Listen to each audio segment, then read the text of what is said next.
全世界超过1/4的人都知道阿弥陀佛，近1/10的人在念诵阿弥陀佛的名号。而在世界的东方，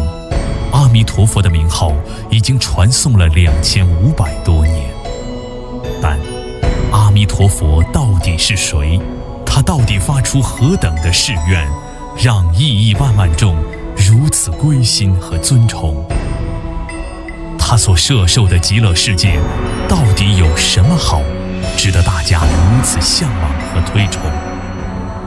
作为理想中的佛国净土，释迦牟尼如来又是如何向世人宣示的？释迦牟尼如来为什么要建议世人要发愿往生极乐世界？世人应当如何去修行，才能顺利得以往生？种种疑惑都在期待一个圆满的回答。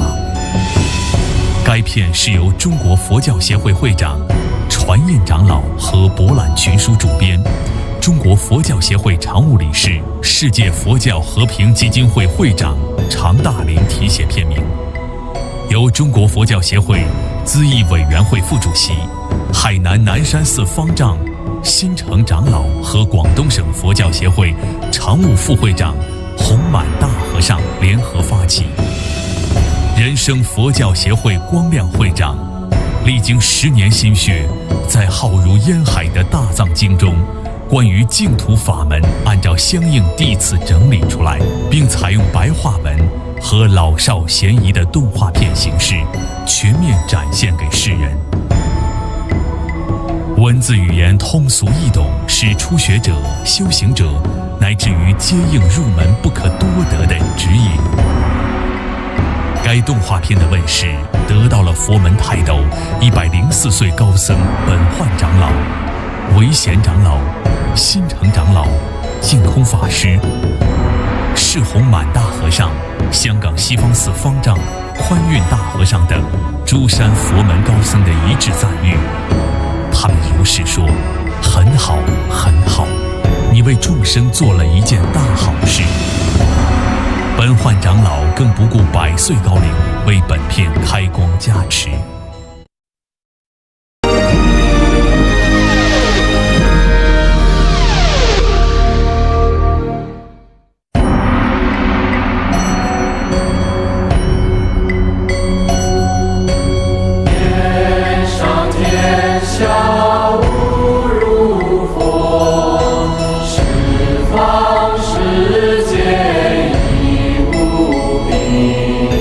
世间所有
在2000多年前的一次集结法会上，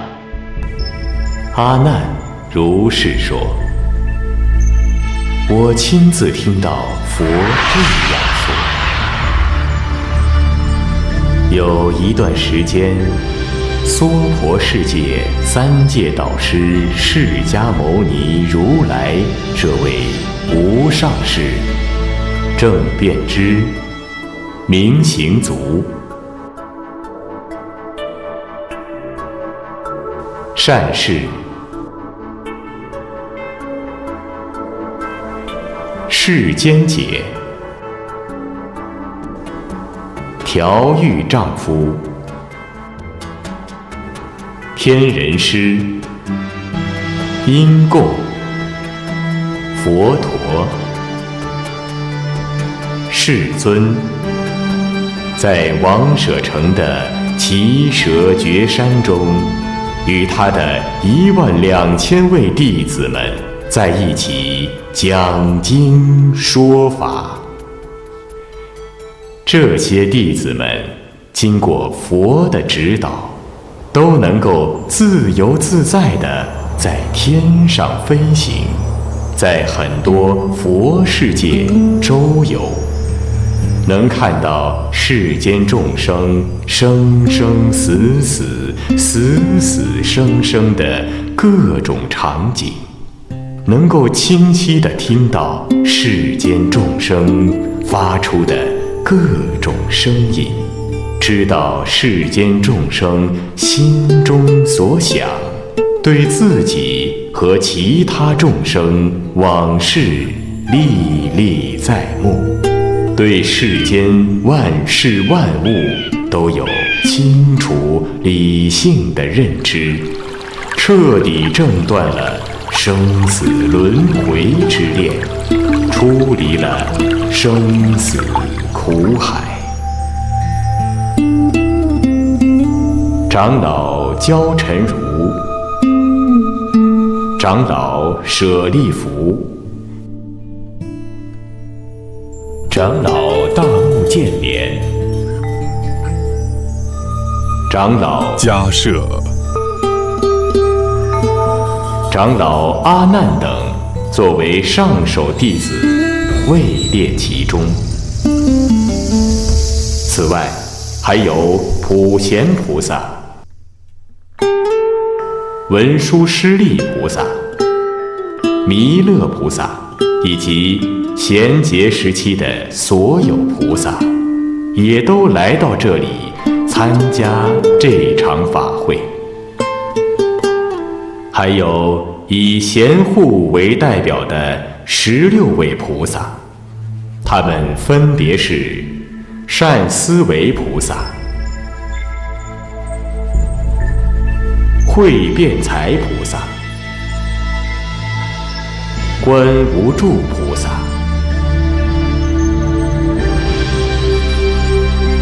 神通化菩萨、光阴菩萨、宝幢菩萨、至上菩萨、寂根菩萨、信慧菩萨、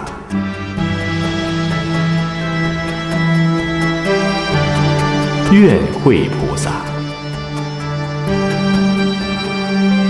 相向菩萨、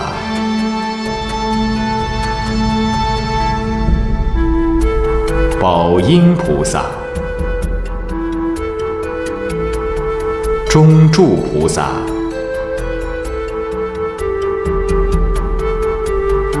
智行菩萨、解脱菩萨等，也都赶来参加这场法会。这些大菩萨对普贤菩萨的德行都很钦佩，纷纷表示向普贤菩萨学习，以普贤菩萨为楷模，广集一切功德，广修一切善法，广结一切善缘，广度一切众生。云游于数不清的佛国之间，将通过修行掌握到的智慧和神通力，帮助众生出离生死苦海，到达各个佛国净土。这些大菩萨立志要在无量无边的佛国中参访修行，从而成就佛位。他们纷纷发愿，要往生到兜率天宫，在那里寿终之后，投胎降生来到人间的王宫之中，随后又抛弃王位，出家修行，通过种种苦行来磨练自己的身心，以探索脱离苦海之道。为了顺应世间常人的做法，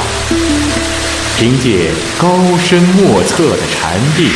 和无穷无尽的智慧，降服了各式各样的魔障，从而得到无上微妙之法，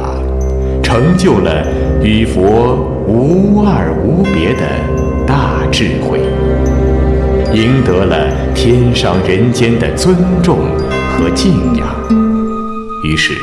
纷纷恭请他们来讲经说法。这些大菩萨常常运用佛法来帮助一切众生觉悟真理，破除因种种错误知见为根源的烦恼，引导众生把那些导致轮回在三界的根本毒根彻底清除，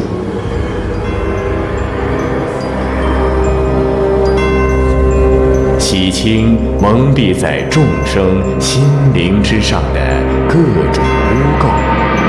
使他们的清净真如本性显现出来。这些大菩萨以佛法为良药，来调理众生，向他们宣讲佛法的精妙真理，使他们明白皈依供养佛法僧三宝的真正道理，积累一切功德，指引世间真正福田，以各种各样的方法去拯救治疗有情众生所遭受到的三界中老病死这三种大苦。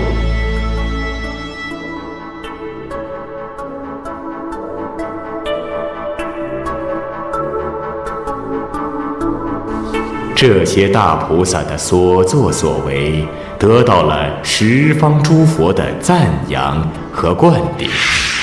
一致授记他们都将成佛。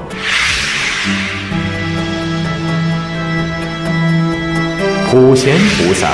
常常作为菩萨们的修行导师，教授学习无量无边的相应法门和修为，圆满成就了菩萨们的无量无边的善根功德，受到十方诸佛的爱护与眷顾。这些大菩萨在十方佛世界中，都能示现种种应身与化身，如同一个很善巧的魔术师，变现种种不同的形象。这些形象实际上都是虚幻不实的，若加以深究的话，是什么也不能得到的。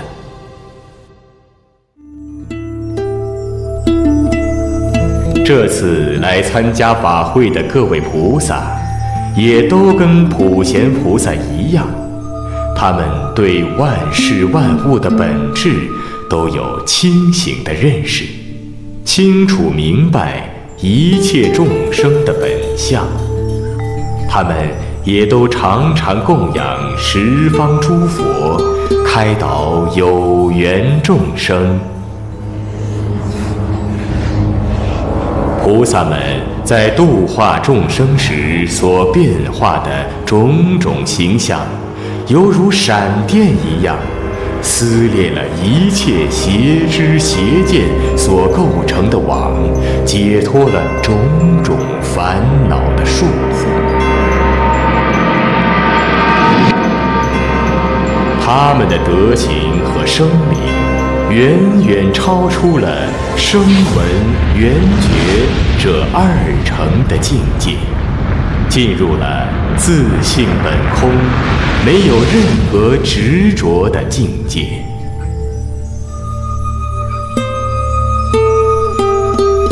菩萨们通过各种善巧，方便在一切世间进行教化，向世人全面展现声闻乘、缘觉乘以及菩萨乘这三乘的教法。在声闻和缘觉这二乘中，示现灭度涅槃，得到了无生无灭、超越生死的无上智慧，以及通晓一切陀罗尼法门，随时悟入华严三昧，对一切离苦得乐的方法都清楚掌握，运用自如。菩萨们在进入不可思议的禅定之后，便都能亲眼见到无量无边的佛，在一念之中就能够游遍一切佛国，都能够宣讲佛法，像普贤菩萨那样普度一切众生，善于用各种方言宣说佛法，引导众生脱离生死苦海。他们所宣讲开示的种种佛法，远远超越了世间所有的方法。心中常常存念度化众生，脱离生死苦海，对万事万物的运用，达到应付自如、随意自在。为了那些沉沦在生死苦海的众生，他们常常不请自来，种种方便引导出离生死苦海。这些菩萨们将佛法领受在心中，落实在行动，通过种种善巧方便传授给一切众生，使他们的菩提之心不致断绝。这些菩萨们大慈大悲之心源源不断，悲悯同情那些还沉沦在生死苦海的有情众生，处处讲经说法，开示万事万物的绝对真相，传授离苦得乐的种种佛法，使他们不至于沦落到地狱、恶鬼和畜生这三恶道中去，指引开示各方佛国净土。对待世间一切众生，就像对待自己一样，努力去拯救他们。将他们全部成功地救渡到那清净庄严的佛国当中，得到十方诸佛的无量功德，使他们都拥有无量无边、不可思议的智慧圣能。这些无量无边的大菩萨们，全都来到耆阇觉山释迦牟尼如来的身边，恭听世尊的讲经说法。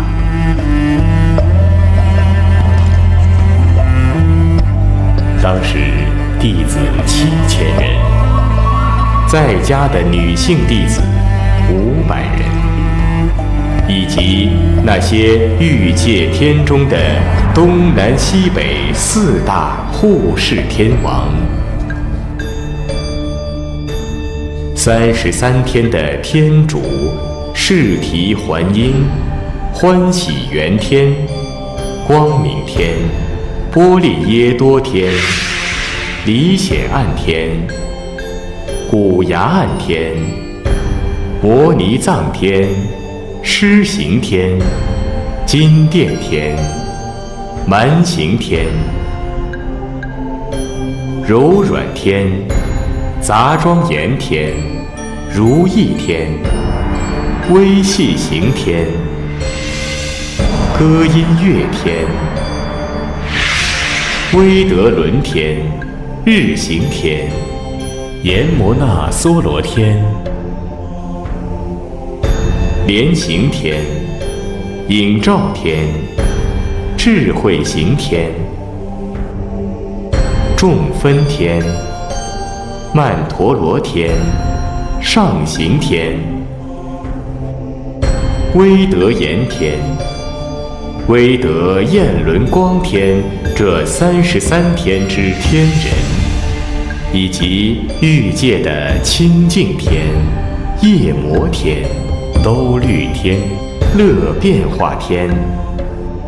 他化自在天的天人，色界中的梵众天、梵辅天、大梵天、少光天、无量光天、极光净天、少净天、无量净天、电净天、无云天、福生天、广果天、无烦天、无热天、善现天、善见天、色究竟天的天人，也都一同参加了这一次的法会。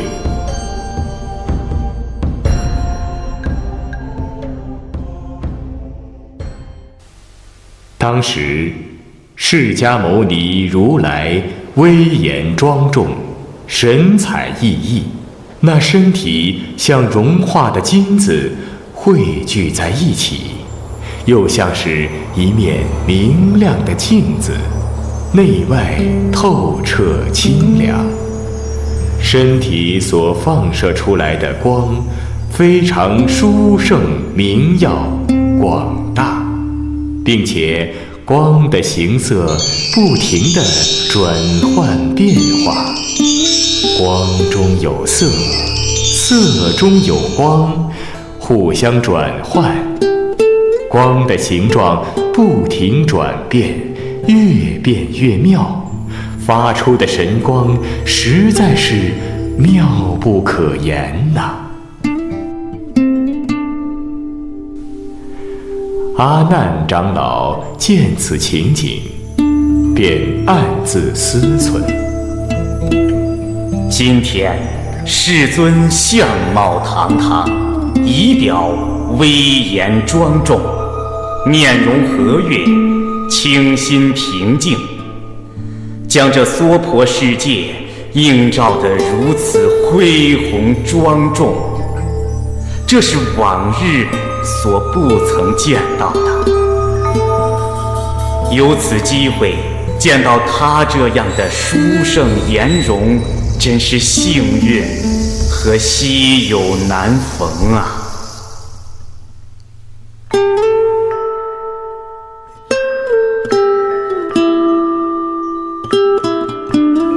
想到这里，他站起身来，整理好披在身上的袈裟，双膝跪在佛的面前，合掌对佛说道：世尊，您今日进入甚深禅定，安住在最奇特的境界中，安住在十方诸佛才有的绝妙境界中，安住在作为三界导师尽心竭力度化苦海众生这最殊胜的境界中。这种境界是过去、未来、现在十方诸佛都心心相印的。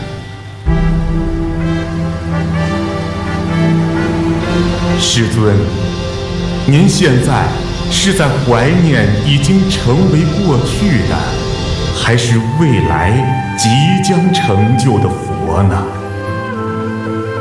还是在想念现阶段已经成就的十方诸佛呢？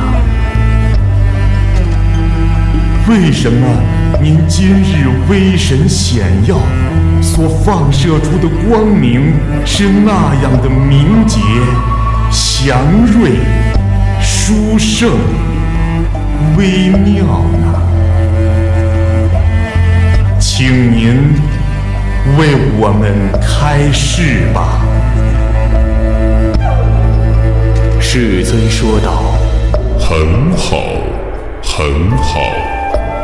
你出于悲悯众生，希望为他们带来莫大的利益和安乐，才能够问到我如此微妙殊胜的问题。你这一问，其功德比累劫以来供养一天之下的阿罗汉、各方天人以及一切生灵所积累的功德还大100千万倍。为什么呢？从此以后的一切众生都会因为你所问的问题而得以出离生死苦海。阿难，我以无穷无尽的大慈大悲之心，悲悯那些尚在三界生死苦海中沉沦的众生，所以来到这娑婆世界中，传授指引一切离苦得乐的佛法，希望能够将众生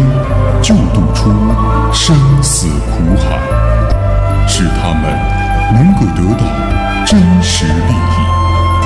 这些都是稀有难逢的，就如同幽昙花一现，难以见到。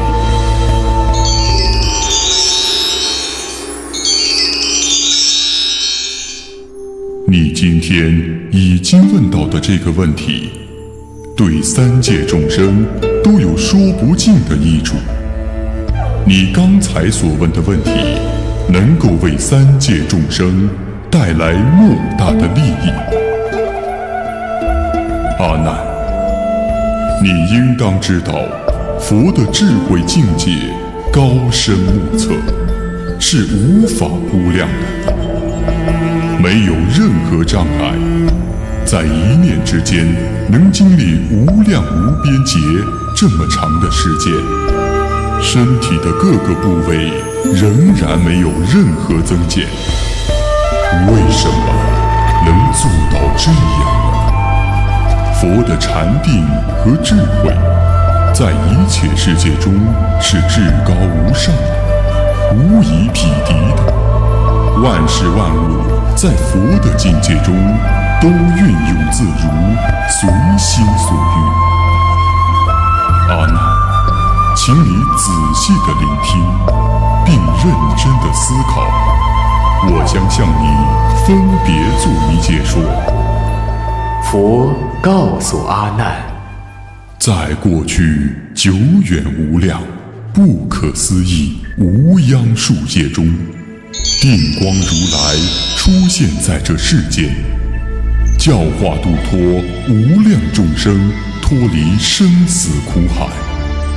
然后灭度。在定光如来之后，光远如来又来到世间，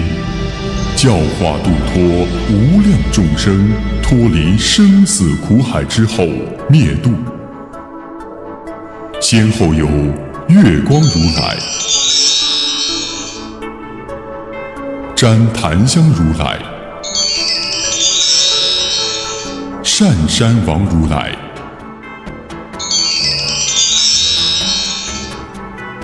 须弥天冠如来、须弥等耀如来、月色如来、正面如来、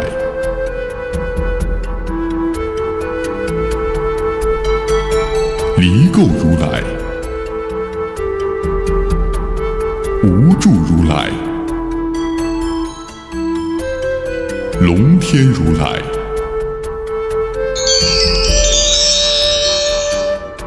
夜光如来、安明顶如来、不动地如来、琉璃妙华如来、琉璃金色如来、金藏如来、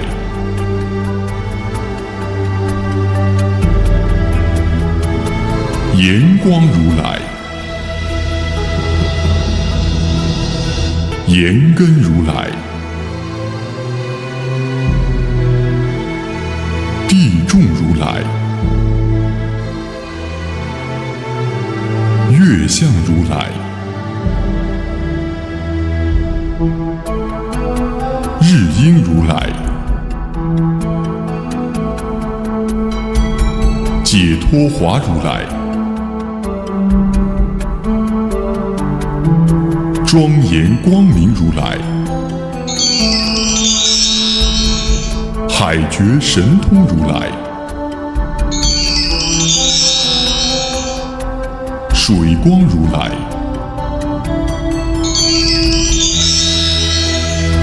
大香如来、离尘垢如来、舍厌意如来、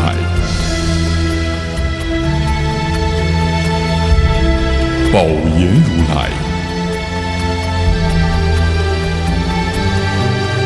妙顶如来、永力如来、功德持慧如来、蔽日月光如来、日月琉璃光如来、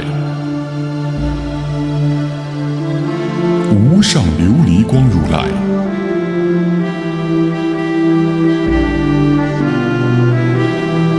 最上首如来、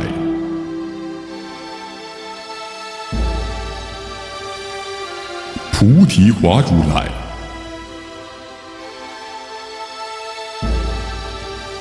月明如来、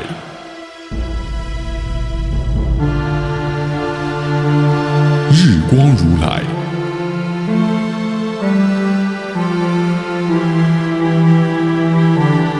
华色王如来、水月光如来、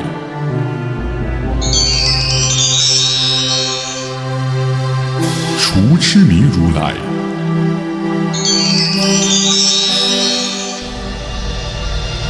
度盖行如来、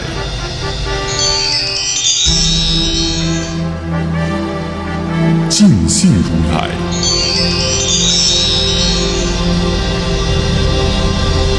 善宿如来、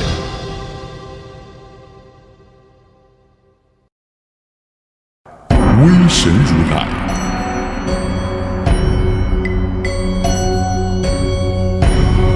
法会如来，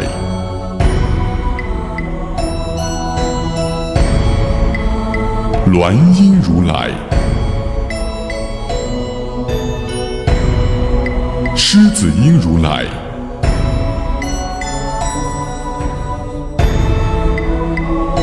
龙音如来，处世如来等诸佛如来先后灭度。接着，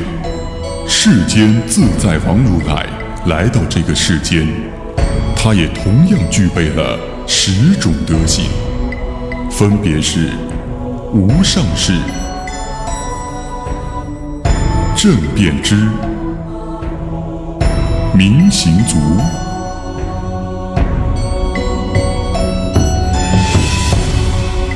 善事、世间解、调御丈夫、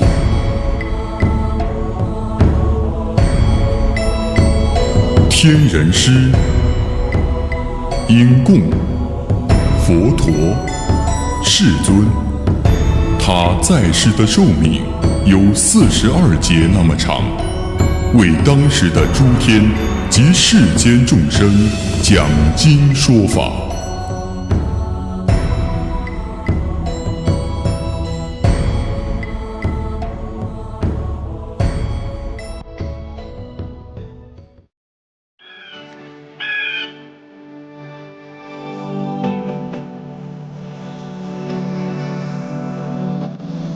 当时有一位大国的国王，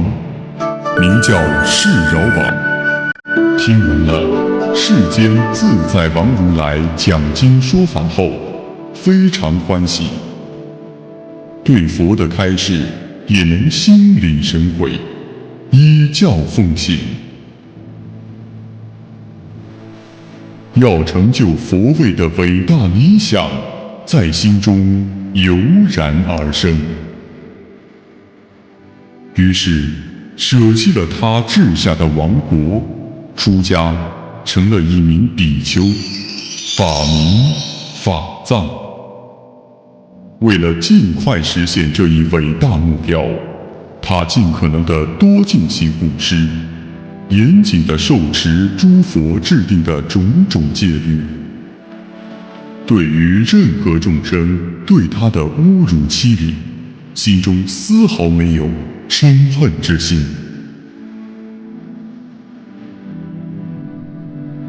在修行路上努力不懈，兢兢业业，勤勤恳恳；在成佛路上心念不杂乱，精神高度集中，广修一切法门，更多的学习和积累各种智慧。心中的慈悲喜舍意念从未间断，自己得到利益之后，更加广结一切善缘，为有缘众生带来更多的利益。对菩萨道必须的修为都是鞠躬尽瘁，生生不息。法藏比丘才智过人，毅力坚强，善于思考，而且他对于佛法僧三宝的坚定信仰和理解，在当时所有的修行者中都堪称第一。他将佛的开示铭记在心，念念不忘，而且身经力行，破除一切邪见妄念。他的这种勤奋精进的修行精神，在当时没有人能够赶得上他。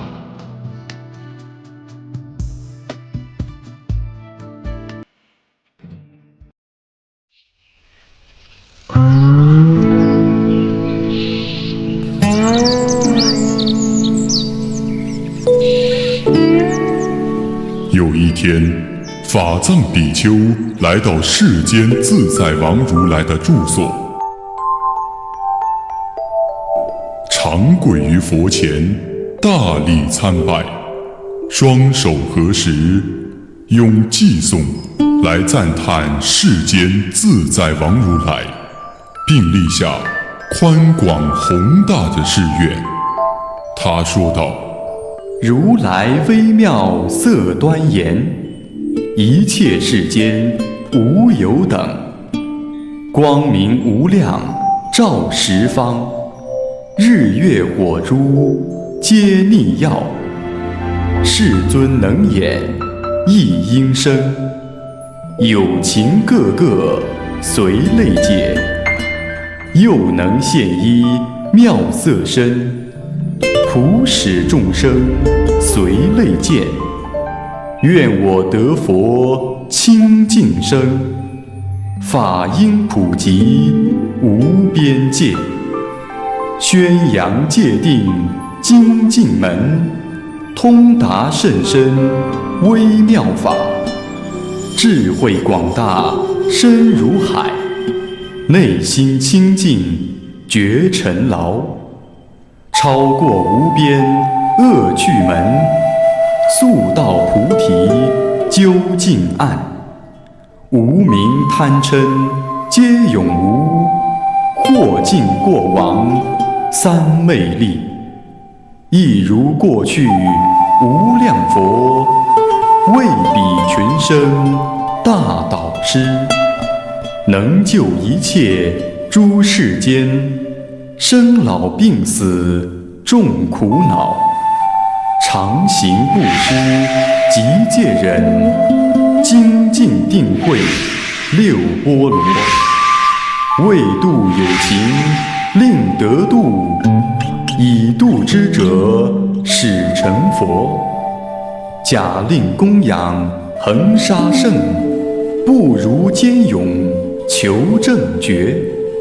愿当安住三摩地，恒放光明照一切，感得广大清净居，殊胜庄严无等伦，轮回诸趣众生类，速生我刹受安乐，常愿慈心拔有情，度尽无边苦众生，我行决定坚固力，唯佛圣智能正知，纵使身止诸苦中，如是愿心永不退。法藏比丘说完这段偈颂之后，再一次请教世间自在王如来说：世尊，我今日广行菩萨之道，以树立要成就佛位的伟大理想，希望世尊能够尽可能把一切经典和修行方法都传授给我，我一定要信受奉行，遵照您的开示修行，尽快拔出造成生死轮回的痛苦根本，迅速成就无上佛果。假如有一天我的愿望真能够达成，那么我的智慧和佛身发出的光明，所居住教化的佛世界，以及我成佛后的名号，都能够传遍十方佛国。那些其他世界的天人，以及包含胎生的、湿生的、化生的和那些卵生的一切生灵，都会争先恐后地往生到我的佛国净土，到了我的世界之后，全都成为菩萨。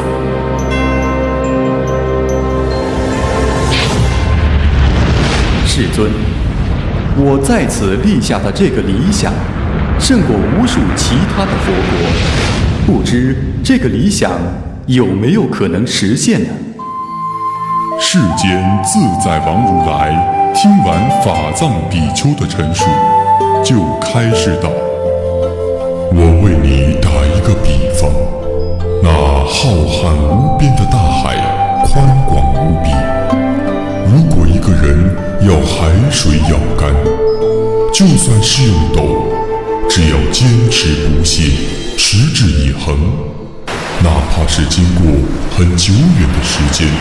都一定能够使海水见底。只要真心实意，立志成就佛位，精进不止，还有什么理想不能实现的呢？你自己深入想想啊，修行什么样的佛法，才能成就佛刹的种种庄严？然后按照这个佛法一直修持下去，你就会自己知道你应该摄受什么样的清净佛国来住持教化众生了。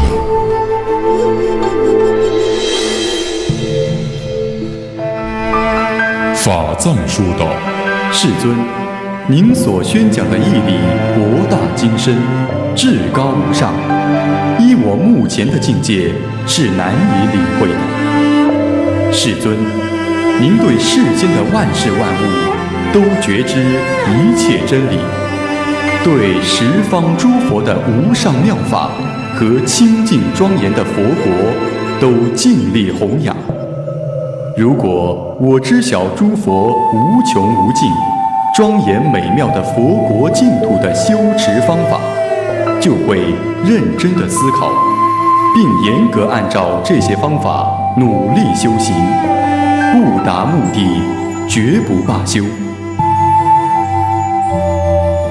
世间自在王如来知道法藏比丘品德高尚，心志高远，理想宏大，于是便向他详细介绍了211个清净、庄严、圆满的诸佛的佛国净土，并将这211个佛国净土一一展现在他的面前。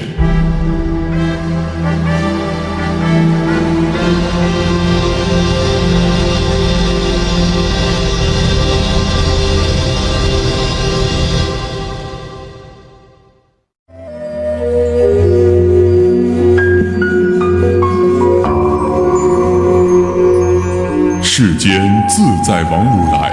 为法藏比丘示现这些佛国净土，总共经历了1000亿年。法藏比丘详细听闻了佛的开示，并亲眼目睹那211亿个佛国净土的种种庄严盛况，心中不由自主地发出无上殊胜的愿望。法藏比丘从每一个佛国的殊胜与不足之处进行了比较与总结，从而对自己将来成就的佛国有了相当全面的认识，和找到了修行的方向。法藏比丘至心一处，精勤修行，并将自己的理想自始至终都保持下去。在长达5劫的时间里，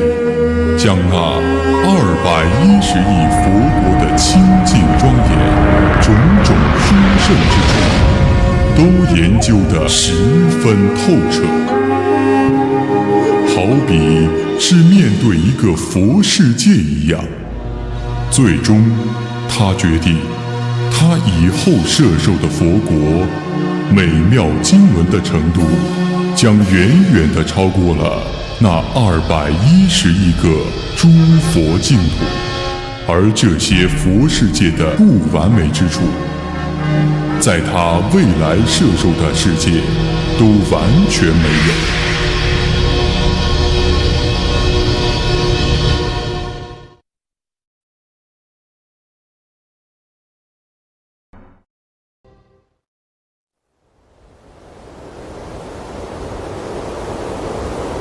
法藏比丘确立志向之后，又来到世间自在王如来的面前，顶礼完佛足，又绕佛身三匝，双手合十，恭恭敬敬站在佛的面前，说道：世尊，我也确立我未来摄受的佛世界的清净庄严。世间自在王如来说道：很好，今天正是时候，把你的想法都说出来吧，也让今天在场的一切众生都能够分享你的欢喜和无量无边的利益，也让一切众生都能够到你未来的清净佛国中修行，满足他们无量无边的愿望。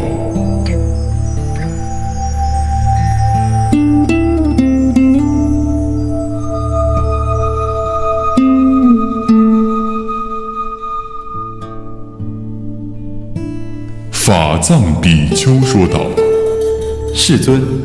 您大慈大悲，请听我述说我的理想。世尊，我如果功德圆满，成就佛位，我希望我所摄受教化的佛国净土具足无量无边的不可思议的功德庄严。在这个世界里，没有地狱、恶鬼和畜生三恶道，哪怕是飞蝇爬虫之类都没有。所有一切众生，包括在阎王界管辖的恶鬼道、地狱道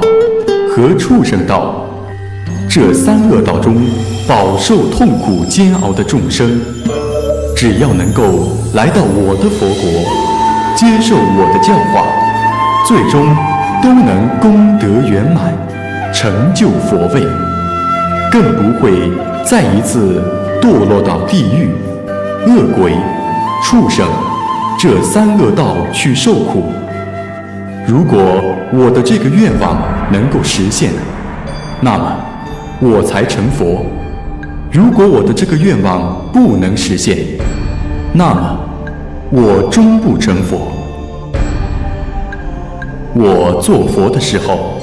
要让十方世界所有众生都愿意往生我的佛国净土去。他们的身体都是紫磨真金颜色，他们的足下平满，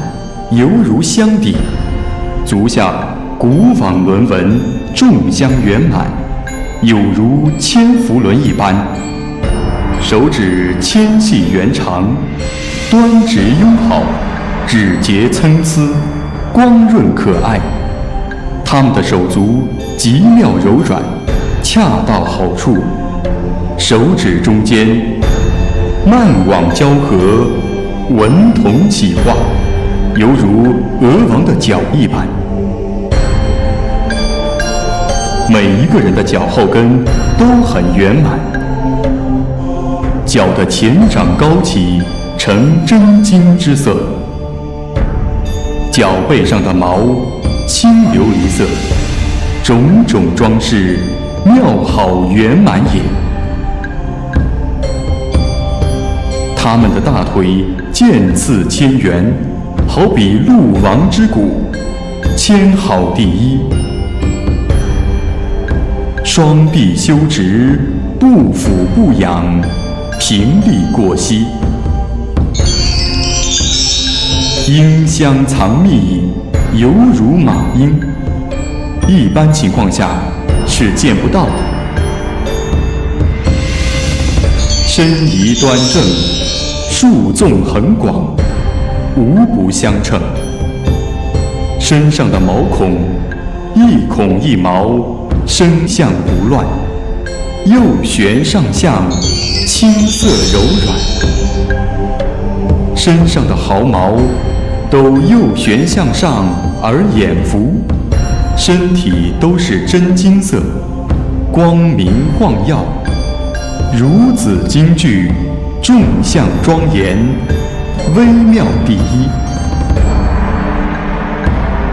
身体放出的光明，四面各有一照，皮肤细腻滑泽，不受沉水，不停纹锐。两足下两手两肩向中7处，皆平满端正。左右两腋平满而不洼，身体平正，威仪严肃，如狮子王。身形端正平直，不逾曲。两肩圆满而且丰腴。他们每一个人都像佛一样有40颗牙齿，而且这40颗牙齿都白净齐密，根腹深固。4颗门牙齐整大方，莹洁先进，两颊丰满，像狮子王一样。咽喉中常有津液，上料美味，如甘露流注。舌头大而且长，柔软红薄，能覆盖整个脸面，乃至于到发际间。音声和雅，近远皆到，无处不闻。眼睛清净明莹，如金金色。眼睫毛疏盛，好比牛王一般。两眉之间有白玉毫，清净柔软，如兜罗明。右旋婉转，长放光明。头顶上有肉，高起如髻。来到我佛国的一切众生，他们都具备只有佛才具备的这32项。如果他们之间的形象、相貌还有差异的话，那么我就不成佛。我做佛的时候，他们都能够知道自己的过去，对自己的哪怕是无量劫久远的所作所为都清楚明白了知。他们也对十方世界的过去、现在、未来所发生的任何事情洞若观火，了解得十分透彻。如果这个理想达不到的话，那么我就绝不成佛。我做佛的时候，十方世界所有往生我佛国的众生，他们都能够知晓千千万万亿个佛世界中一切众生心中所想之事。如果不能够这样，那么我就不成佛。我做佛的时候，十方世界所有往生我佛国的众生，他们都能够在一念之间随心所想，随意遨游亿万万个佛国，供养那些佛国中的佛陀。如果不能够这样，那么我就不成佛。我做佛的时候，十方世界所有往生我佛国的众生，他们都能够远离一切分别之心。眼、耳、鼻、舌、身、意这6根绝对清净，断除了一切烦恼和忧患。假若他们中还有不愿意树立要成佛的理想，证得大涅槃境界者，我就不成佛。我做佛的时候，我身体放射出的无量光明，照遍十方，胜过其他任何诸佛的光明，而且还比太阳和月亮的光明更明亮千万亿倍。如果众生见到我的光明，或者受到我的光明的照射，没有一个不欢欣鼓舞的。他们都能够心生慈悲，广做一切善事。来到我的佛国，如果不能这样，那么我就不成佛。我做佛的时候，寿命无限久远，国中有数不清的出家弟子和天人，而且他们的寿命也无限久远。就算这3000大千世界所有的众生都证得圆觉果位，历经100千劫，也无法知晓我佛国中那些出家弟子和天人的数量。如果不能够这样，那么我就不成佛。我做佛时，如果十方世界的无数佛国中之诸佛不共同称赞我的名号，赞叹我的佛国功德庄严殊胜者，那么我就不成佛。我成佛的时候，十方世界的一切众生听到我的名号，就会起至诚无上的深信不疑和接受，并十分乐意往生到我的世界。于是就把自己所种的一切善根，以清净诚恳的心，念念相续，回向到往生极乐国土。所念佛号，哪怕是临终的10念，都可以得到往生。此愿若不成就，我不成佛。但这不包括那些犯杀害父母、杀害阿罗汉、破坏佛法僧3宝形象、毁坏佛像佛经这忤逆大罪的众生，以及诽谤佛法的人。我做佛的时候，十方世界的众生听到我的名号，发菩提之心，积功累德，奉行布施、持戒、忍辱、精进、禅定和智慧这6种菩萨道的修为严格要求自己，并将所有善根回向到发愿往生到我国。这些众生一心一意念诵我的名号，昼夜不断。临寿终时，我将与各位菩萨亲自去迎接他往生到我国。眨眼间即到我的佛国净土，成为在成佛路上永不退转的菩萨。如果这个誓愿不能实现的话，那么我就不成佛。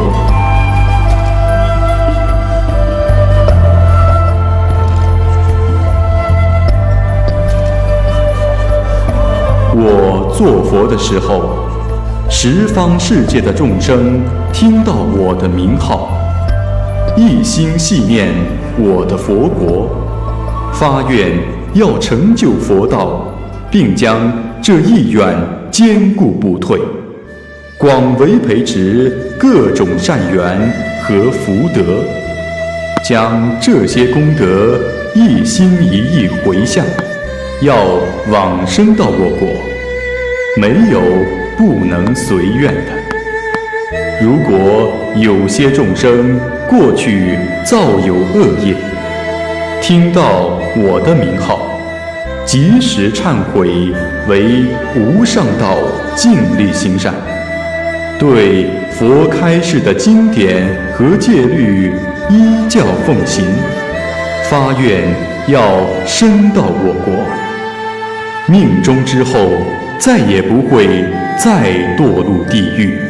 恶鬼、畜生这3恶道之中，及时往生到我的佛国净土。如果这个誓愿不能达到，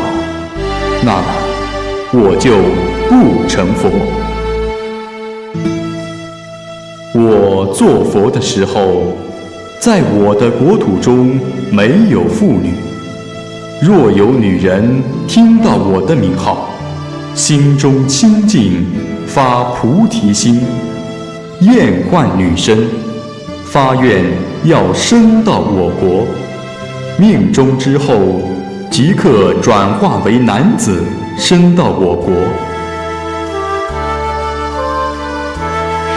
十方世界所有往生到我佛国的众生，都在那七宝池莲花中化生。如果这个誓愿不能达到，那么我就不成佛。我做佛的时候，十方众生中，凡听到我名号生出欢喜信乐之心的人，顶礼皈依于我，以虔诚清净之心，按照菩萨的慈悲喜舍和布施、忍辱、持戒、精进、禅定、智慧、自觉觉他来严格要求自己，得到了天神以及世人的尊敬。在他们寿终之后，便升到尊贵之家，身体健康，时时勤修断淫无欲、清净殊胜之心。如果这个誓愿达不到的话，那么我就不成佛。我做佛的时候，在我的国土之中不会有不善这一概念。所有往生在我国土中的人，想法和目标高度一致，常常处于禅定之中，永离身心燥热、胡思乱想之苦恼，享受清净无忧、不执不着之心境。他们体会到的快乐，就好像修行达到、断尽一切烦恼的阿罗汉一样。如果他们之中还有人仍然能够想念、贪执这身体而烦恼的话，那么我就不成佛。我做佛的时候，往生到我佛国的所有众生，都有无量善根，都能有强健的体魄，像天界中的金刚那罗延生天人一样，头部皆有光明照耀，成就一切智慧，辩才无碍，善于宣说诸多佛法的奥妙精深之理，在他们讲经说法之时，声如洪钟。如果这个誓愿不能达到的话，那么我就不成佛。我做佛的时候，往生我佛国的所有众生，他们最终都会达到这一生就可成就佛位，除非他本人自愿以普度众生为己任，发大愿教化一切众生，使他们萌发对佛法僧的信仰之心，以普贤菩萨为榜样而修习菩萨行。虽然身处他方世界，但他们永远不会在恶道之中沉沦。他们或是乐于说法，或是乐于听法，或具有不可思议的神通力，随心所欲地修习任何法门，都能够获得圆满成功。如果这个誓愿不能达到的话，我就不成佛。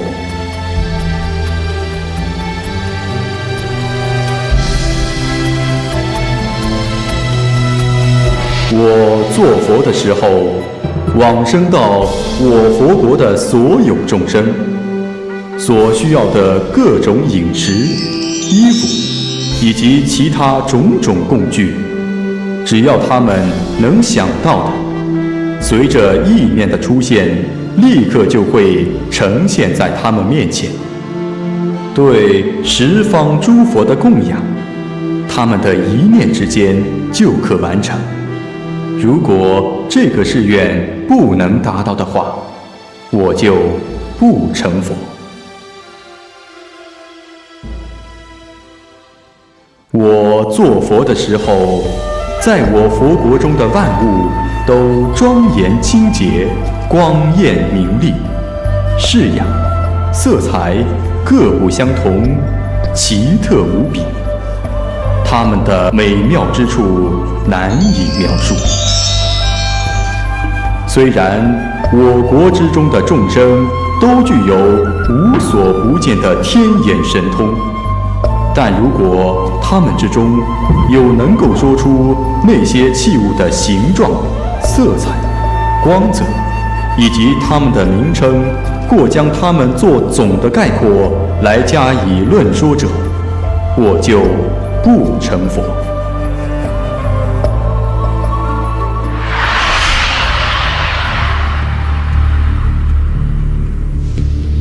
我做佛的时候，在我的佛国中有数不清的大树，那些树高达上百或上千由旬，在道场之中的树高400万里。在我佛国的菩萨中，虽有一些悟性较差者，也能了知。要想亲眼目睹其他诸佛的佛国净土，在这些宝树当中便可见到，就像人们用镜子关照自身的面貌一样。如果这个誓愿不能达到的话，那么我就不成佛。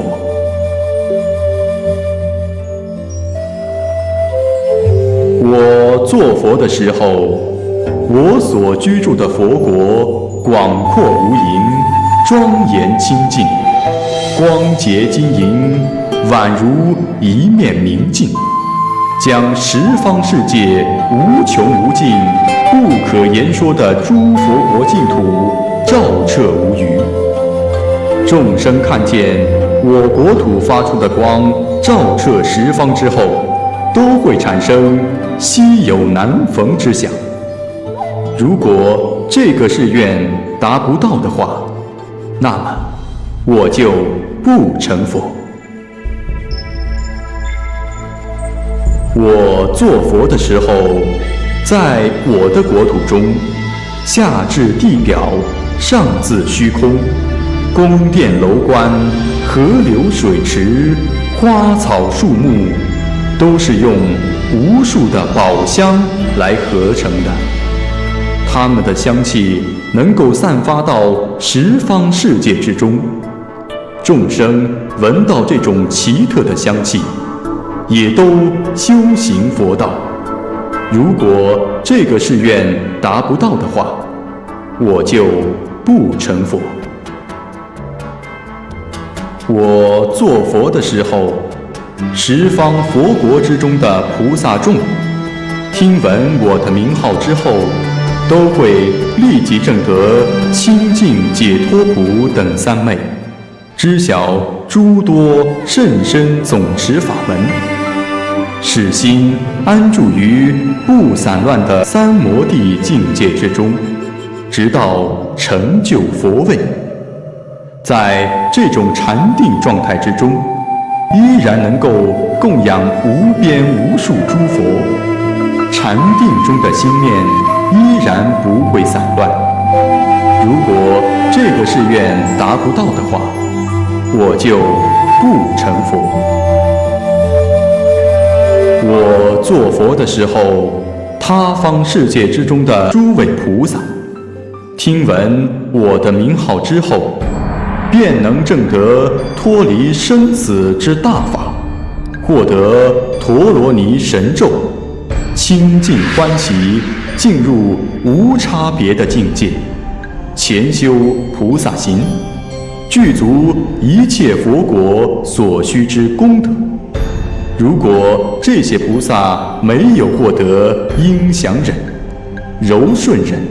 和无生法忍等三忍而悟道，在修成佛道的过程中，不能使这些菩萨们实现不退转而成正觉的功夫，那么我就不成佛。释迦牟尼如来接着告诉阿难：那时，法藏比丘讲完了他的誓愿之后，就做了一段偈颂来总结他的誓愿。我见超世智，必至无上道。思愿不满足，誓不成等觉。复为大施主，普济诸穷苦，令彼诸群生，长夜无忧恼。出生种善根，成就菩提果。我若成正觉，立名无量寿。众生闻此号，俱来我刹中。如佛金色身，妙相悉圆满。亦以大悲心，利益诸群品。离欲生正念，净慧修梵行。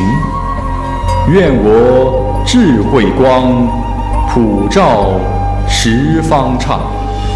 消除三垢名，铭记众恶难，悉舍三途苦，灭诸烦恼暗，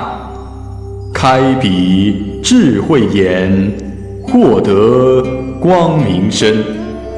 闭塞诸恶道，通达善趣门，为众开法藏，广施功德宝。如佛无碍智，所行慈悯行，常作天人师，得为三界雄。说法狮子吼，广度诸有情，圆满悉所愿，一切皆成佛。思愿若克果，大千应感动。虚空诸天神，当与真妙华。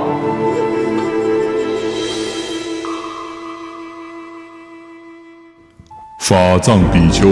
诵完这首偈之后，当时的大地开始震动起来，出现了动、起、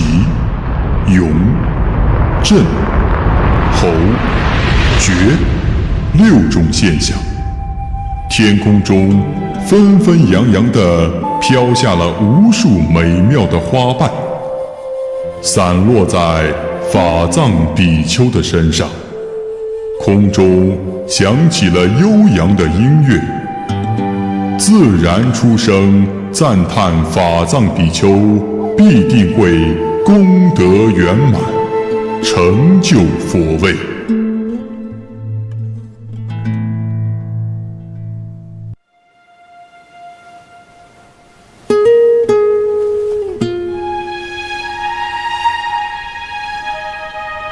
阿难啊，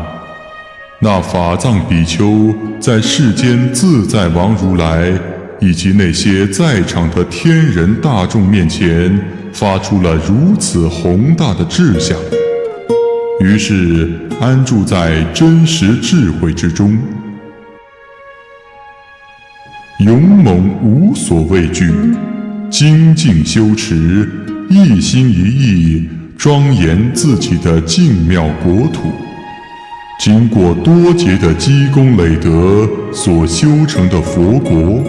开通无碍，广大无边，殊胜超众，微妙无比，安然建立，永结常然，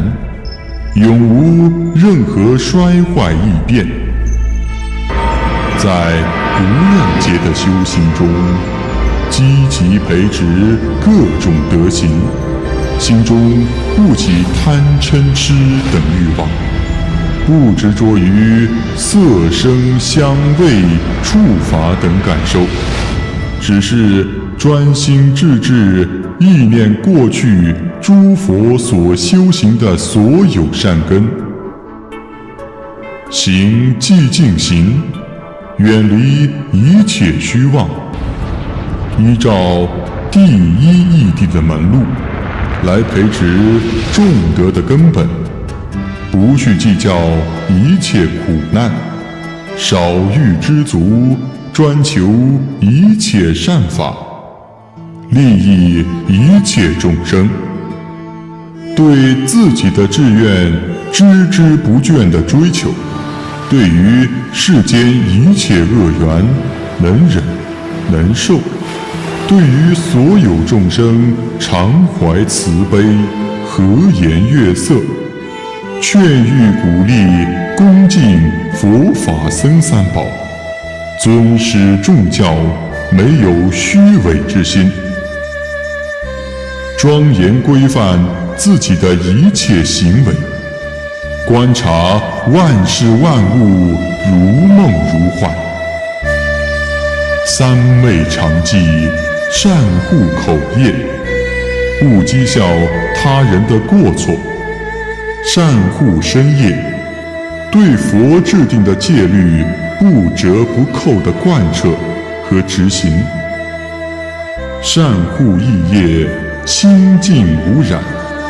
对自己所在之处的国家、城市、村落、六亲眷属都不染着，持之以恒，将布施、忍辱、持戒、精进、禅定和智慧这六度之菩萨行教化安利众生，安住于成佛之道。由于这些善根发动的缘故，法藏比丘无论在哪里转世，数不清的宝藏也随之发应。他有时候转世为名门望族的子孙，有时候又转世成为大国之王，有时候又成为六欲天的天主，有时候又转世成为大梵天王。遇到诸佛出世，尊重供养，从来就不会间断。如此殊胜的功德，说不可尽。身体和口中常常散发出不可思议的旃檀和优波罗花香味，那些香味在无量无边的世界中都能够闻到。不管他在哪里转世，色相都是十分端正庄严。只有佛才具备的32相、80种好，法藏比丘生生世世如影随形，取之不尽、用之不竭的一切宝物，都会在手中自然而然呈现。法藏比丘都把这些宝物都拿来赈济世人，利乐一切有情众生。也由于这些因缘，让当时的人天等众生都发出要成就佛道的无上之心。释迦牟尼如来接着告诉阿难：那法藏比丘修菩萨行，所积累的功德无量无边，在一切有为和无为法中得到真正的大自在，用言语是无法说清楚。法藏比丘的理想最终都得以实现，功德终于圆满，48大愿终于得以成就，清净庄严佛国终于圆满达成。阿难听到这里，不禁问道：世尊，那法藏比丘成就了无上佛果，他是过去佛呢，还是现在佛，还是尚未成就的未来佛，或者是其他世界的现在佛呢？佛说道：佛又名如来，来无所来，去无所去，无生无灭，并非是过去、现在、未来之类的时间概念所能表述的，但以自己的愿力广度众生。如今在我们现处的娑婆世界的西方，过10万亿个佛世界的极乐世界。法藏比丘成佛以后，佛号阿弥陀。自他成佛以来，娑婆世界已经过了10劫了。现在那无比庄严的极乐世界里，被无量无边的菩萨和出家弟子恭敬围绕，讲经说法。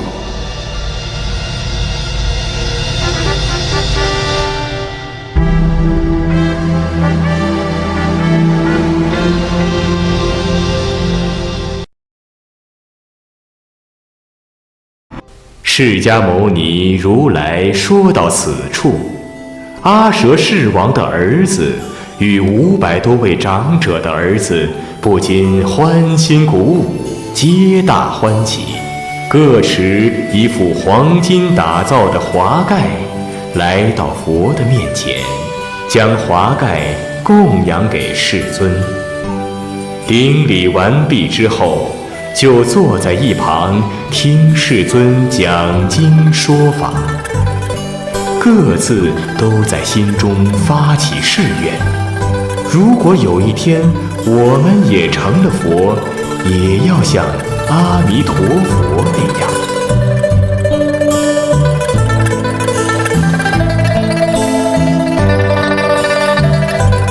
释迦牟尼如来立即知道了他们心中所想之事，便对比丘们说道：王子以及这500位长者子，以后都将成佛。他们在无数劫以来，总共供养400亿尊佛。在迦叶佛时代，他们都是我的弟子，现在又供养我，再度相逢了。当时会上12000大比丘听佛所说，没有一个人不替阿舍王子等500多人感到由衷的高兴。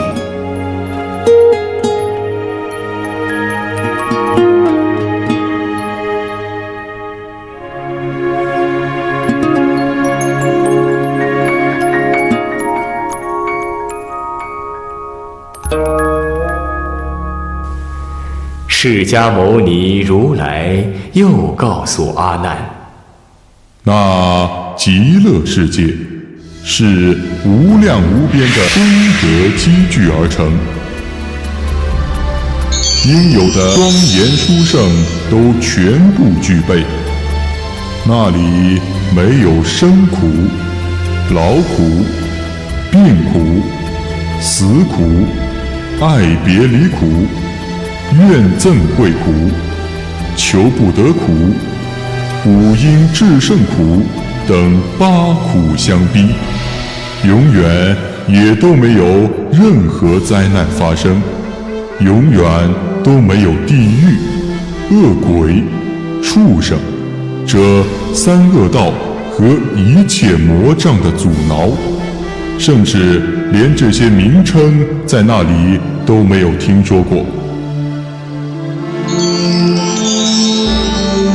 没有春夏秋冬的交替和寒冷炎热雨季的存在，没有江湖河海、丘陵坑坎、荆棘沙砾，也没有铁围山、须弥山等土石所成的种种高山峻岭。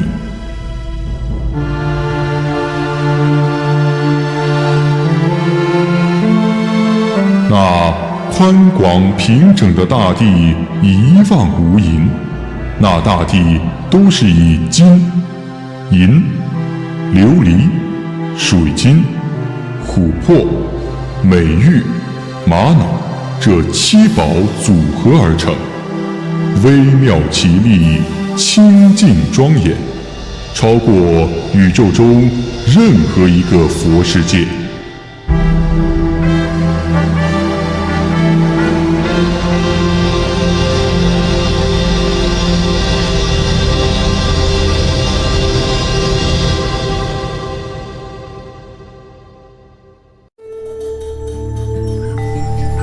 阿难听到这里，十分不解，便问释迦牟尼如来道：世尊，如果极乐世界之中没有须弥山，那么4天王天以及忉利天这些天神又居住在哪里呢？佛反问阿难道：你说说，我们现处的娑婆世界中的那夜摩天、忉利天以及色界、无色界这一切诸天，他们是依靠什么地方居住的呢？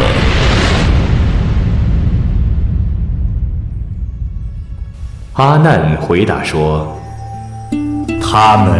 是靠不可思议的业力而居住的。佛告诉阿难：不可思议的业力，你知道多少呢？你自身因过去所行的善恶果报不可思议，众生的业报不可思议，众生的善根不可思议，诸佛神力、诸佛世界也是不可思议的。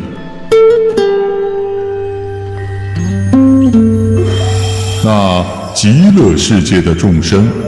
都是功德善力很是深厚的，又有阿弥陀佛的无边神力，而不需要须弥山之类。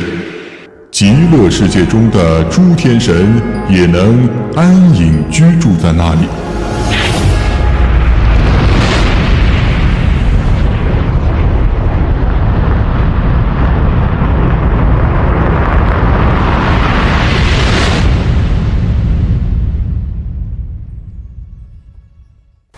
阿难说道：业因果报不可思议，我对此没有任何疑惑，只是为了将来一切众生能够破除这种疑虑的束缚，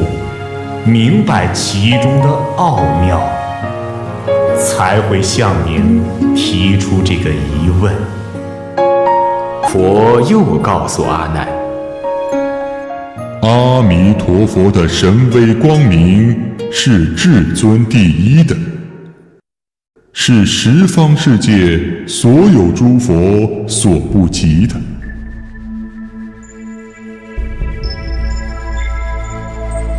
这光明照遍了东南西北上下十方，像恒河沙一样多的佛国世界。它头部的顶光可以照耀1、2、3、4由旬这么近的地方，也可以照到百、千、万、亿由旬那么遥远。而其他诸佛所发出的光明，有的可以照耀到1、2个佛国之中，或者照耀到100、1000个佛国。只有阿弥陀佛发出的光明，才能普照无量无边的佛国世界。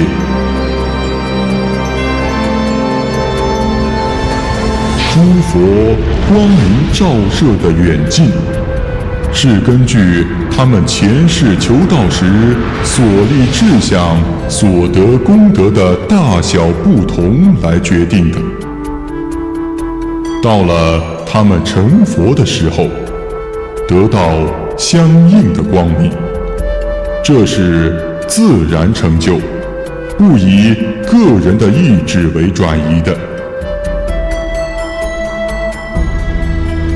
阿弥陀佛所发出的光明是绝好的，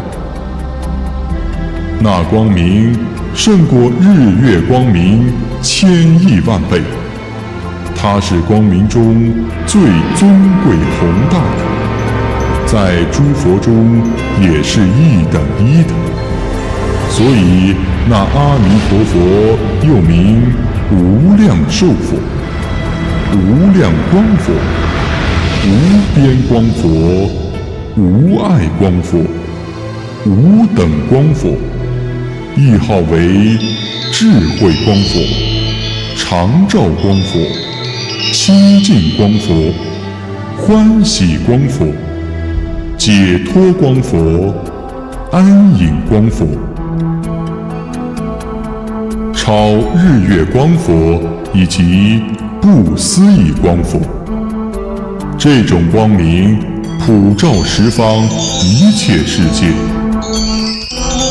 这些世界中的众生，有受到这些光明照耀的，所有贪、嗔、痴之污垢便得以彻底清除，所有善根油然而生，身意柔软。如果有人在那地狱道、畜生道、恶鬼道这三途极苦之地，只要见到阿弥陀佛发出的光明，所有苦难都会及时停止，命终之后都得以解脱出来。如果众生中有听到阿弥陀佛的光明、威神、功德，又时时刻刻都在念诵阿弥陀佛的名号，专心致志，从不间断，就可以随着他的意愿往生到极乐世界。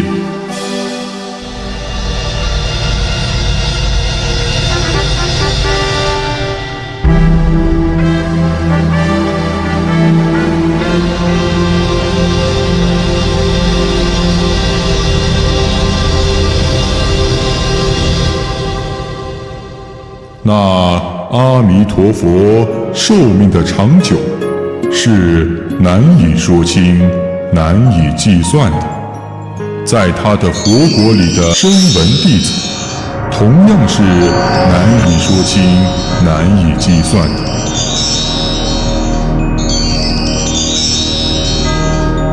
阿弥陀佛的神通智慧通达一切，他的神威法力自在无碍。他能用一只手掌托起一切世界。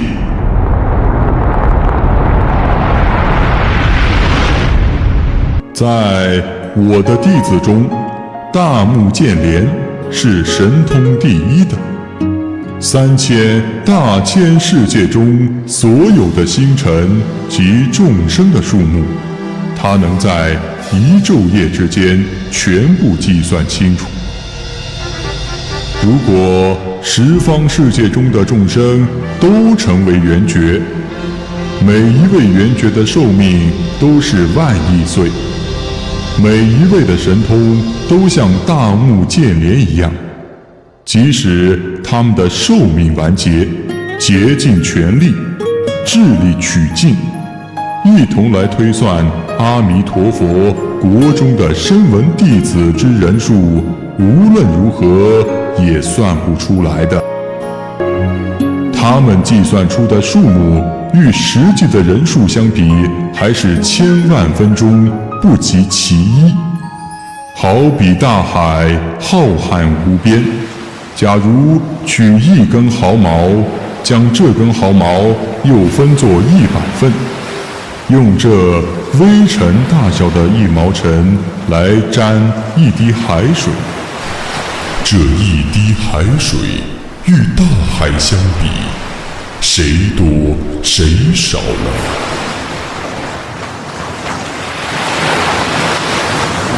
阿难，刚才我所说大木建连以及所有圆觉所计算出的阿弥陀佛国中众弟子的人数，就好像是那毛尘沾到的那一滴海水。他们还没有计算出来的数目，就像是大海中的水。阿弥陀佛以及在其极乐世界中的诸位菩萨、声闻、天人的寿命长久以及数量多少，不是通过计算、比喻等方法所能知道的。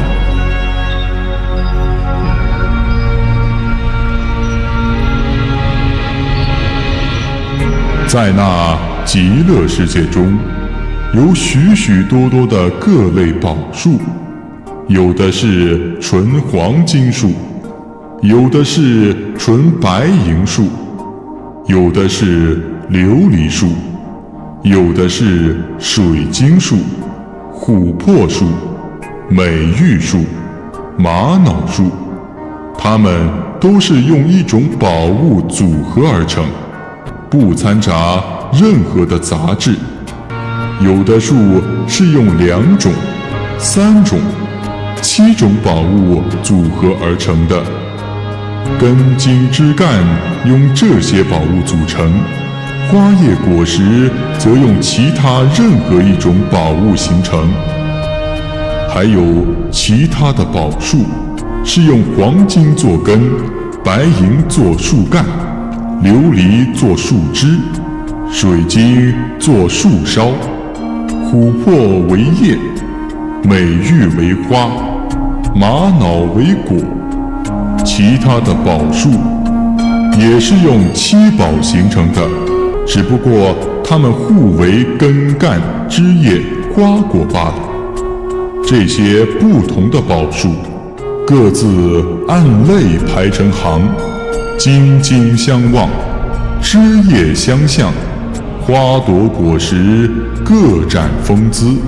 繁茂的妙色，光明照耀，美不胜收，使人目不暇接。清凉微风因时而发，风摇枝叶，自然发出微妙的乐章，五音相和，非常悦耳。这些宝树在他的国土里比比皆是。那极乐世界阿弥陀佛讲经说法道场中的菩提树，树高达400万里，树干粗壮，周长5000由旬。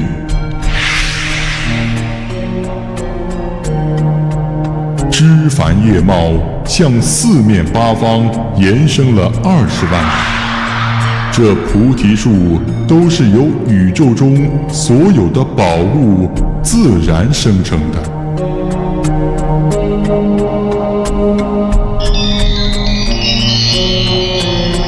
那树上的花朵与果实繁茂旺盛，好一片欣欣向荣的景象。那花与果实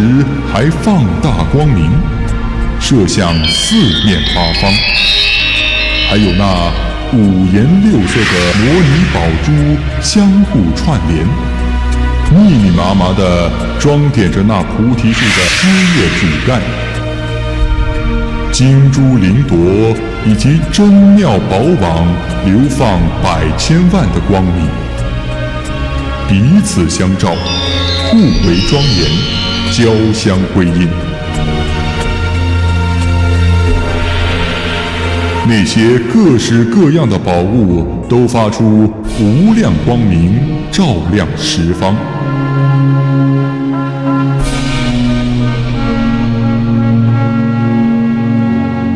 那一切切的庄严殊胜的景象，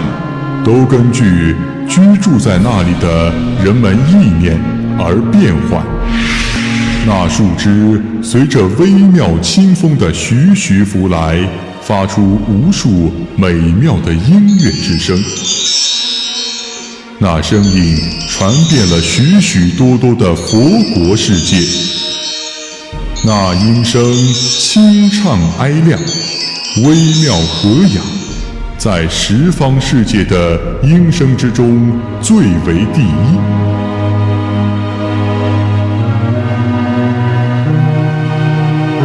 如果有众生看见那伟岸微妙的菩提树，听到那菩提树发出的美妙之声，嗅到了那花果发出的香味，品尝了果实的滋味，被那发出的光彩照到，想念那菩提树的无量功德，那众生立即就会6根清净，再也不会有什么烦恼与忧患了，在成佛路上再也不会退转，终成佛道。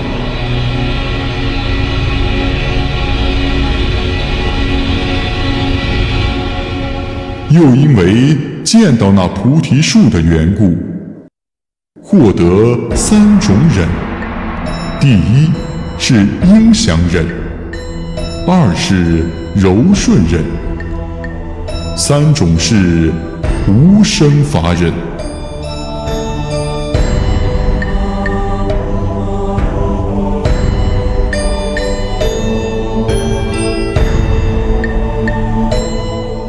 佛告诉阿难，极乐世界的花果树木，跟那无量众生一样，都能够广做佛事。这都是因为阿弥陀佛的神威之力的缘故，本愿之力的缘故，满足愿故，明了坚固究竟愿力的缘故。那阿弥陀佛的讲堂、精舍、楼台等一切建筑景观，也全是七宝自然生化而成。又以白色的摩尼珠交织缠绕在一起，美妙无比。其他诸位菩萨所居住的宫殿也是这样。在这些精美的堂舍楼观之中，有人在讲经、诵经，有人受经、听经，有人在那里来回走动、读诵经文，有的修习禅定。在虚空之中的人也大抵如此。有的证得了须陀洹的果位，有的证得了斯陀含果位，有的证得了阿那含果位，有的证得了阿罗汉果位。原来在成佛路上有些徘徊的，现在也不再退转。那里的每个人都在各自念道、说道、行道，莫不欢喜。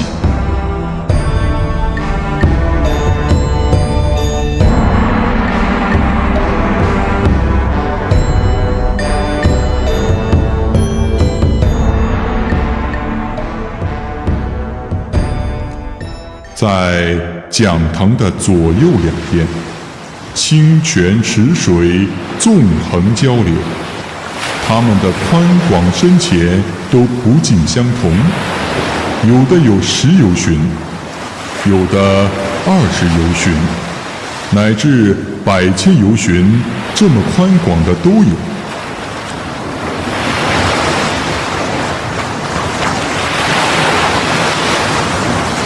那水质湛净芬芳，具有澄净、清冷、甘美、清软、润泽、安和、除饥渴、长养诸根等8种特性。那岸边的旃檀香树、吉祥果树数量繁多，总是开满了鲜花，结满了果实，闪耀着光芒，散发出迷人的芳香。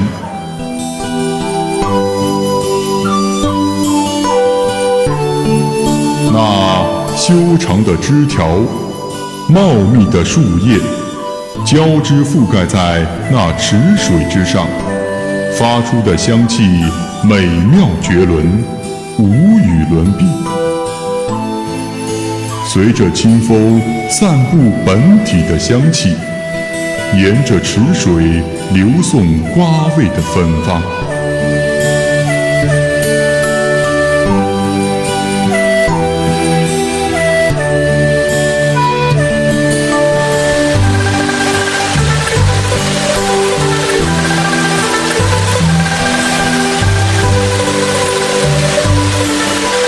那极乐世界里的水池，周边都是由金、银、琉璃、玻璃、砗磲、赤珠、玛瑙镶嵌而成。那池子里的水质地洁净，清净温凉，口感甘美，轻柔纯软，滋润滑泽，那水洒在身上，使人清凉适意。水质不只可以止渴，亦可治病。喝了此水，还可以增长善根。池底铺满金沙，各色莲花五彩缤纷，竞相开放在水面之上。那里的众生在那水中，那水位会随着他的意愿升高或下降。想要水淹至脚背，或者膝盖处，或者腰部，或者颈部，或者水位到头顶，或者要水温清凉些，或者温热些，或者要水流湍急些，或者缓慢些，这些都能够随心所欲，自由自在。这池水开显神智，愉悦身心，水质清澈干净，如同虚空。水清澈见底，仿佛无形。池底的宝沙，不论多深，都映照了出来。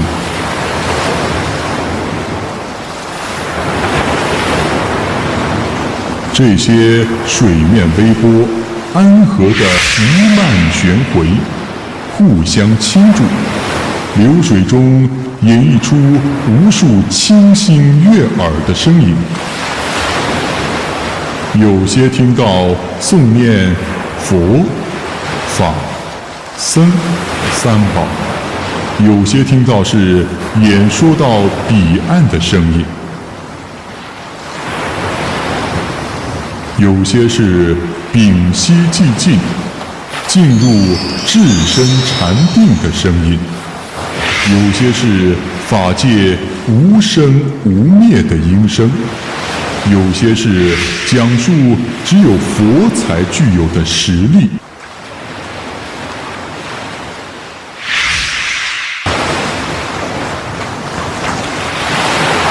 四无畏的声音，有些是本性空无、无作者、无我的声音，有些是大慈大悲喜舍的音声，有些是甘露灌顶受味声。听见这种种声音，众生心境得以清净，没有那些虚妄的分别心，正直平等，成熟种种善根。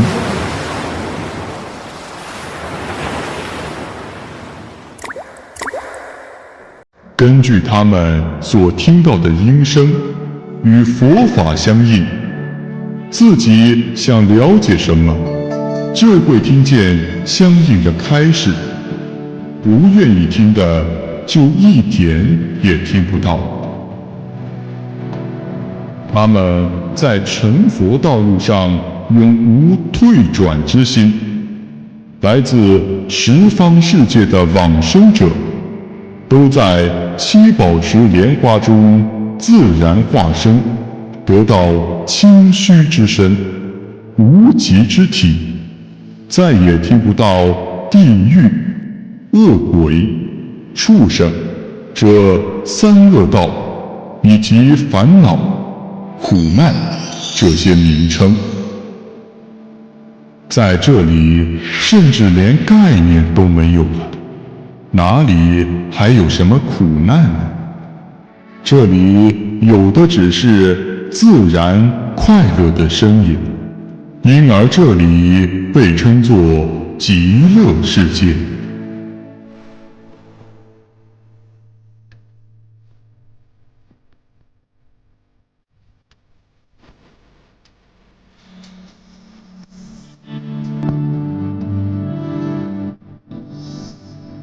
在那极乐世界里，还有很多的真情意鸟，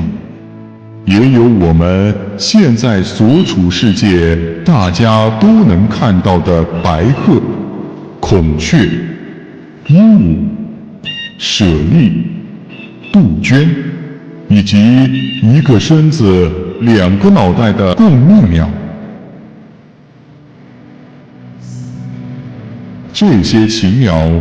日夜不停地鸣唱着优美和雅的歌声，从它们的鸣声中，大家都能感受到对佛法僧的信仰，对修成佛道的精进，在生活中保持正确的思想观念，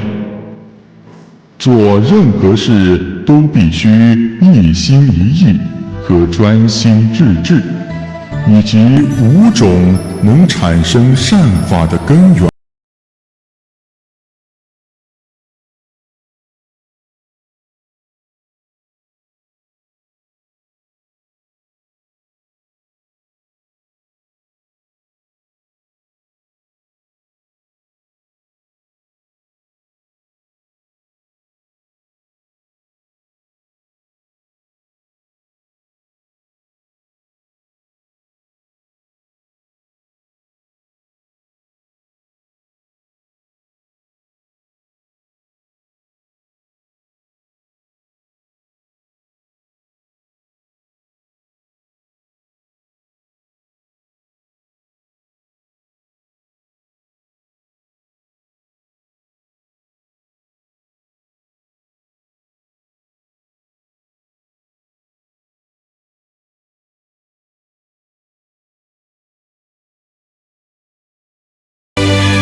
那些奇妙的鸣唱中，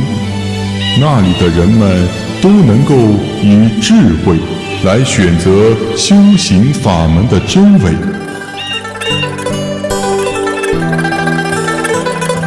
以努力精进的态度来力行实践正确的修行方法，得到正确的修行方法而欢欣鼓舞，没有烦恼，身心愉快，一切行为都与正确的修行方法十分吻合，也常常处在禅定之中，心意丝毫不散乱，舍弃一切错误的见解，而力行正法。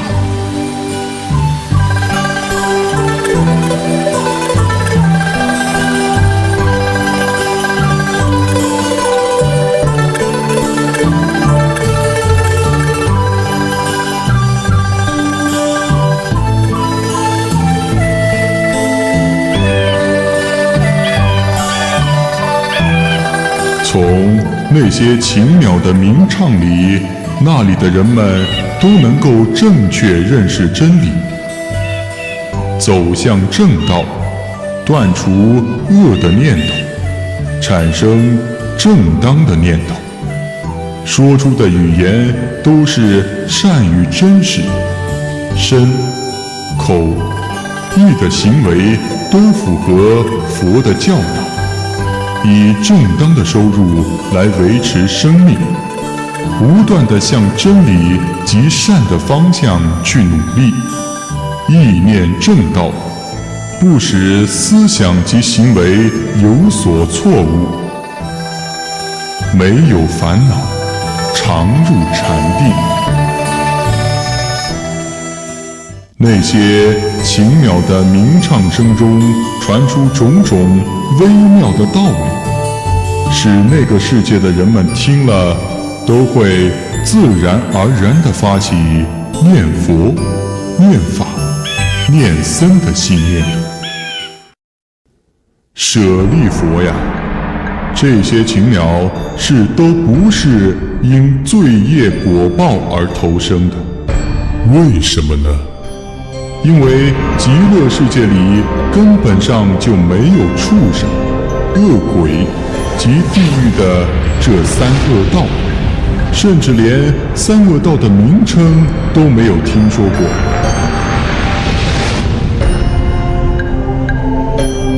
这些禽鸟都是依阿弥陀如来的愿力变化而成，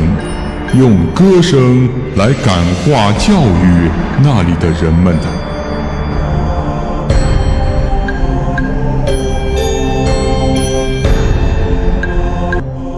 那极乐世界中所有众生的容貌和身体特征都十分微妙，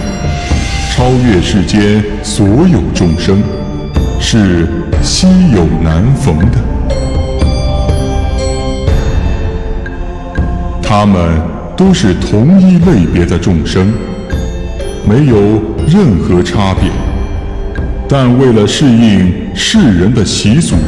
才会有天神或人众的概念，以便能够区分。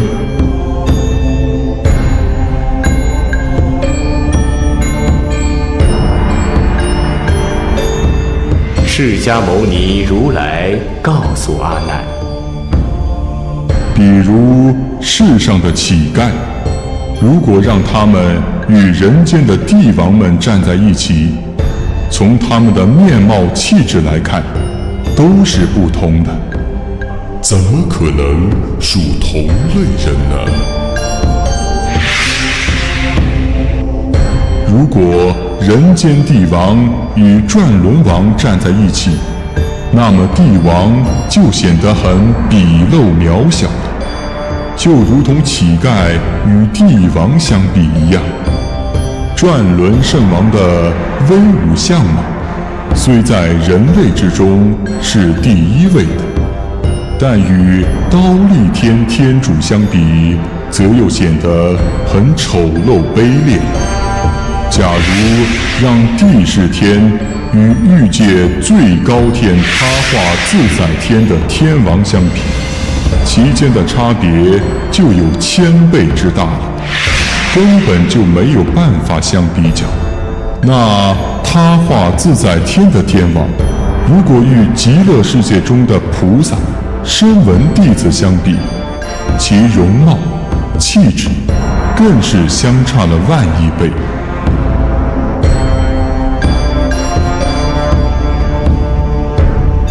这些菩萨、声闻弟子所居住的宫殿、所穿的衣服、所吃的饮食，都像欲界之顶的第6天王他化自在天王一样，而他们的威德、阶位以及神通变化，却是一切天神和众生所不能相比的。二者之间相差了100千万亿，甚至不可数计的倍数。阿难，你应该明白，那阿弥陀佛的极乐世界，这样的功德庄严，真是不可思议的。极乐世界的所有众生，不管已经出生的，还是正在出生的，或者是以后出生的，他们的容貌端庄威严，福德无量，智慧明了，神通自在，各种用品一应俱全，宫殿、衣物、香花、幡盖等都随心所欲出现。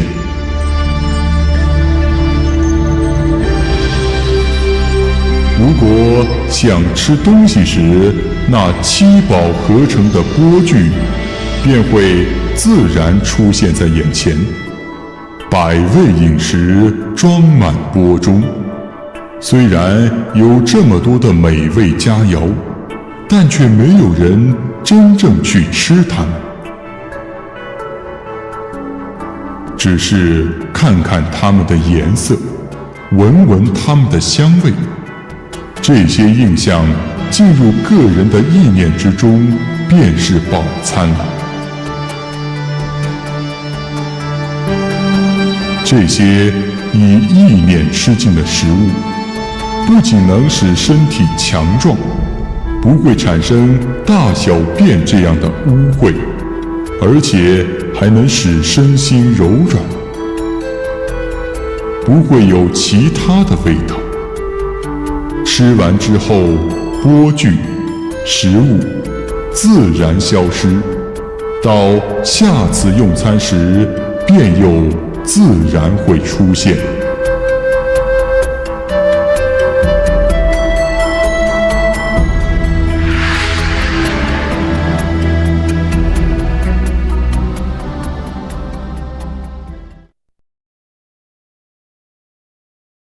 还有许多宝物做成精美的衣服、帽子、腰带、璎珞，耀耀生辉，色彩斑斓。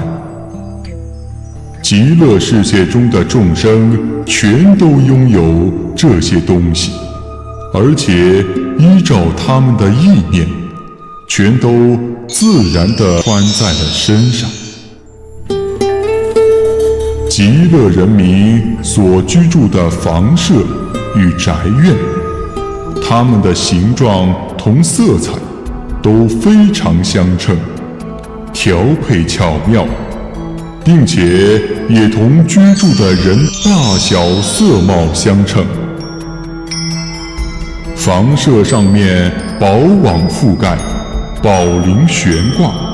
装饰着各种美妙珍奇的宝物，使房屋的光彩明艳照人，壮丽夺目，极尽庄严华丽。楼台栏杆，堂宇房阁，宽窄方圆，或大或小，或建在空中，或建在平地，全都清静安稳，建造微妙，使人看了欢欣鼓舞，快乐无极。人们想要什么样的房屋，便会随着这一意念出现什么样的房屋。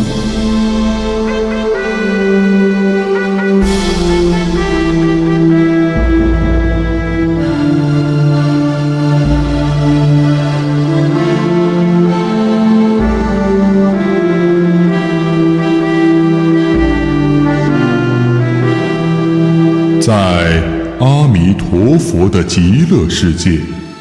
每到吃饭的时候，自然德风便会徐徐吹起，那罗网及众宝树发出微妙悦耳的声音，这声音不断地演说苦、空、无常、无我以及成佛的修行方法。那音声散发出万种温雅的德香，闻到这种香气，风尘劳苦、不良习性自然消失，不再升起。那风轻抚身上，温柔舒适，就好像比丘进入灭尽禅定状态中的感觉一样。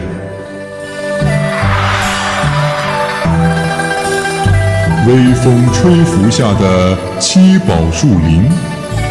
鲜花飘飘洒洒，纷纷落下，聚在一起。那花发出种种的色光，笼罩在整个佛土。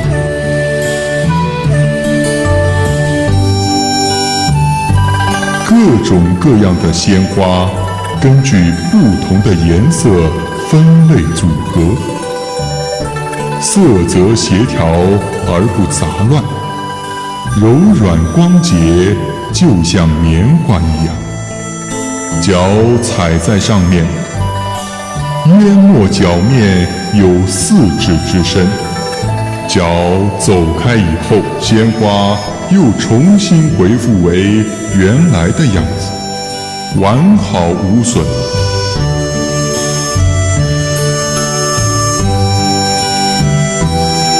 吃饭的时间过去以后，这些鲜花便会自然消失，大地重新一片清净，天上重又飘下新的花雨。随着时令的变化，这种现象循环往复，与前面所说的情景没有什么差异，在一天之中要重复6次。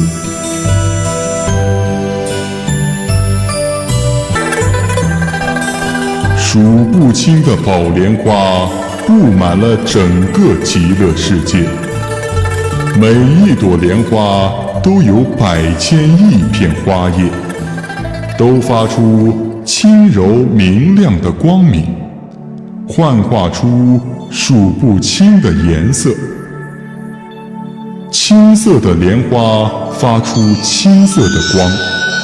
白色的莲花发出白色光，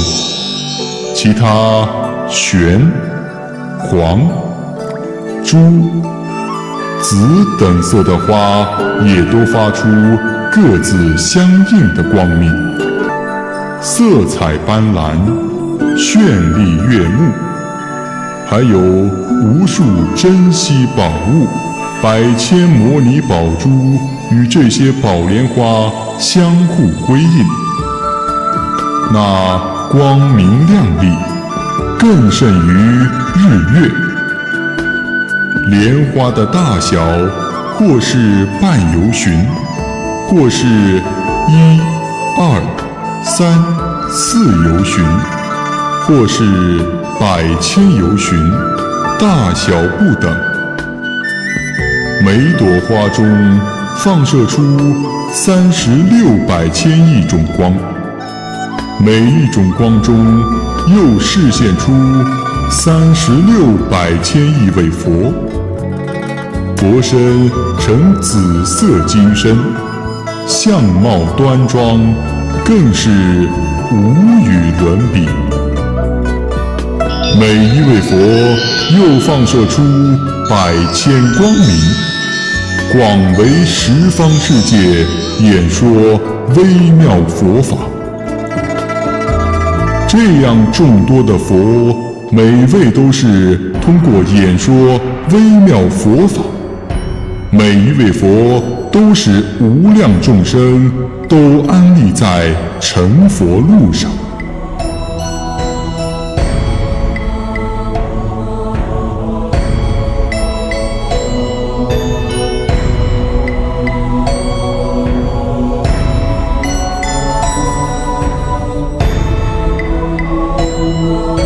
阿难，那阿弥陀佛的国土之中，没有昏暗、火光、日月、星辰以及昼夜等现象，也没有岁月、劫数这些时间的概念，更没有对家庭的执着。无论什么地方，既没有标志名称，也没有取舍分别的行为，唯一感受的就是清净之心所带来最无上的快乐。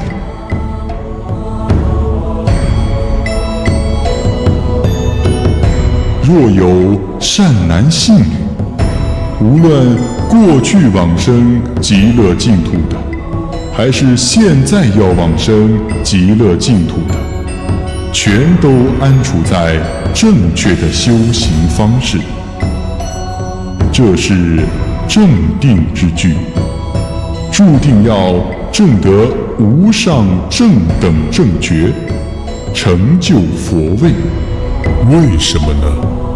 因为如果是处在邪正句或不定句之中，那么必定不明白正确的修行方式以及积功累德的作用。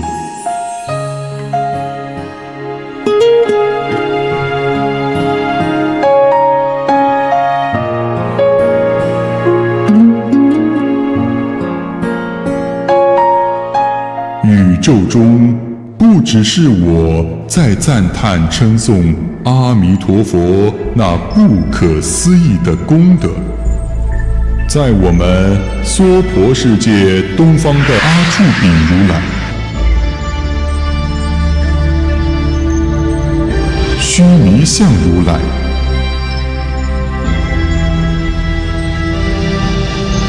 大须弥如来、妙音如来等，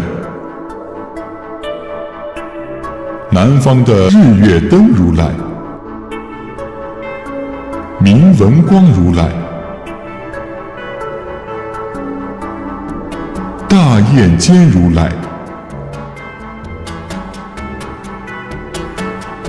须弥灯如来、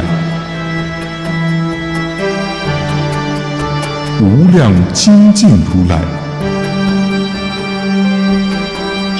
西方的无量寿如来、无量相如来、无量壮如来、大光如来、大明如来、宝相如来、净光如来等，北方的焰肩如来、最胜音如来、南举如来，日生如来，网明如来，下方的狮子如来，明文如来，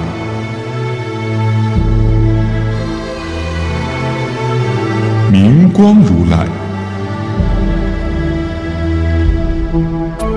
达摩如来，法幢如来，持法如来等。上方的梵音如来，素王如来，香上如来，香光如来，大焰肩如来，杂色宝华延伸如来，梭罗树王如来，宝华德如来，见一切义如来，如须弥山如来等等十方多得像恒河沙一般数不清的如来，都在各自的世界里，以自己的舌头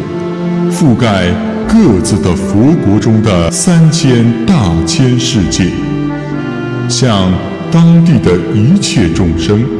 介绍极乐世界和阿弥陀如来种种不可思议的功德，劝慰大家要发愿往生到极乐世界去。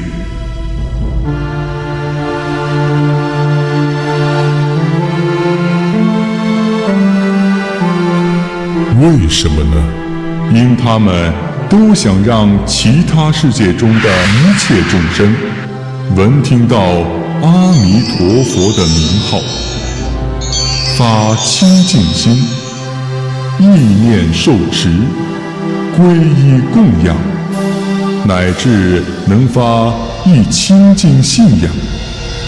把所做的一切功德都一心一意回向到要往生到极乐世界，一定能随其意愿得到往生，并继续修行，在成佛路上再也不会退转，最终成就佛道。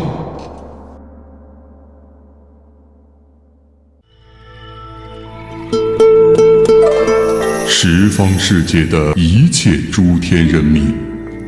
凡是诚心发愿要往生极乐世界的，大致可分为3种人。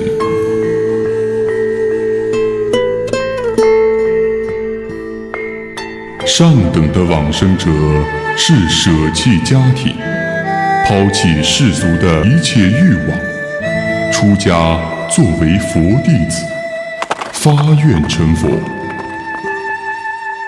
一心专念阿弥陀佛的名号，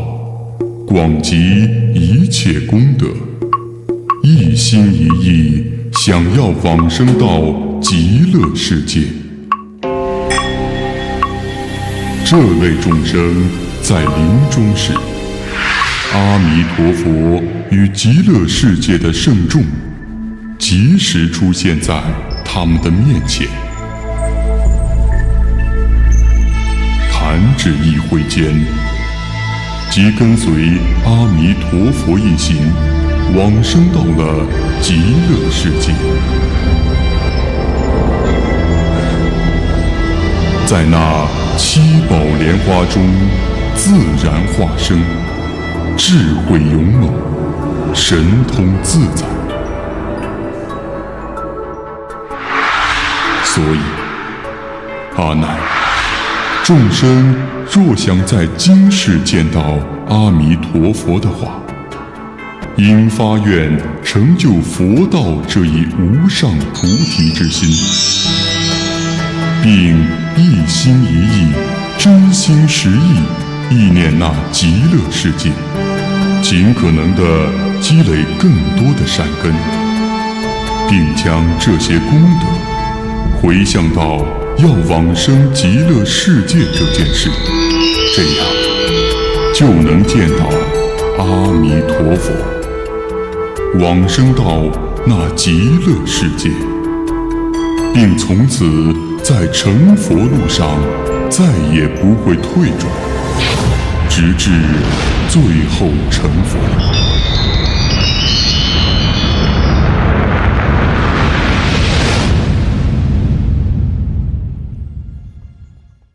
中等的往生者是不能舍离家庭出家做沙门大修功德的人，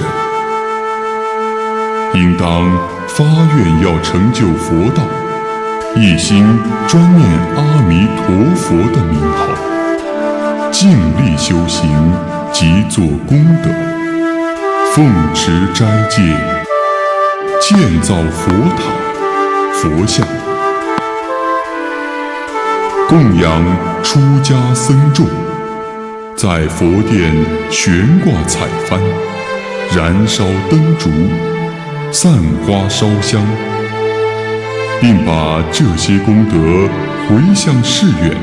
往生极乐世界。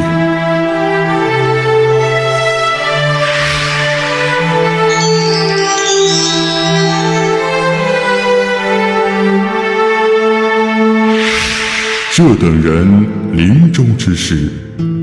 阿弥陀佛的与真身无二无别的化身，在极乐世界诸多众人围绕下，出现在这等人面前，接引他们顺利往生到极乐世界。这类人到了极乐世界之后，虽然在功德智慧方面比上等往生者略低一筹，但在成佛路上再也不会退转。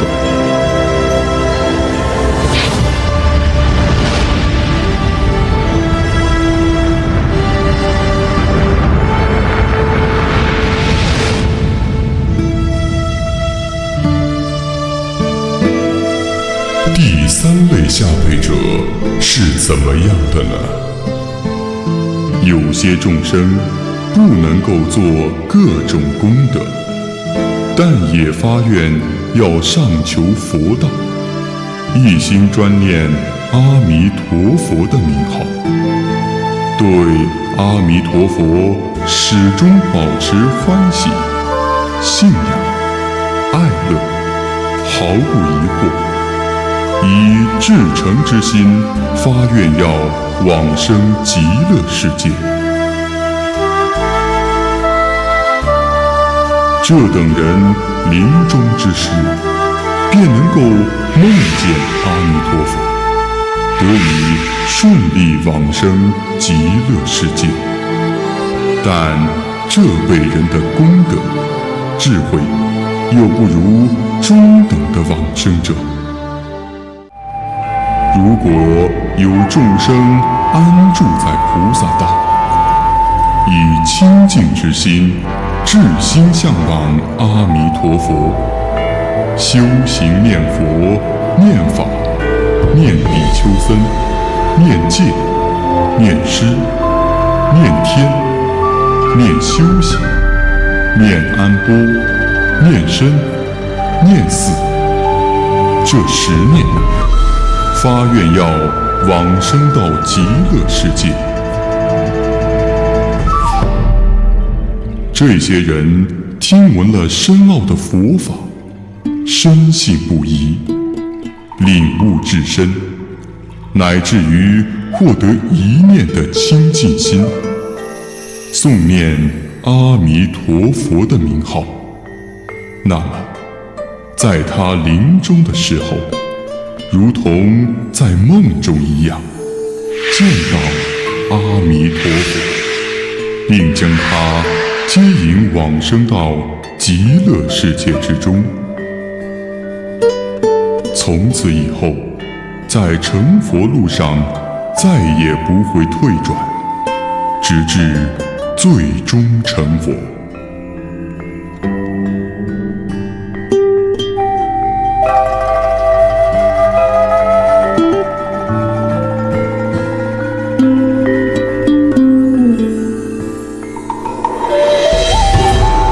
阿难，如有一定善根的众生听到这部经，只对于经中的义理能够了解而谨记于心，念念不忘，并且实践于日常生活中，读诵书写并供养这部经典，日日夜夜都不间断，只求能够顺利往生极乐世界，发愿要成就佛道，对佛制定的戒律坚固护持，丝毫不犯，饶益一切众生，将自己所得的一切功德善根，全部毫无保留地布施给众生，让他们得到安乐，教化众生意念阿弥陀佛和极乐世界。那么，当这个人临终往生到极乐世界之后，其容貌将会像阿弥陀佛一样，具有32种大人相，80种好，真金色身，种种庄严，迅速闻听相应佛法，在成佛路上永不退转。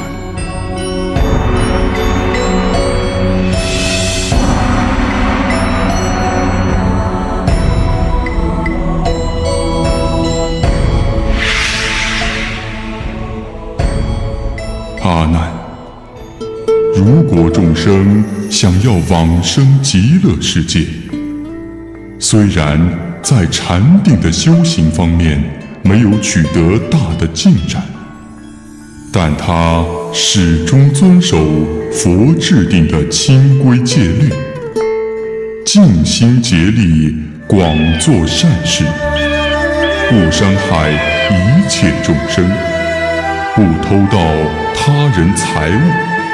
不乱搞男女关系，不说假话欺骗别人，不饮酒，不说他人的长短优劣，不污言秽语辱骂众生，不说那些华而不实的话语讨别人的欢心，对世间的万事万物不起贪念，对自己所谓不利的一切人和事都不会有嗔恨心，也没有痴心妄想，再加上昼夜思维那清净庄严、殊胜无比的极乐世界，和慈悲无限的阿弥陀佛那种种功德、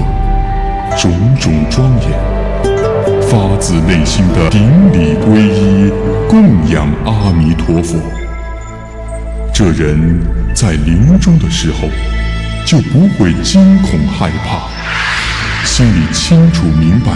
而不是迷迷糊糊，即得以顺利往生到西方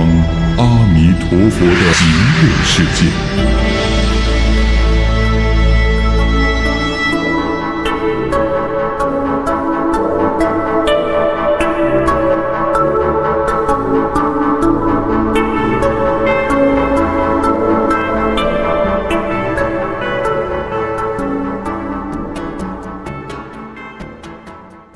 如果有的人俗世缠身而不能出家修行，也没有闲暇时间去大修斋戒来使身心达到清净无忧的境界，那么他在有空闲的时候，可以端正身心，断绝一切世俗的欲念干扰和烦恼，以慈悲之心勇猛精进修行。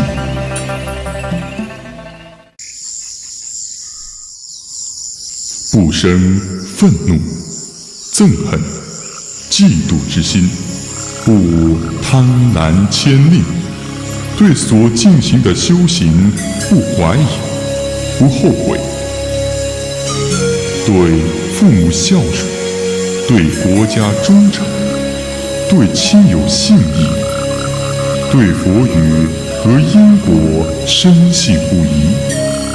对这些佛法信受奉行，不得损减亏失。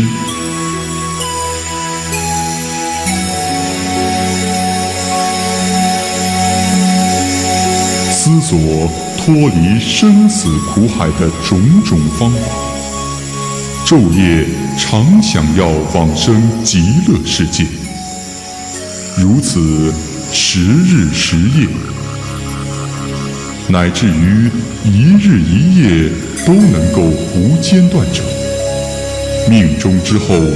都得以往生到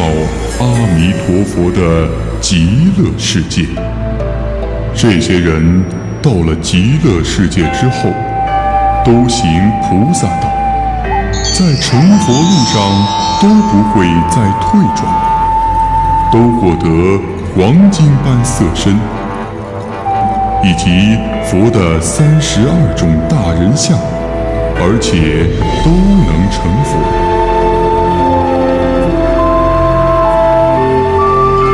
至于想在哪个世界成佛，都是根据他们的心愿来决定，随其修行精进程度的不同，那么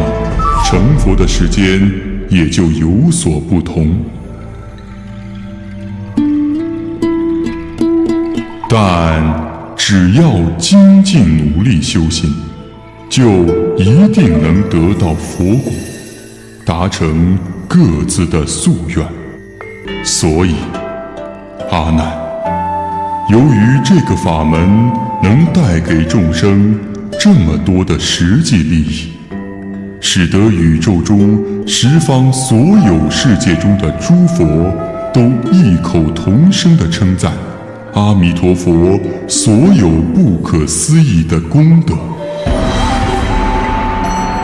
阿难，十方世界的诸位菩萨，为了想瞻仰礼拜极乐世界的阿弥陀佛，每一位都以香、花、幢、幡、宝盖前往极乐世界阿弥陀佛的住处，恭敬地供养、聆听、接受他所讲授的经法，宣布道化，称赞佛国净土的功德庄严。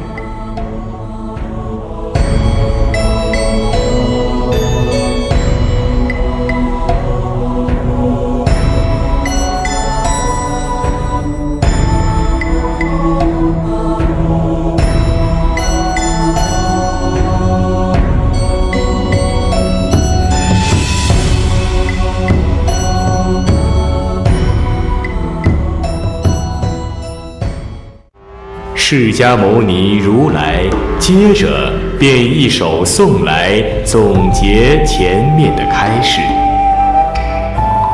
东方诸佛刹，属如恒河沙，恒沙菩萨众，往里无量寿，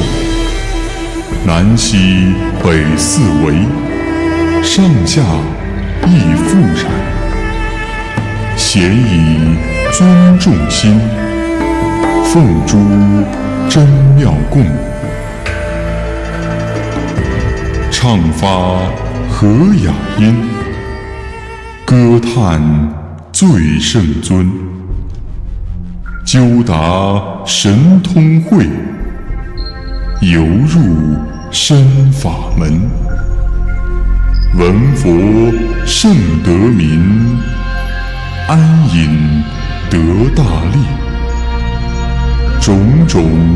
供养中，勤修无懈倦。观彼殊胜刹，微妙难思议。功德普庄严，诸佛国难比。应发无上心，愿速成菩提。应时无量尊，微笑现金容。光明从口出，遍照十方国。回光环绕佛，三匝从顶入。菩萨见此光，即证不退位。实会一切众，互庆生欢喜。佛语梵雷震，八音唱妙声。十方来正事，无息知彼愿。志求严净土，受记当作佛。觉了一切法，犹如梦幻想。满足诸妙愿，必成如是刹。知土如影像，恒发弘誓心。究竟菩萨道，具诸功德本。修圣菩提行，受记当作佛。通达诸法性，一切空无我。专求净佛土，必成如是刹。闻法乐受行，得至清净处，必于无量尊。受记成等觉，无边殊胜刹。其佛本愿力，闻名欲往生。自至不退转，菩萨心志愿，愿己国无异。普念度一切，各发菩提心。舍彼轮回身，俱令登彼岸。奉事万亿佛，飞化遍诸刹。恭敬欢喜去，还到安养国。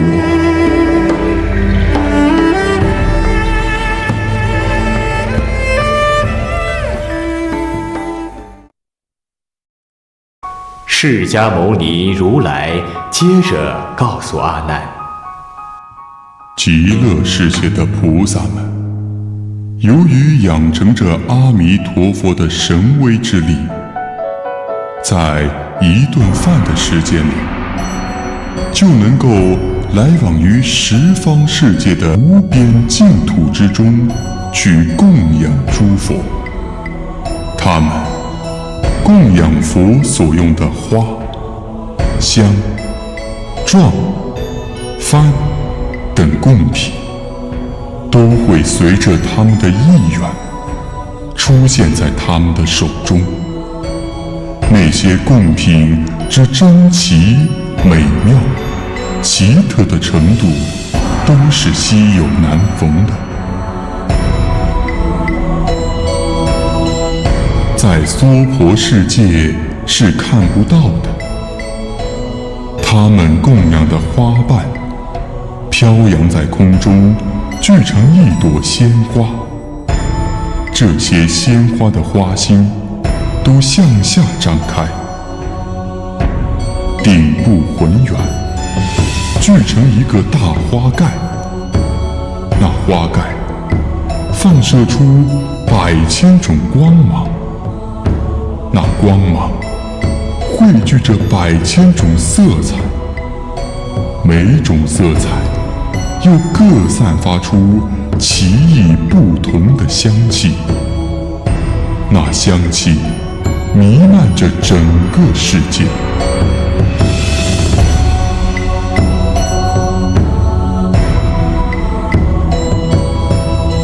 那小的花盖有10由许大，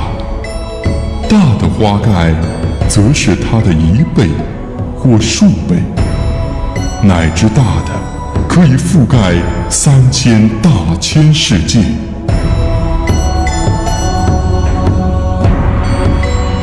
所有这些花，随着落下来的先后顺序依次隐没。如果不重新撒下新的花瓣，那么前面所撒下的花瓣是不会落下的。飘飘洒洒，悬浮在虚空之中。菩萨们在虚空中伴随着来自虚空的美妙音乐，歌颂佛的无量功德。供养完毕之后，只需片刻的时间，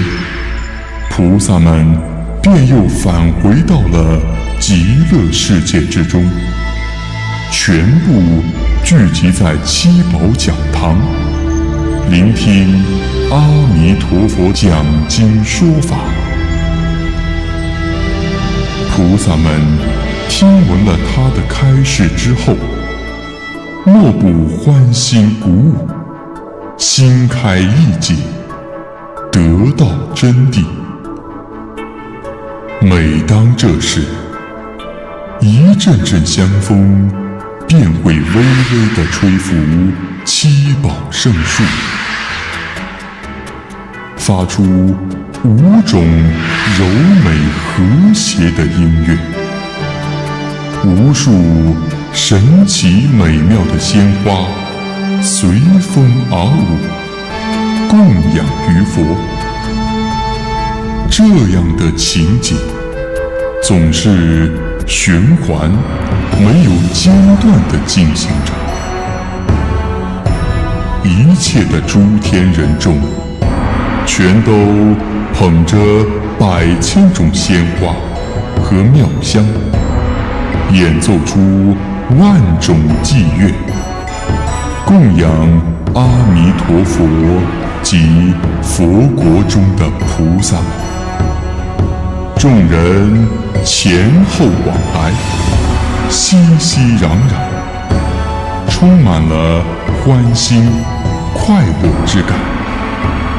这些都是因为阿弥陀佛本愿功德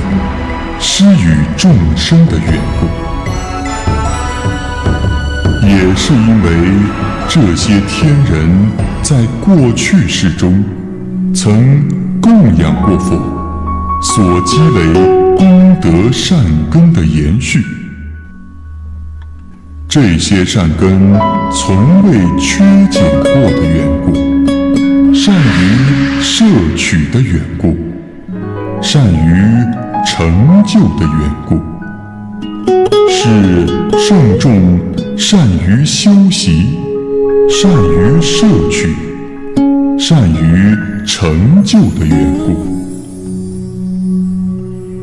在阿弥陀佛的极乐世界中所有菩萨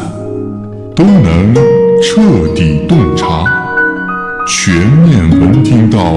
来自四面八方、过去现在的一切事情。对于诸天人民，以至于飞蝇爬虫之类心中所想和善业恶业，口中想说之事，以及何时能够得以解脱苦海，何时能够往生极乐世界等事情，他们都知道得一清二楚。还有，在阿弥陀佛世界中那些声闻弟子身上发出的光芒，能照到意游寻远，而菩萨们的光芒则可照亮百游寻远的地方。其中有2位是最为至尊的，他们的威严神光能够普照3000大千世界。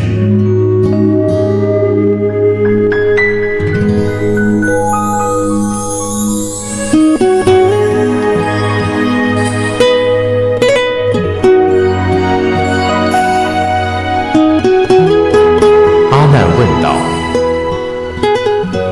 那2位菩萨的名号叫什么呢？释迦牟尼如来回答说：一位名叫观世音菩萨，另一位名叫大势至菩萨。这2位菩萨曾经在娑婆世界中修习菩萨行，往生极乐世界之后，便伴随在阿弥陀佛的左右。如果他们想到其他十方世界供养诸佛的话，都会随心而至的。现在，他们就居住在我们所居住的娑婆世界之中，救度这里的众生往生到极乐世界。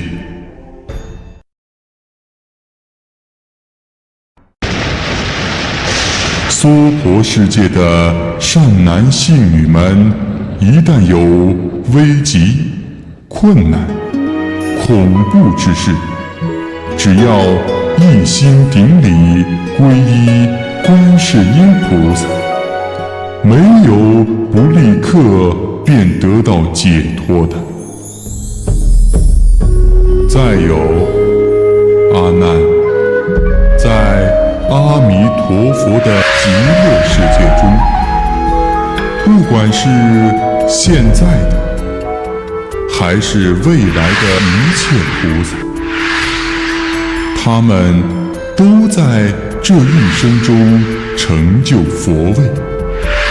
还有一些菩萨发下宏大誓愿，自愿重入生死苦海，为救度众生脱离生死苦海而鞠躬尽瘁。这些菩萨们时时刻刻以自己的誓愿为铠甲，在各个世界中演说佛法，以智慧和功德来庄严自己。他们虽然也出生在五浊恶世，视线跟那里的众生一模一样，但他们直到成佛，也不会堕入三恶道去受苦。不管他们生到哪个世界，对自己的过去知道的一清二楚。阿弥陀佛欲度脱十方世界的一切众生，都能够往生到极乐世界，使他们都能够得到究竟的快乐。那些行菩萨道的众生都能够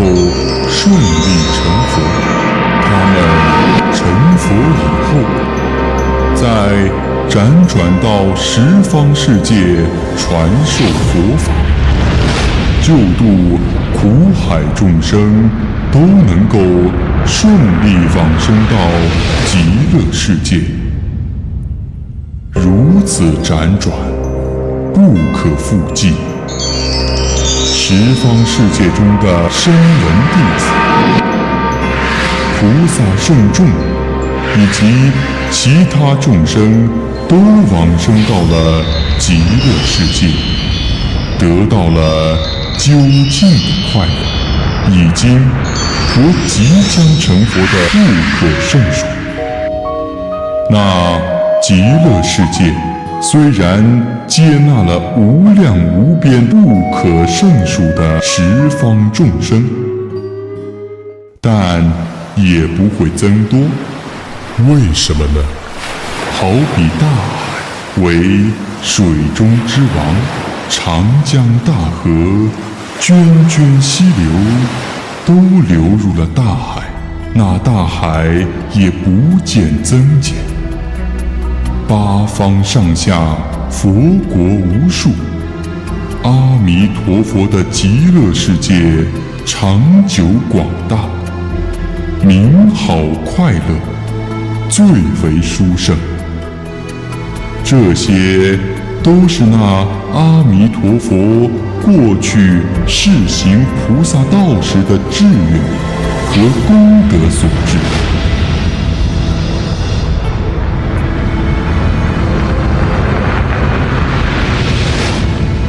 那阿弥陀佛的恩德广布十方佛国世界，无穷无极，深大无量，是任何语言和形容都无法表达于万一的。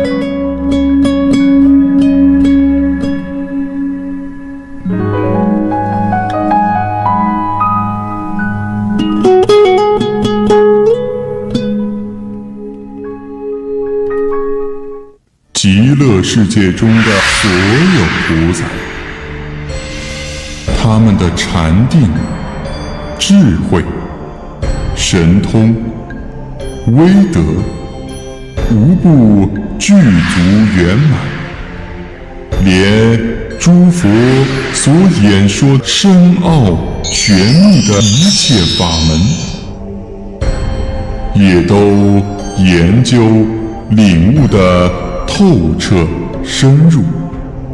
没有一处不明了通达的。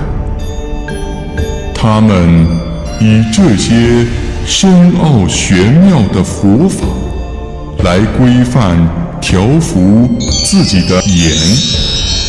耳、鼻、舌、身、意这六根，身心柔软，深入真正智慧，对外道的教法再也不会用心，都依照诸佛的教导，在修习念、则去、精进、喜、疑、定和舍这七觉支方面不遗余力，修行无眼，照真达俗，使肉眼检则，天眼通达十方，无论远近，法眼清净，慧眼见真如，佛眼具足，对一切之法性通达绝了，辩才总持，得大自在，了解世间一切众生的根性，而且因人而异，随其机宜，广说佛法。所说之法，至诚真实，深入佛法精髓，度化众生，演说正法，无假有之相，无造作之为，无烦恼之负，无涅槃之念，没有种种分别，远离种种颠倒，对一切所用之物从不摄取，游历十方诸佛世界，从不产生喜爱或厌烦的感觉，无所希求，甚至连这个念头也不曾有过，也没有你我的分别，更无亲疏恩怨的计较。为什么呢？是因为这些菩萨对于一切众生，皆怀有大慈大悲，为一切众生谋利益之心，舍离了一切执着，成就了无量的功德，以圆融无碍的智慧，通达彻悟诸法本如，彻底明了世出世间的因果事理，以种种因生方便弘法利生，对世间一切言语都不染着于心，以追求一切正法为究竟的快乐，了知世出世间一切诸法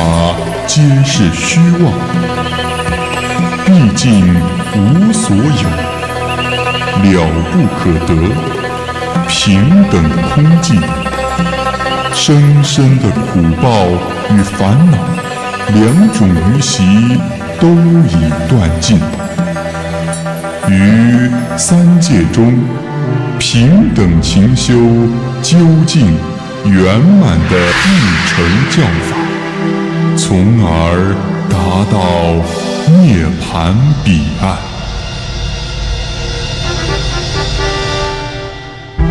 决断一切疑惑的束缚，正无所得，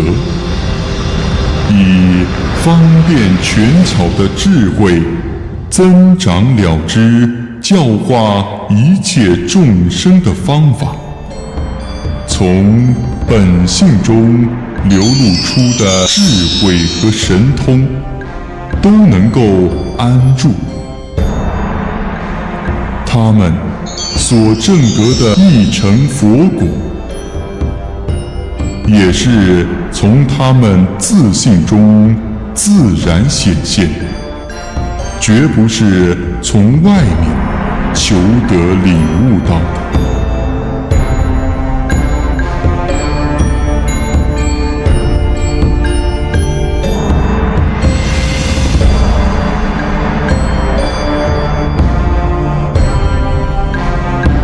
极乐世界的菩萨们，智慧宏大深广，就像那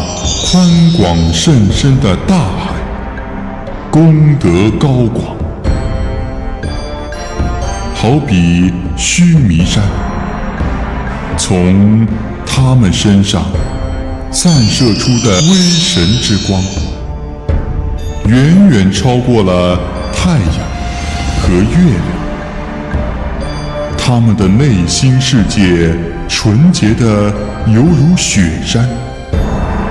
菩萨们忍受侮辱、屈辱的精神，好比承载万物的大地，对世间中的一切都平等心对待。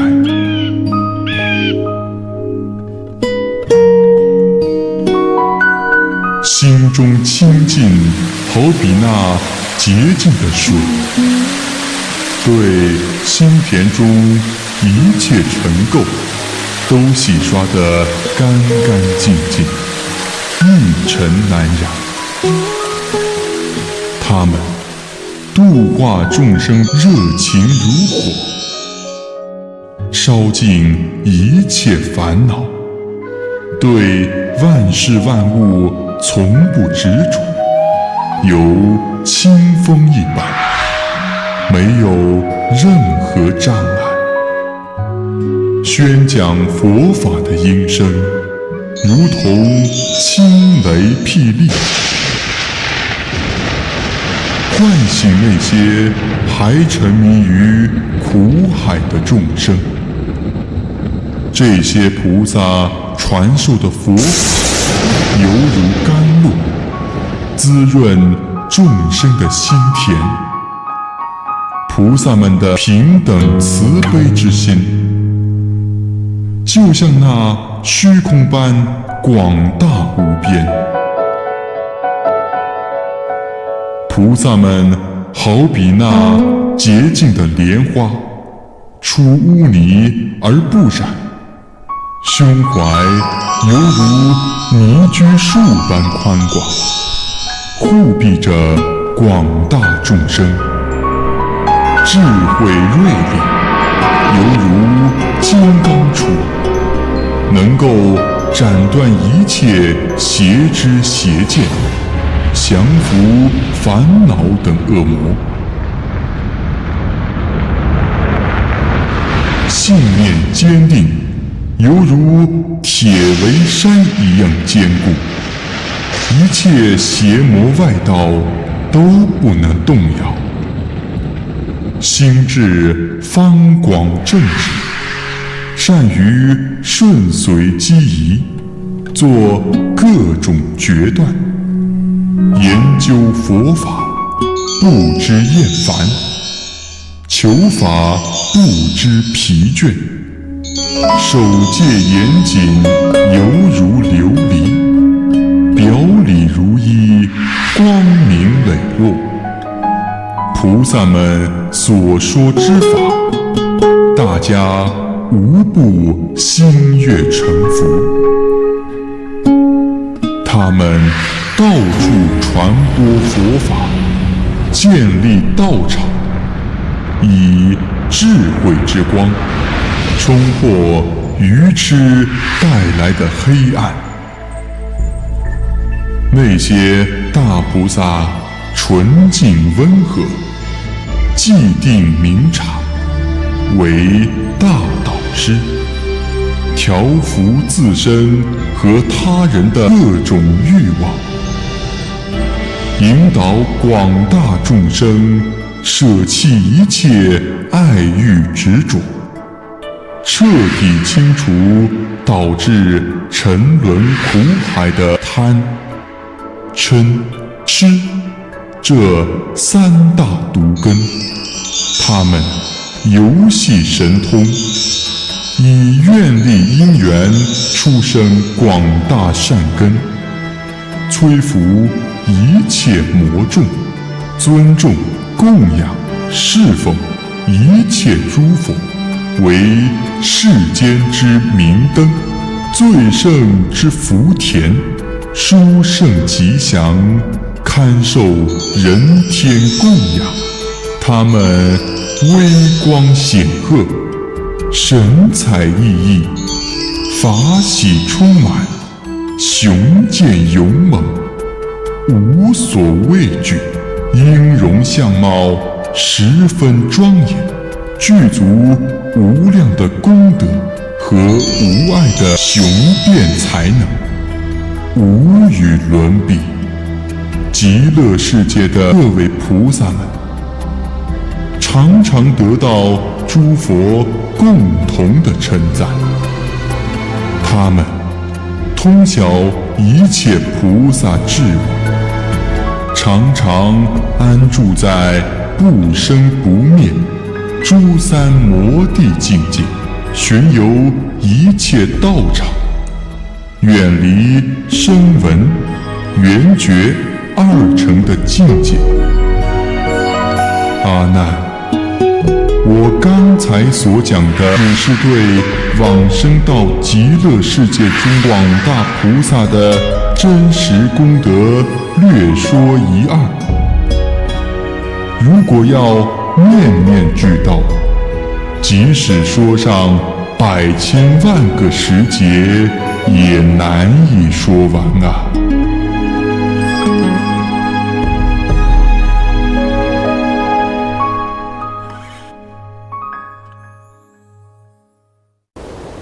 释迦牟尼如来又告知弥勒菩萨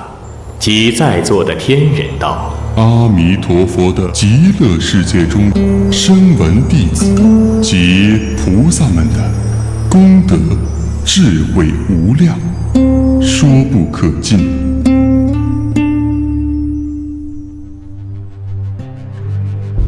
那国土的奇妙、安乐、清净，也同样妙不可言。他们勤力善念，尽力供养十方诸佛，观经行道，喜乐久习，才猛智慧，信心坚定不退，意念终不松懈，外相迟缓，内心始极，心容虚空，包罗万象，奉行中道，内外一致，表里如一，自然严整，检点端直，身心洁净，没有贪爱。他们的志向誓愿从不改变，他们所追求的佛法平和中正，永远不会误入歧路。他们对佛经中约令总是兢兢业业，不折不扣地执行，好比工匠手中的墨线，依线施工，不敢稍有怠慢。心中所想全为佛法，没有其他任何杂念私欲，心中空旷，没有任何忧虑，随缘行事，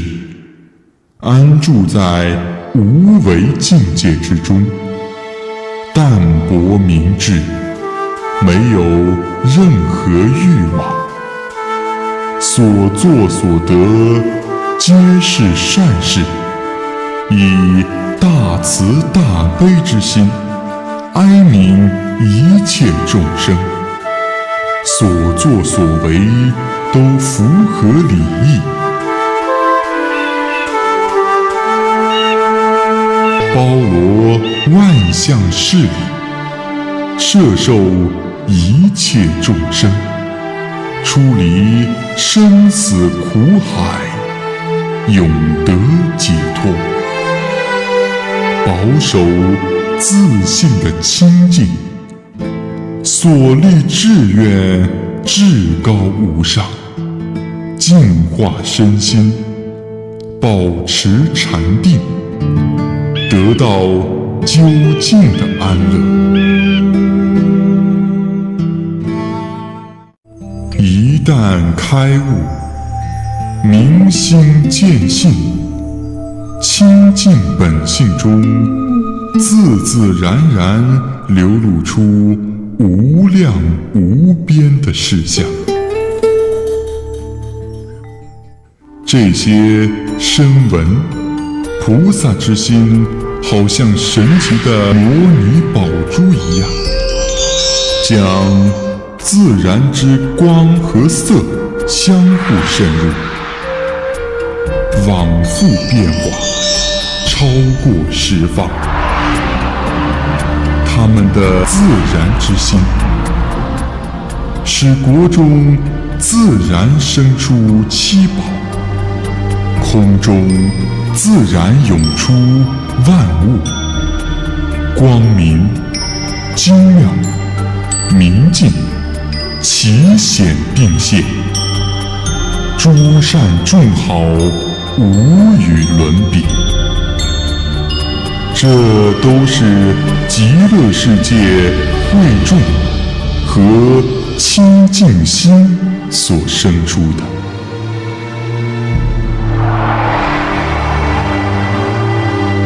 他们的智慧没有上下之分，对万事万物洞察的深广程度可谓无边无际。你们应当各自精进勤修，努力自求自身的功德，断除生死，往生到阿弥陀佛的极乐世界之中。到了那时，你们自然会完全舍弃了娑婆世界的六道轮回，恶道之门自然关闭。那极乐世界是最胜之道，简单易行。那极乐世界的往生者都不逆不违，为本性所牵随，志向如虚空，勤修成佛道，可以得到长生不老，寿命和快乐都没有极限。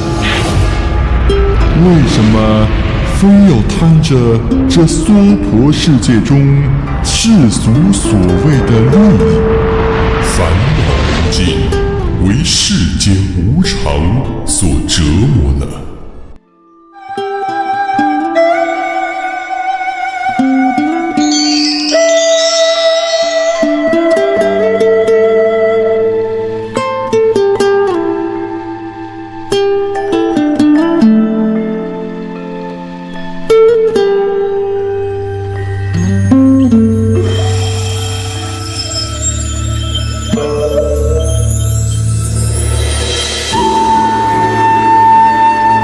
这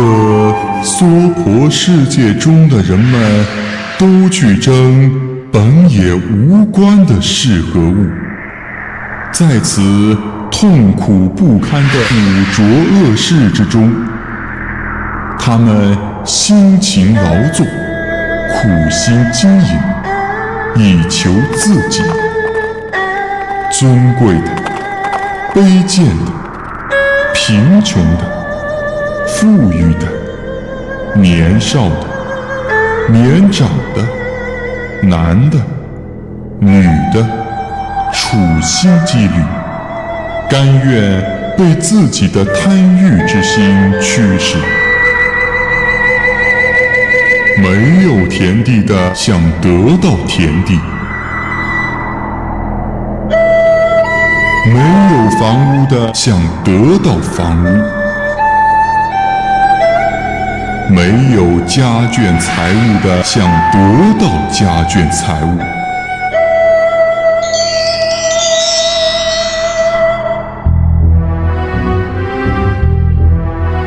不管是没有得到的，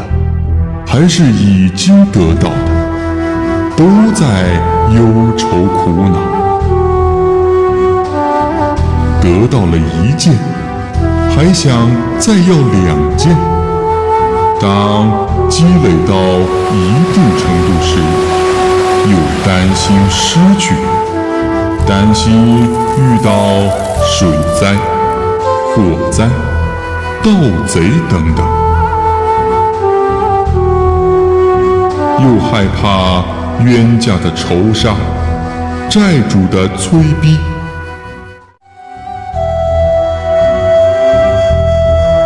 忧惧之中，牵念之心随之增长，越来越顽固，难以弃舍。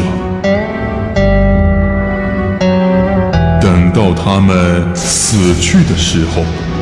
所有的财物都不会跟随他们而去，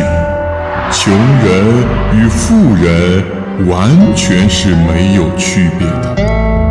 各中忧苦，万端无尽。这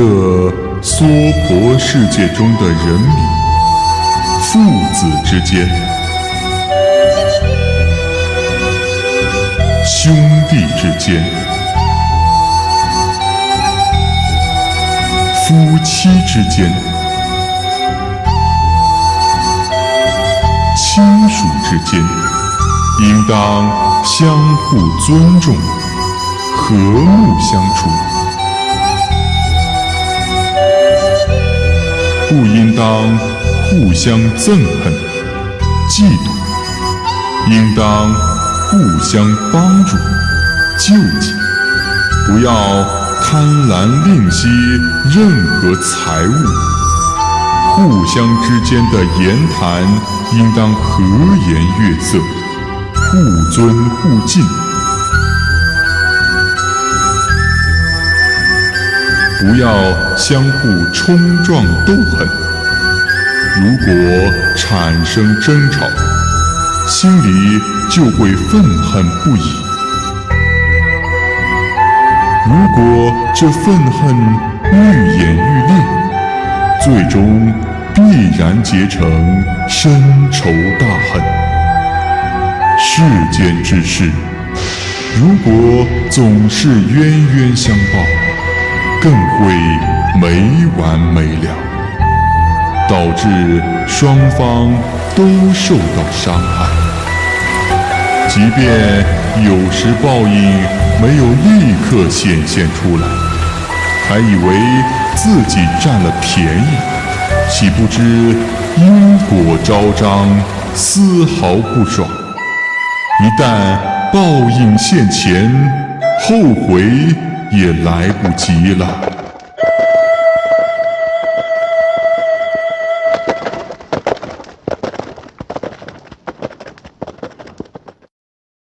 人类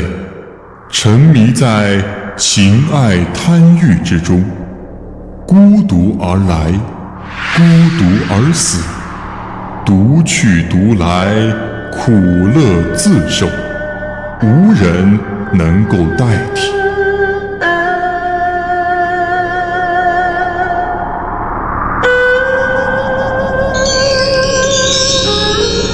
善恶果报如影随形，每个人在世上所作所为各不相同，要想再见，遥遥无期。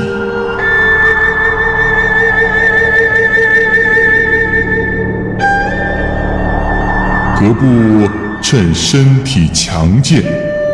努力行善？难道等到有心无力之时再哀嚎吗？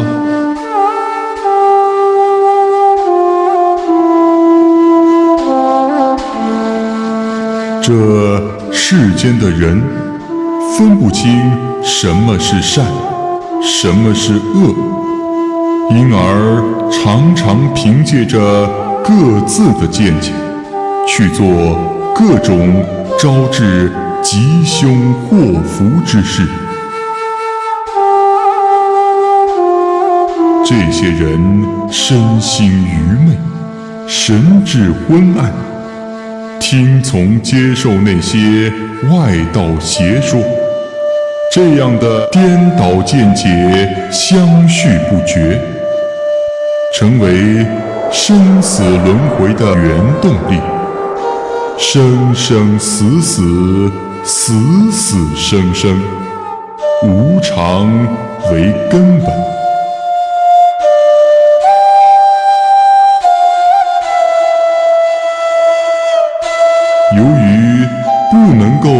对佛法产生信仰，心无远虑，被各种欲望所驱使，而一心只追求眼前的世俗快乐，沉迷于嗔恚愤怒，贪恋于财物和各类喜爱的有形之物，而永无休止，真是替他们悲哀怜惜呀！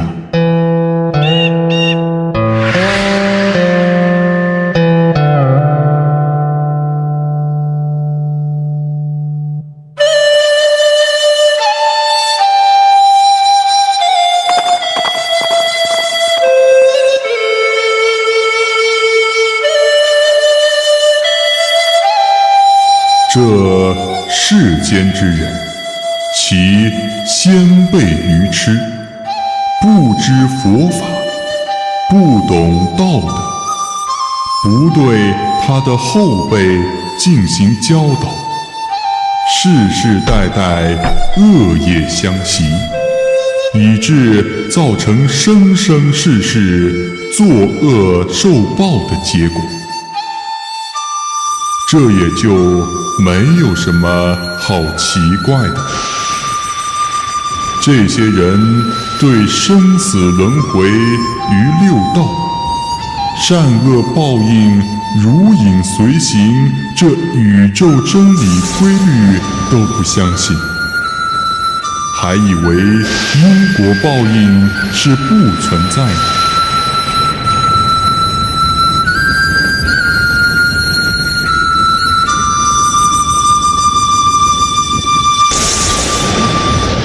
他们也常常看到，或者听说有人生老病死，或者儿子死亡，父母痛哭，或者父母死亡，子女痛哭，兄弟夫妇其悲伤程度也有过之而无不及。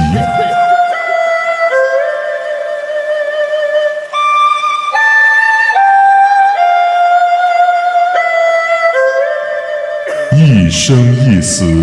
相互眷恋，被恩爱忧伤之结牢牢捆缚，没有解开的时候。想念之前的恩恩爱爱、亲善友谊，其实都是情欲在支配，不能深思熟虑，了解世事真相，而专心精勤地修行佛法。人生苦短，眨眼间第二世都再一次的开始。等到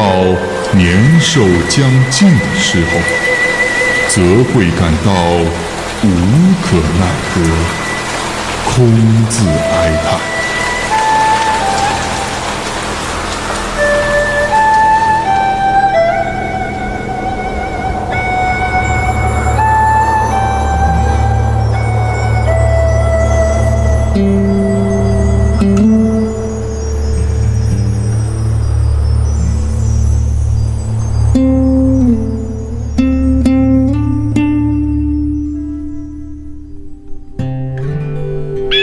这世间之人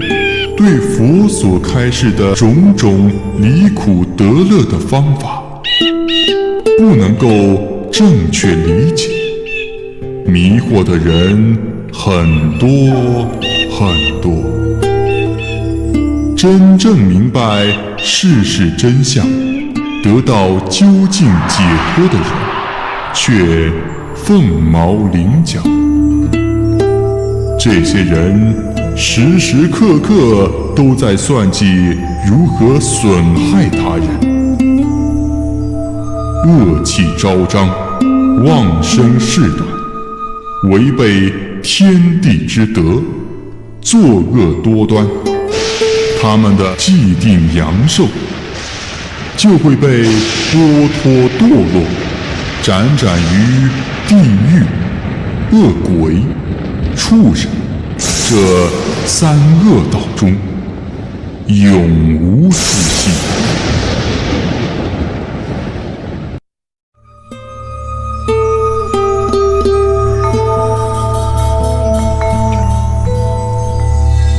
你们应当深思熟虑，远离各种恶业，选择善事，勤奋苦修。富贵荣华不可能长久，缘分一尽便会弃人而去，实在是没有快乐可言。你们应当勤奋精进，求生极乐世界。升到极乐世界之后，你们的智慧才会明达，功德才会殊胜。千万不要随心所欲，亏负于经教戒行，落在人后啊。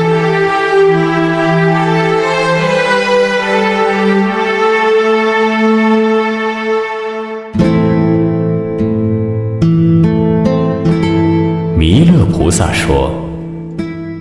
佛的教导非常深刻，非常善妙。我等承蒙佛的慈悲大恩，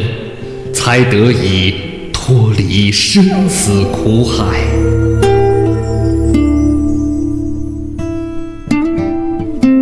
佛作为三界法王，超过一切诸天圣人，而为至尊。佛所说之法，光明彻照，洞达无极。佛是一切天人之师。今生能够遇到佛注释教化，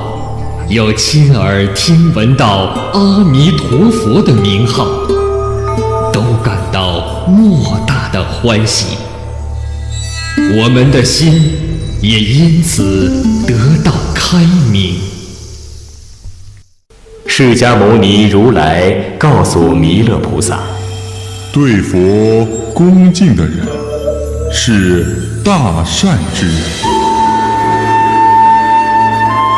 他应当称念佛的名号，观想佛的十大无上德行、无上士、正遍知、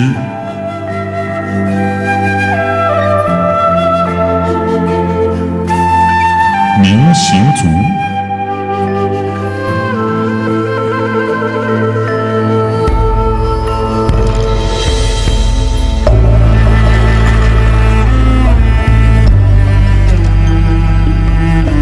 善事、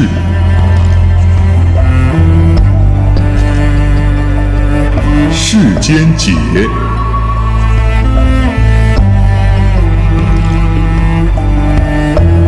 调御丈夫、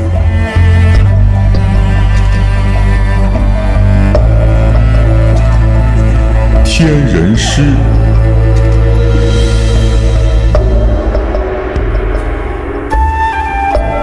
因供、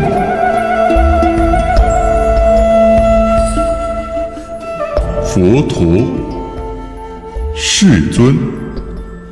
断除狐疑猜忌，拔除各种爱欲，杜绝各种恶意恶念的源头。就算他奔走于欲界、色界、无色界这三界世间秽土之中，也能无所障碍，也能够向众生指引佛法正道，度化还未度化的有情众生。你们应当知道，十方世界的众生从无量劫以来就辗转往返于天、人、阿修罗、畜生、恶鬼和地狱这6道之中，忧苦不绝，被生、老、病、死所带来的痛苦时时刻刻折磨缠绕。这身体恶臭其中而不洁净，实在是没有什么可称得上快乐的。你们应当自己果敢决断，洗除心中的污垢，言谈举止符合忠、孝、仁、义，心口如一。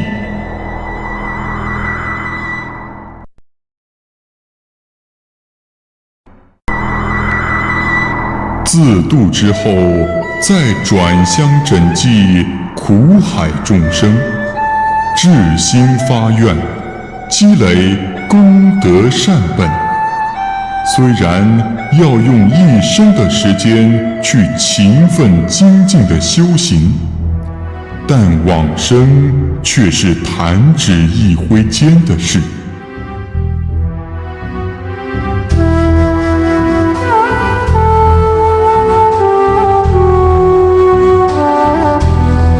往生到极乐世界之后，享受那无穷无极的快乐，彻底清除生死痛苦的根本恶因，再没有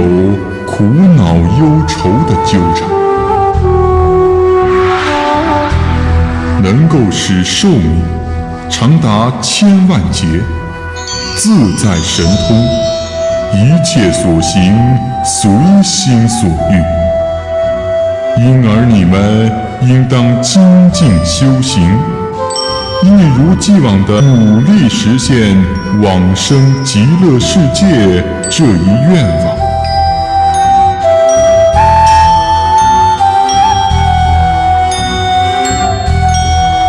不要怀疑，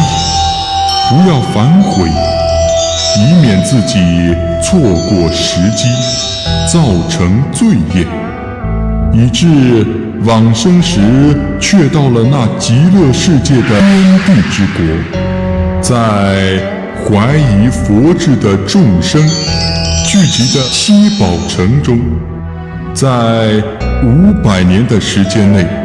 都见不到佛、法、僧三宝，听不见诸经佛法，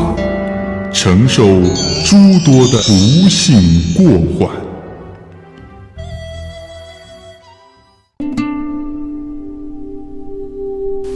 弥勒菩萨听到这里，说道：“如今听了佛明确的教诲，我等众人一定会专心修行，精进学习，按佛的教导诚心奉行，不敢有半点疑惑。”佛告诉弥勒菩萨说：“你们能在这个污浊恶世之中，端正自己的心意，不做种种恶业，堪称为大德。”为什么这么说呢？因为在十方诸佛世界之中，善多恶少，容易接受开导教化，唯有这个五恶充满的娑婆世界，是苦最多的。我现在这个世界做佛，教化众生，欲使他们舍弃五恶、五痛、五烧，降服他们的痴迷之心，让他们持守五善，获得福德。这五分别是指什么呢？第一，这世界的众生一心专做种种恶事，以强凌弱，更强者又欺凌强者，这样辗转相欺，残害杀伤。弱肉强食，不知行善。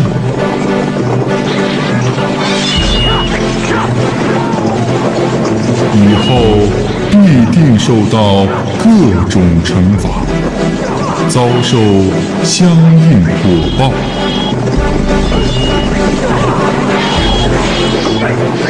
因而就有贫穷、乞丐，有的无儿无女或无父少母，有聋子、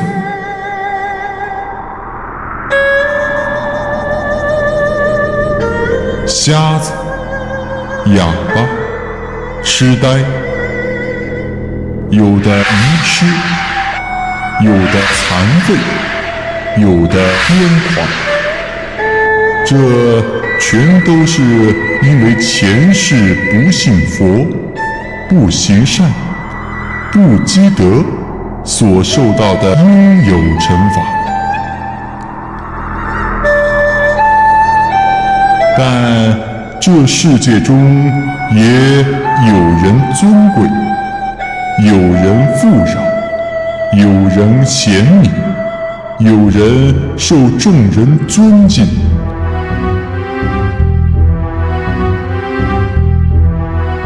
有人智勇双全，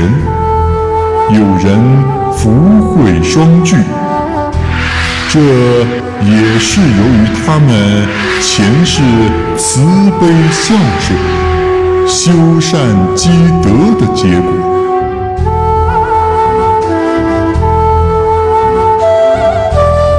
现实世界有这种可以见到的丑恶行为，因而在寿终之后，便会在冥界转生投胎，重获色身。根据其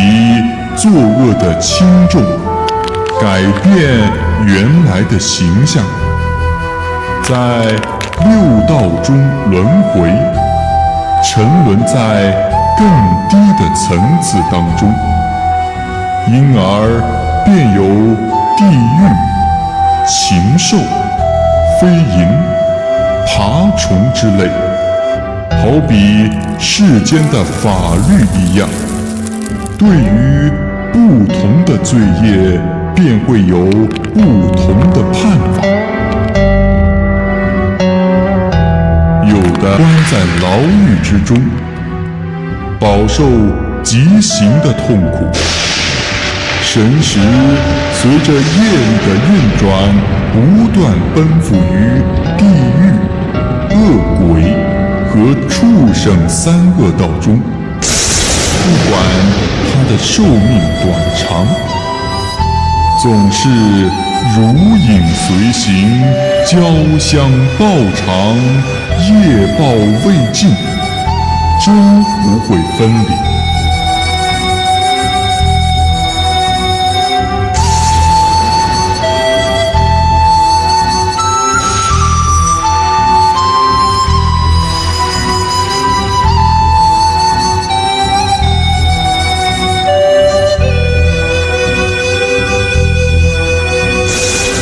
这些业力使他辗转往返于恶道之中，经过众多漫长的时节，也很难得到解脱，苦不堪言。因果定律是宇宙运行的最基本的法则，即使在短时间内不能见到这种报应，但这报应总有相聚的时候。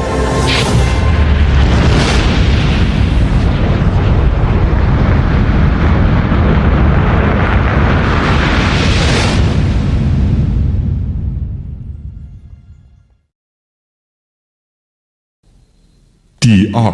这世间的众生不遵守法律和制度，奢侈淫乐，骄横放纵，放情纵欲，居于上层的众生不能贤明，在位却不能正己之身，诬陷冤枉他人，陷害忠良，口是心非，投机取巧，虚伪且诡计多端。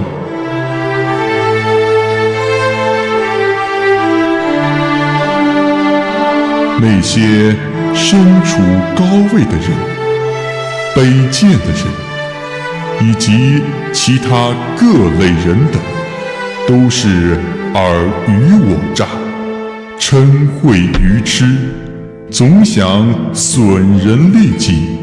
占更多的便宜，为着利、害、胜、负，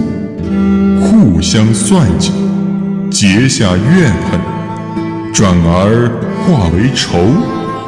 直至最终家破人亡，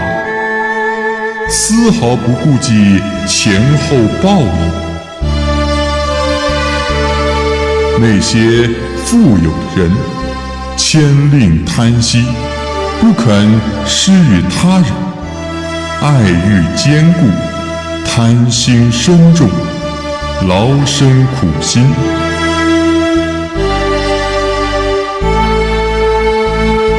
就这样一直到死，而所有的财物又不会随他而去，但善恶祸福这相应业力却追随着他的生生世世。这业力使他在三善道中享乐，或使他陷入三恶道中煎熬。再有的人见人行善，不但不学习，还要憎恶、诽谤别人，常怀盗心，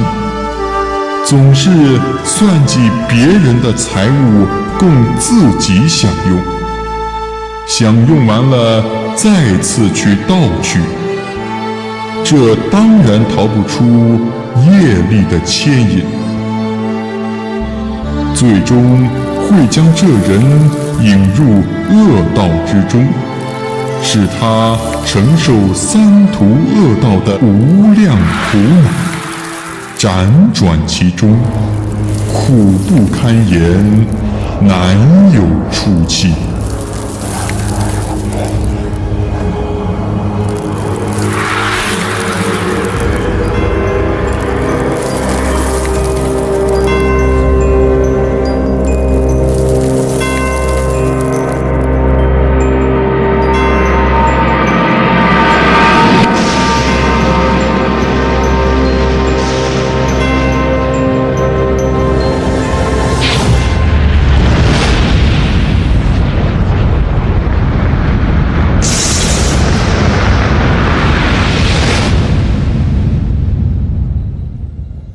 第三，这娑婆世界的众生，由于相互之间的业因，来到这个世界，又能够活得多久呢？那些不良之人，心术不正，常怀邪恶之心，常沉迷于淫欲放纵，烦满胸中，淫邪放荡，邪恶的行为流露于外表，其所作所为不但导致家产耗损，而且这些事情还不合法度，违反法律，必遭恶报。应当追求、奋斗的事，他们却不愿去做。再有的热衷于交朋结友，参加各种聚会，发动战争，互相攻击，杀戮侵略，以武力胁迫强夺他人之物，将抢夺来的财物拿回去取悦妻室儿女，不知疲倦地寻欢作乐，被世人憎恨厌恶，最终也得到灾患而深深苦恼。这类恶人虽当下是人，而已步入恶鬼行列，神明将会记着他们的恶行，一旦因缘际会，就会堕入三恶道中，受到那无边无尽苦痛的折磨，辗转于三恶道之中，痛苦不堪言说，了无出期。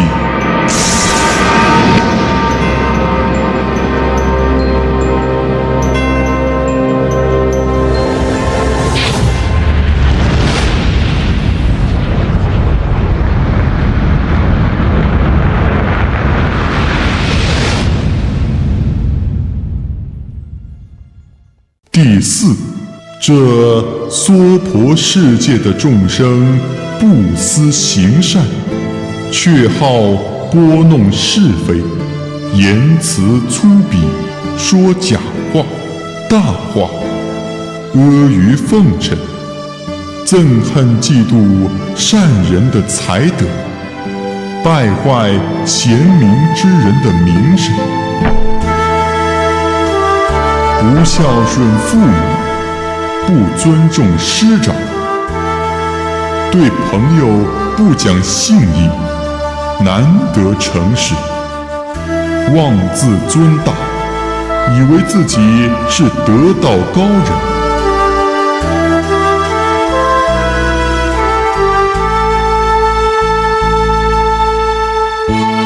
横行霸道，仗势欺人，想使大众对自己产生敬畏，不知羞惭，难可降服教化，骄横傲慢，只因前世所修福德的淫故，才会马上受难。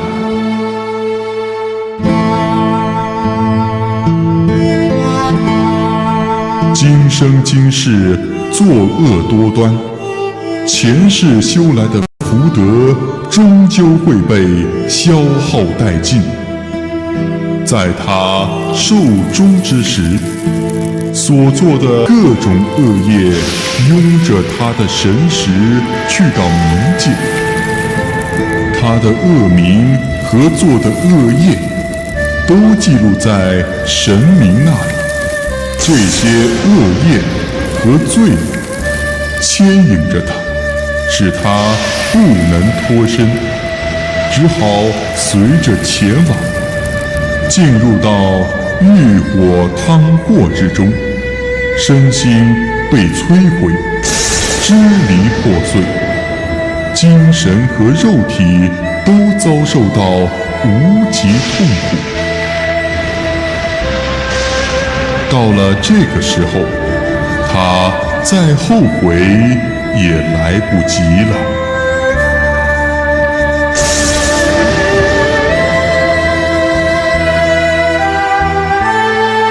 第五，这娑婆世界的众生不知努力，总是松懈懒散，不肯行善，也不肯修治身心，从事正当的职业，儿女对父母师长的教诲置若罔闻，爱理不理。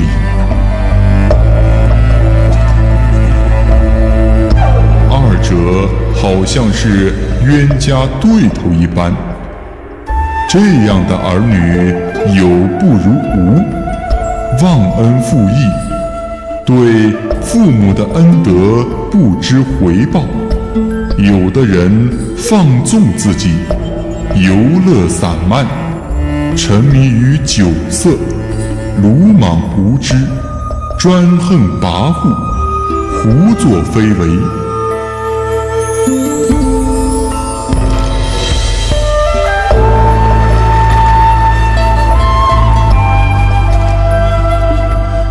不懂得人情世故，不懂得仁义礼貌，也不听从他人的劝告。有的人对父母兄妹、亲戚眷属的生活困难丝毫也不关心，不思报效父母的养育之恩。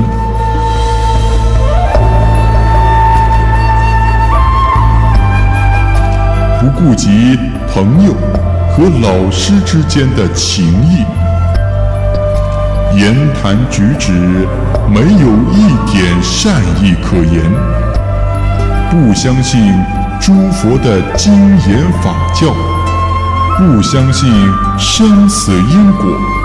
善恶有报，妄想害祸圣人，离间僧众，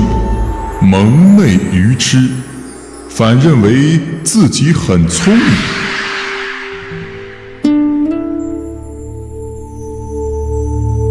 不知身从何处来，死后又往何处去。不知仁爱和顺，妄想长生。对慈悲之人的教诲却不肯相信，苦口婆心地给他以劝勉，但他却无动于衷。这些人心意闭塞，对善意良言不能够领悟，在他们寿命将要终结之时，才感到后悔、害怕，不预先修善。到这时才后悔，又有什么用呢？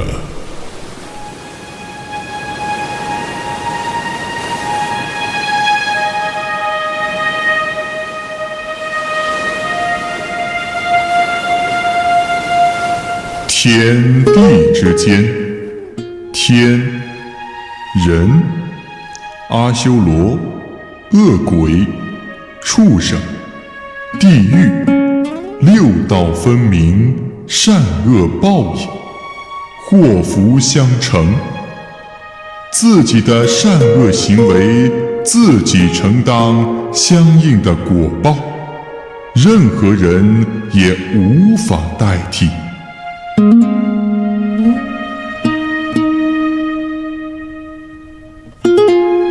善人行善事，今生快乐，来生也快乐。今世乐善好施，来生得入富贵人家。今世勤修福慧，来世得入贤达人家。恶人行恶事，今世使人痛苦，来世痛苦还将继续。今世吃鱼，来世还得入吃鱼人家。这其中的道理，只有佛才能知道。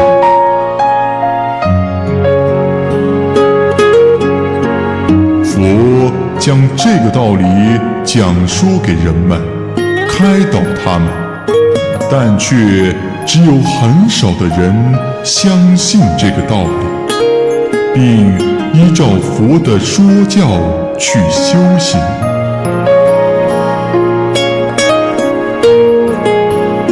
所以，生死轮回，永无休止。堕入三恶道之中的人络绎不绝，像这样的人有很多很多，难以俱尽，所以才有三恶道无量苦恼。让他们辗转其中，生生世世，历经无数劫而不得出来，难以解脱，痛苦不堪言说。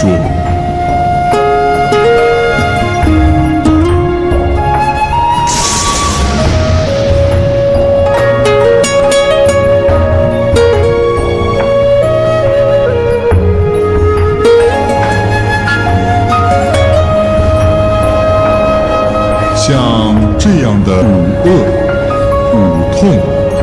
五烧，好比大火焚烧人身。如果有人能在大火之中一心致意，端正自己的行为思想，言行一致，所作所为都是发自内心的，且广做各种善事，不做恶事，那他就可以得到解脱，获得行善的福德，得以在无生无灭的涅槃境界中长生。这就是五大善。佛告诉弥勒，我给你们讲述的这五恶、五痛、五烧，是辗转相生的。如果有人敢于触犯它，那么他必然要经历地狱、畜生、恶鬼这三恶道中饱受煎熬，或者其人在今世被病痛折磨，求生不能，求死不得，让大家都能见到他的这种恶行果报。或者其人在寿终之后堕入三恶道中，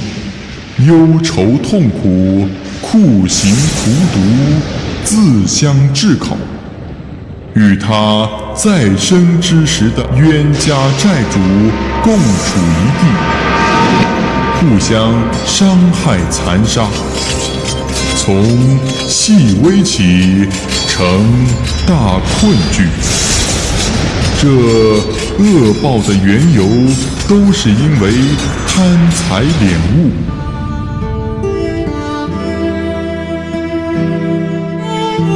又不肯布施，只求自身得到快乐和满足自身的欲望，不顾及行为的对错与否，由痴迷贪婪之心所迫使。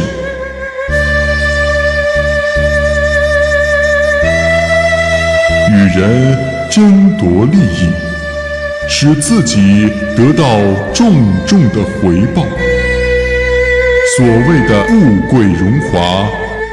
只是一时的快乐，不能忍受屈辱，不能行善，不能积德，威风权势不可能长久。磨灭殆尽之时，天道昭然，自会根据其人的所作所为而堕入恶道之中。从古至今，有许多这样的例子，真令人痛心啊！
佛所到之处，无论是大国中的人民，还是偏僻乡邑的百姓，都蒙受了他的教诲，从此天下和顺，没有任何自然灾害发生，风调雨顺，灾害不起，瘟疫不来，国泰民安，也不再爆发战争。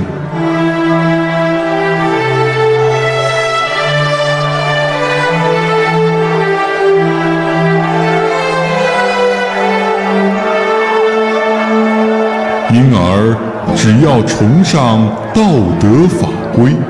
兴师仁政，那么在国家之中就不会有盗贼，也不会有各种抱怨之声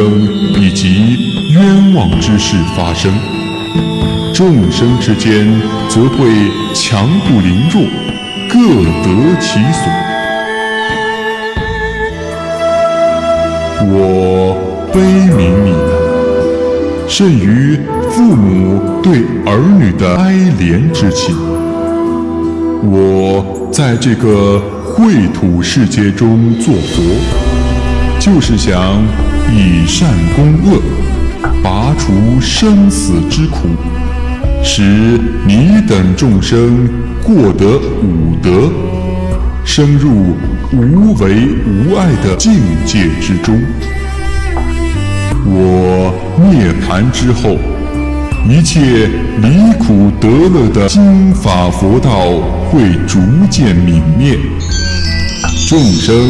会变得更加狡诈虚伪，重新作恶，五烧五痛将越来越强烈。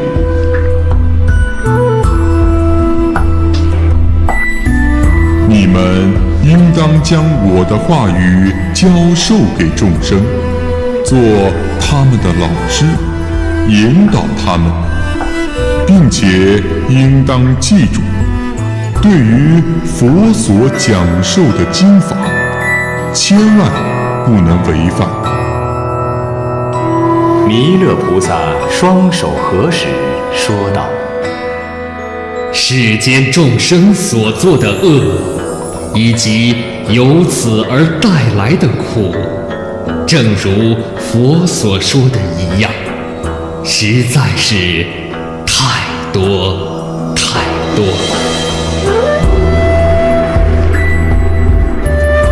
而佛对他们仍是怀着慈爱之心，哀悯他们，千方百计都要使他们渡脱苦海。我们秉承佛的谆谆教诲，不敢为师。释迦牟尼如来告知阿难：你们如果想见到阿弥陀佛以及极乐世界中诸位菩萨、阿罗汉等所居住的净土世界的话，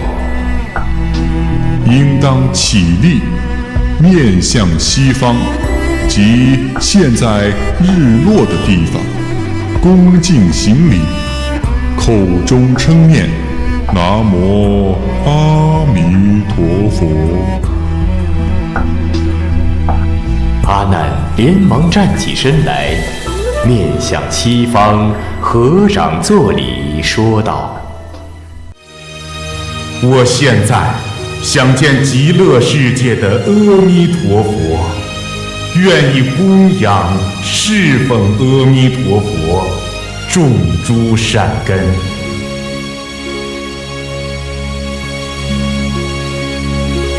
正在他行完礼抬起头的时候，忽然看见了阿弥陀佛出现在虚空之中。那面容非常广大，相貌端庄威严，像一座黄金山，高高的耸立在一切世界之上。阿难又听见十方世界的诸佛如来，都在异口同声地赞叹阿弥陀佛的种种功德，那赞扬之声连绵不断。阿难见到这种景象，说：我现在看到的阿弥陀佛的净土世界，是我从来也不曾见到过的。我也非常愿意能够往生那里。世尊告诉阿难说：极乐世界中的人民，原来都曾经供养侍奉过无量诸佛，福德善根深厚。你如果想往生极乐世界的话，就应该一心皈依，恭敬瞻仰阿弥陀佛。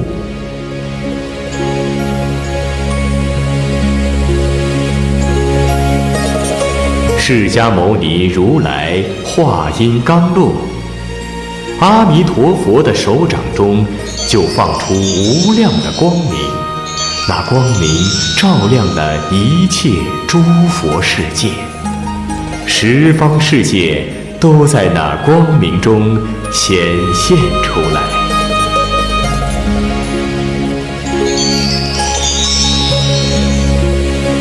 因为阿弥陀佛的殊胜光明极其清净，这娑婆世界中所有的黑山、雪山、金刚山、铁围山等大大小小的山、江、河、丛林、天、人、宫殿等等一切景象，全部都照现出来，就像太阳的光芒普照万物一样。阿弥陀佛的光芒甚至将地狱、溪谷、幽冥昏暗之处都照现出来，亦如同黄金一般金光闪耀。阿弥陀佛的光芒就犹如世界末日中的茫茫汪洋一般，天下万物都被淹没其中，烟波浩渺，无边无际，只见到汪洋一片。阿弥陀佛的光芒是如此辉煌，以至于使声闻菩萨的一切光明都被掩盖了，只有他的光芒光耀无比。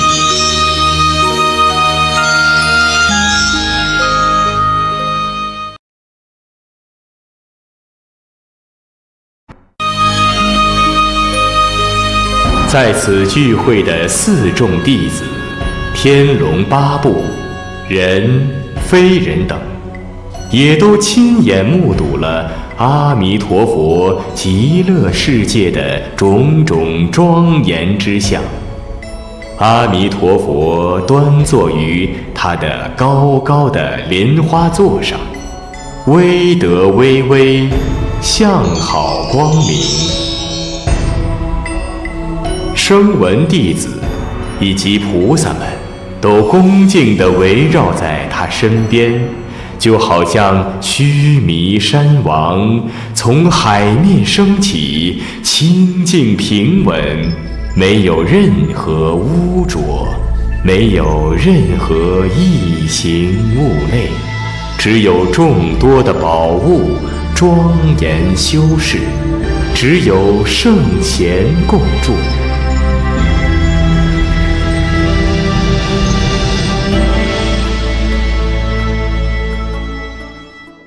阿难及诸位菩萨皆大欢喜，纷纷顶礼，以头着地，称念南无阿弥陀佛。当时在场的一切天人乃至飞蝇、爬虫之类，凡目睹了阿弥陀佛光芒的，所有疾苦全都停止，一切烦恼忧愁全都解脱。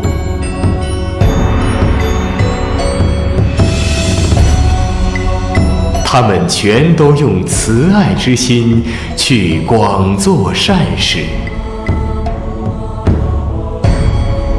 钟、磬、琴、瑟、箜篌等乐器无人演奏，却都此时此刻自然而然地演奏出了美妙的音乐。诸佛国土之中的所有人民，个个手持鲜花好香，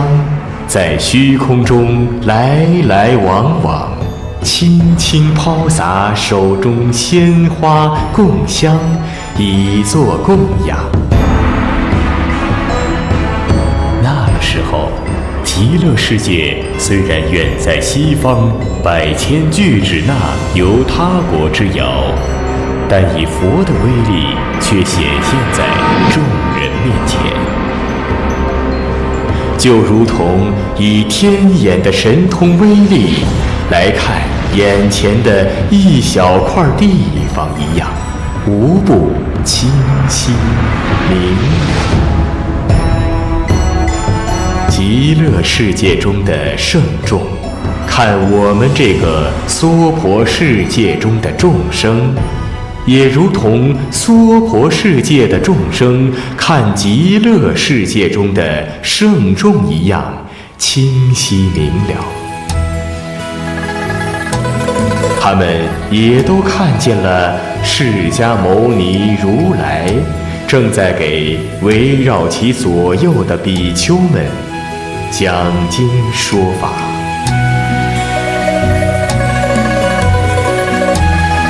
当时娑婆世界三界导师释迦牟尼如来问阿难和弥勒菩萨：你们见到极乐世界中的宫殿、楼阁、泉池、林树，是否都微妙无比、清净庄严呢？你们是否看见下至欲界诸天，上至色究竟天，都是花雨缤纷，飞扬在空中，遍布那极乐世界呢？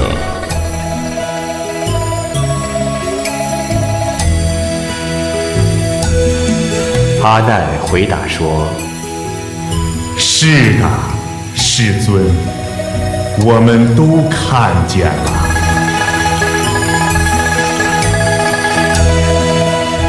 佛继续问道：你们听见阿弥陀佛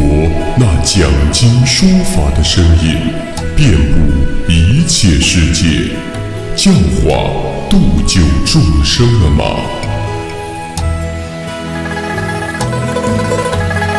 阿难回答说：是的，世尊，我们都听见了。佛又问道：你们看见极乐世界中的一切大众遨游来往在虚空之中，他们所居住的那些宫殿都随其身后，竟然没有任何障碍地跟随他们，来往于十方世界中供养诸佛吗？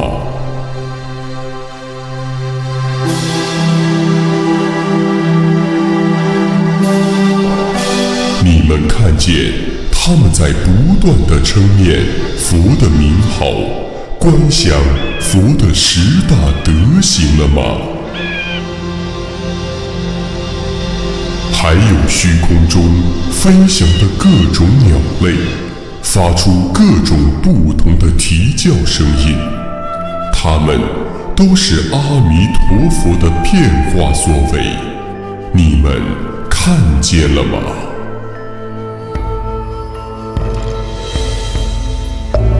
弥勒菩萨回答说：正像世尊您所说的那样，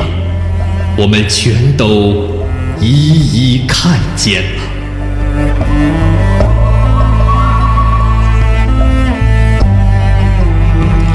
佛又问弥勒菩萨：极乐世界也有胎生的人民，你们也看见了吗？弥勒菩萨回答说：世尊，我看见极乐世界中有胎生的人，好像我们所处的娑婆世界中的欲界夜摩天人一样，居住在宫殿里。还见到有众生在莲花中结跏趺坐，自然化生。这是什么样的因缘，使极乐世界中的人民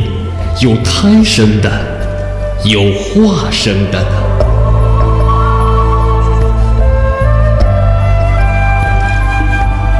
佛告诉弥勒菩萨：若有众生以怀疑的态度去修行培植各种功德，希望能够往生极乐世界，但他们对佛所特有的不可思议的、不可以用言语来称说的无量无边的至高无上的智慧疑惑不信，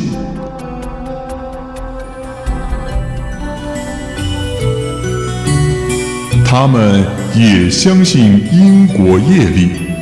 也修习善本，发愿要往生到极乐世界。还有一些众生也积累功德善根，希望获得跟佛一样的普遍智、无等智、威德广大、不思议智等特有的智慧，但对自己的功德善根又没有信心，所以对于能否往生极乐世界毫无把握，犹豫不决。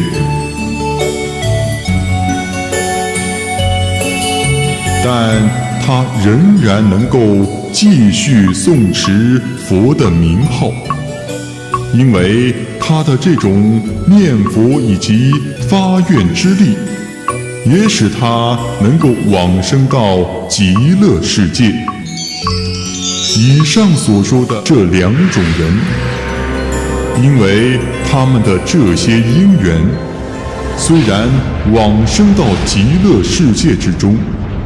但他们却不能到达阿弥陀佛所居住的地方，只能停留在靠近极乐世界边界上的七宝城中。造成这种局面的原因，并不在阿弥陀佛，这完全取决于他们自身所做的功德及修行，取决于他们自己内心的取向。这些往生者中，也有一些人会从宝池莲花中自然化生。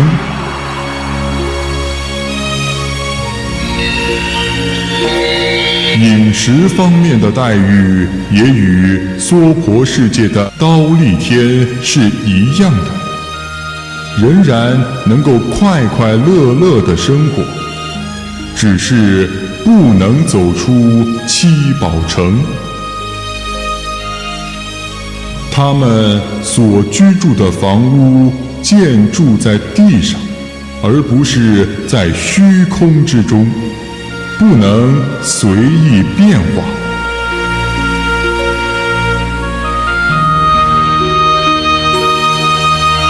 在500年中都见不到阿弥陀佛，听不到阿弥陀佛讲经说法，也见不到菩萨以及声闻弟子们。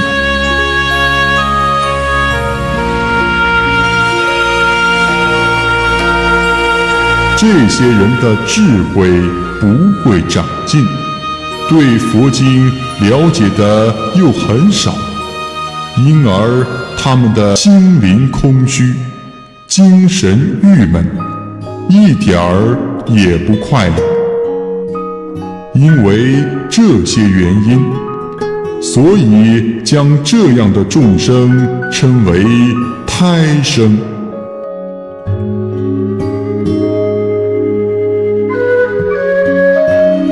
而有一些人对佛智乃至圣智确信不疑，完全断除了各种疑惑之心，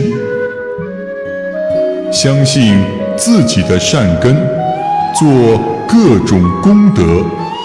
诚心诚意地回向净土，他们都能在七宝莲花中皆加福座，自然化生。片刻之间，他们的身体也会光芒四射，明亮闪耀，他们的智慧以及各种功德也会和诸位菩萨一样，全部具足圆满。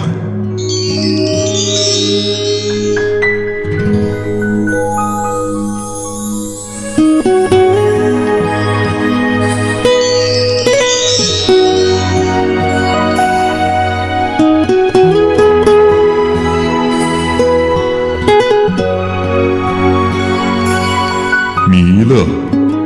你应当知道，那些在莲花中化生的人，智慧远胜于那些胎生的人。那些胎生的人在500年中见不到佛、法、僧三宝，不知道菩萨如何修行，无法修习各种功德，没有机会去奉事阿弥陀佛。应当知道，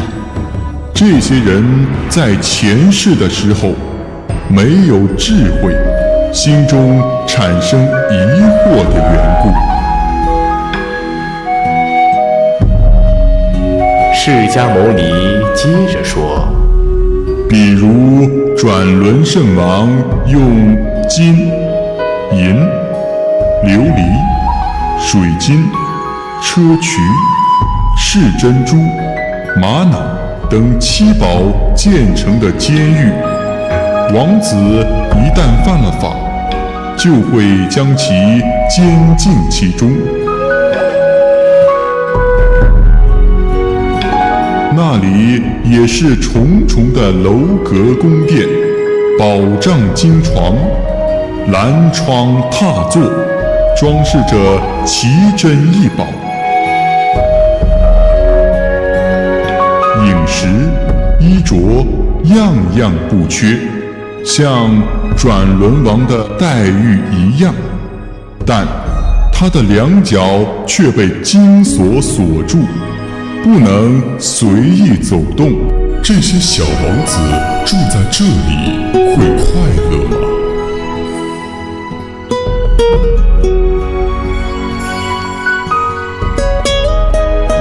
弥勒菩萨回答说，他们不会快乐的，世尊。他们被幽禁的时候，心里会不自在、不高兴，但他们会想出种种方法离开七宝域。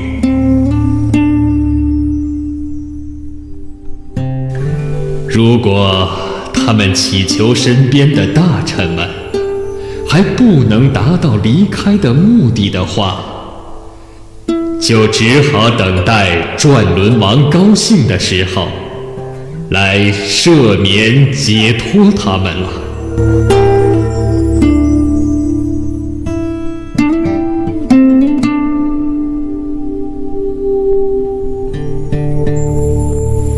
释迦牟尼如来告诉弥勒菩萨说：这些往生到极乐世界边地七宝城中的众生，也如同刚才形容的小王子们一样，若有人对佛产生了疑悔，在这种心态的支持下，希望再求得佛智，及至广大智慧，对自己的善根又不能坚信不疑，由于听到阿弥陀佛的名号，就会升起信心。这类人虽然往生到了极乐世界，但却被包裹在莲花之中，显现不出来。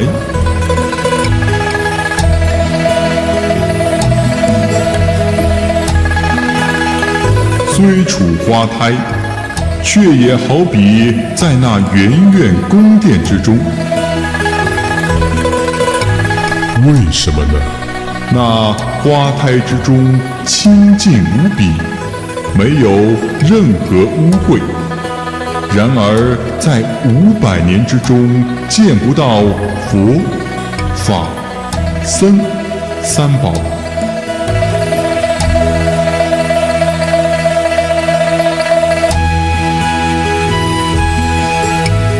又不能供养奉事诸佛，远离了一切殊胜善根，因此这对他们来说是一种痛苦，并不快乐。如果这类人能够认识到自己的罪根，并深感后悔而自责，希望离开七宝城，待到以往所有的过失全部改正过来，那么他就能从七宝城中解脱出来，来到阿弥陀佛所居住的地方，听闻阿弥陀佛讲授经法，渐渐使他们的心灵得以开悟，心生欢喜，也能够去供养十方世界中的无数无量诸佛，修行各种功德。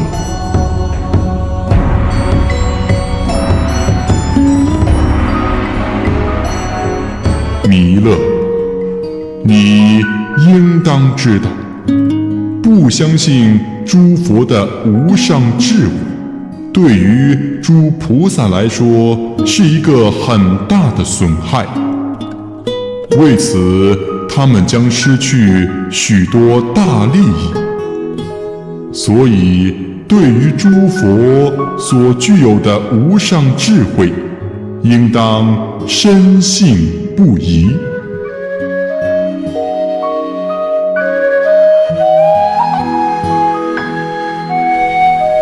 弥勒菩萨问道：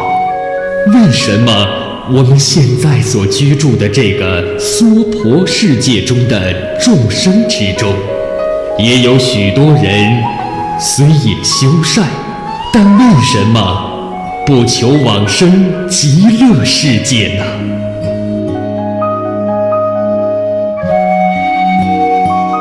佛回答说：这类众生智慧短浅，他们以为极乐世界不如天界快乐，所以不求往生。弥勒菩萨又问：像这样的众生，凭借自己的愚痴，妄自推测佛国净土，不求往生极乐世界，又怎么能够免除生死轮回之苦呢？佛说道：这一类众生所修的福德、积累的善根，离不开形色之相。他们不追求性相无碍的佛智，却深深地执着于世间的快乐、人间的福报。虽然他们也不断地修行福德，但却只能得到人道、天道的果报。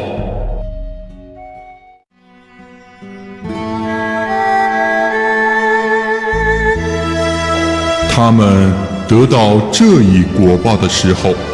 就立刻感到一切都满足了，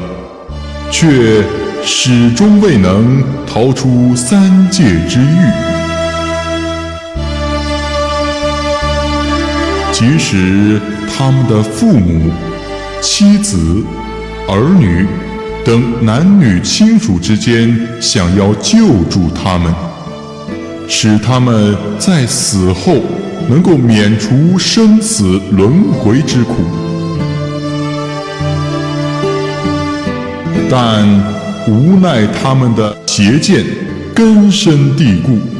不能舍弃，所以他们就会时时处在轮回之中，而不能够得到大自在、大快乐。你见到那些愚痴的人，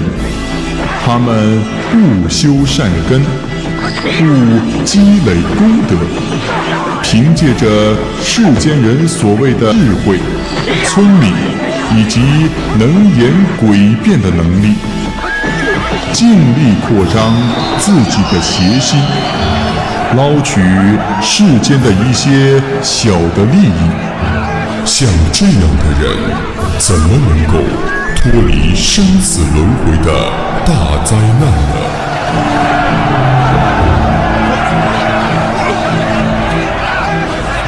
还有的众生，虽然修行功德，积累了善根，而且广种福田，但他们却只取分别事理之中的表面现象，并执着于身重情欲。像这样的人，想要跳出生死轮回，是永远也办不到的。若有众生获得了见相非相的无相智慧，又能广修福德，身心清净，无染无污，远离种种分别，一心一意追求往生西方净土世界，发愿成佛，那么他们定能往生极乐世界，得到永远的解脱。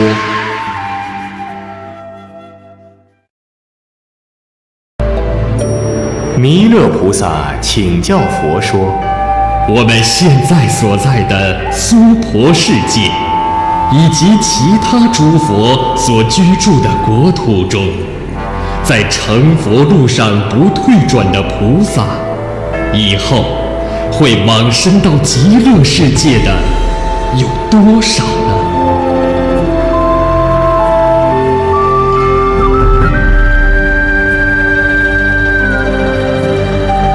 佛回答说：在我们这个娑婆世界中，有720亿位菩萨，他们都曾经供养过无数诸佛，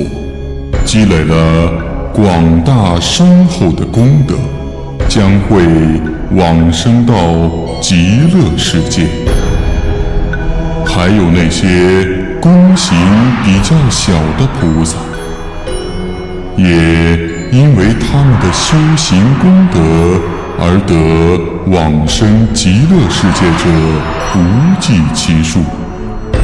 不仅我们这个娑婆世界中的众多菩萨会往生极乐世界，其他诸佛所居住的佛国中的菩萨也会往生那里。从远照佛国往生极乐世界的有18亿千万大菩萨，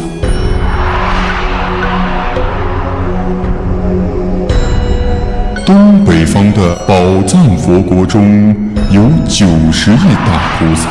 会往生极乐世界。从无量音佛国、光明佛国、龙天佛国、胜利佛国、狮子佛国、离尘佛国、得手佛国、人王佛国、华幢佛国中将往生极乐世界的大菩萨们，有的有数十百亿，有的有数百千亿，有的甚至有万亿。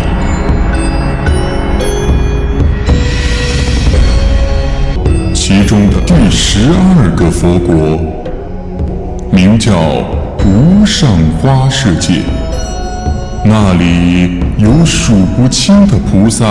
在成佛路上再也不会退转。他们个个智慧勇猛，都曾供养过无数的佛，具有了努力不懈的精进之功，都发愿要上求佛道，在7天之中就能够摄取到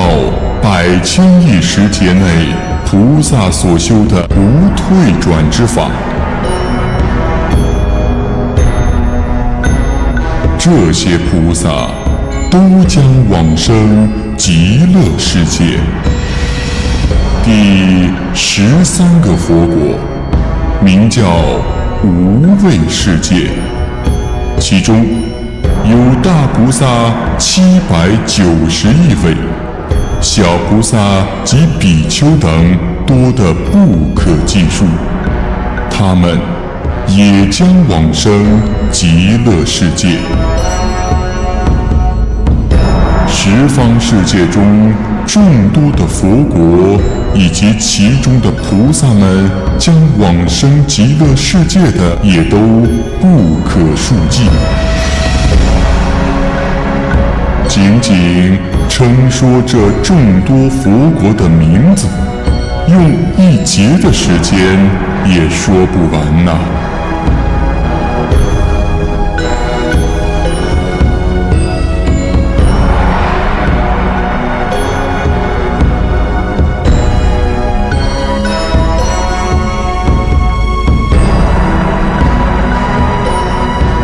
佛告诉弥勒菩萨道：你看这些大菩萨们，善于获得各种真实的利益。如果有一心为善的男女能够听闻到阿弥陀佛的名号，能够生发出一念喜爱之心，顶礼皈依阿弥陀佛，按照佛的教导去修行，那么你们应当知道，这样的人为了获得真实的大利益，他们既不轻视自己，也不妄自尊大、骄傲狂妄，他们只是积累功德，成就善根，不不断增益。这样的人并非是自私自利的人，在我的法中，他们是排名第一的弟子。所以，我告诫你等天人和世间众生及阿修罗等，你们都应当爱乐那极乐世界，修习这个法门，对这个法门要有稀有难逢的意念，对于这部经要把它作为导师，要广而告之给更多的众生，得以往生到极乐世界，在成佛路上都不再退转。那些想见到和往生到那广大庄严、摄受殊胜的美妙净土世界，圆满自己的功德的人，都应当发精进之心。听到这个法门，为了追求佛法的原因，心中不生退却、抱屈、谄媚、虚伪，即使投身在大火之中，也不应怀疑和后悔。为什么呢？因为那些往生净土的无量亿位菩萨们，全都是依持着微妙的念佛法门，并且能够尊重、依顺和听闻受持这一法门，不生违背。另外，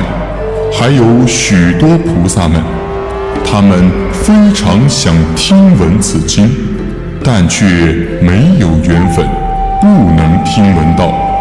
所以你们应当追求本经开示的最上法门，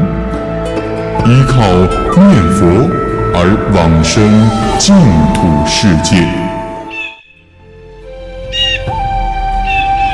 如果在来世乃至正法衰落后的相法、末法时代，应当有众生在其过去世中积累功德，供养过无量诸佛。由于他往生往世以来所得到的诸佛世尊的威力，所以他能够获得现在所说的这一广大法门，摄取受持，将会使他获得广大一切智的智慧，在这一法门中得到解悟，获得大欢喜，从此将此法门广为宣说，欢欢喜喜地依此法门修行。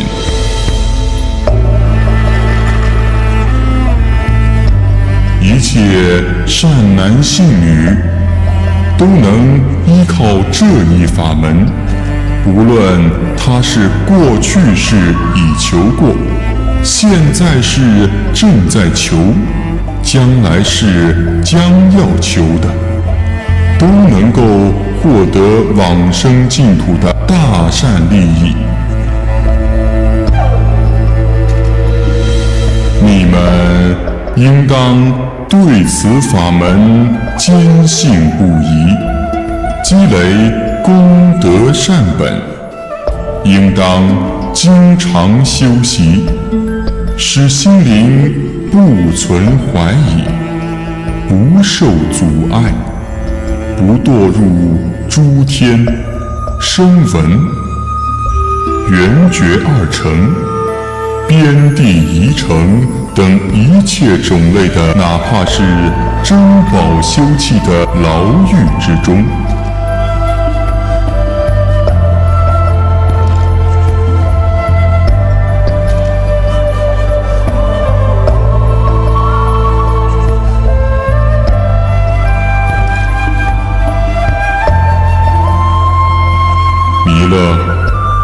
像这样一些在具有大威德的菩萨们，虽然能够开显佛法和种种方便法门，但由于他们不曾听闻此净土法门的缘故，有1亿个这样的菩萨在成佛的修行路上停滞不前，或者打了退堂鼓。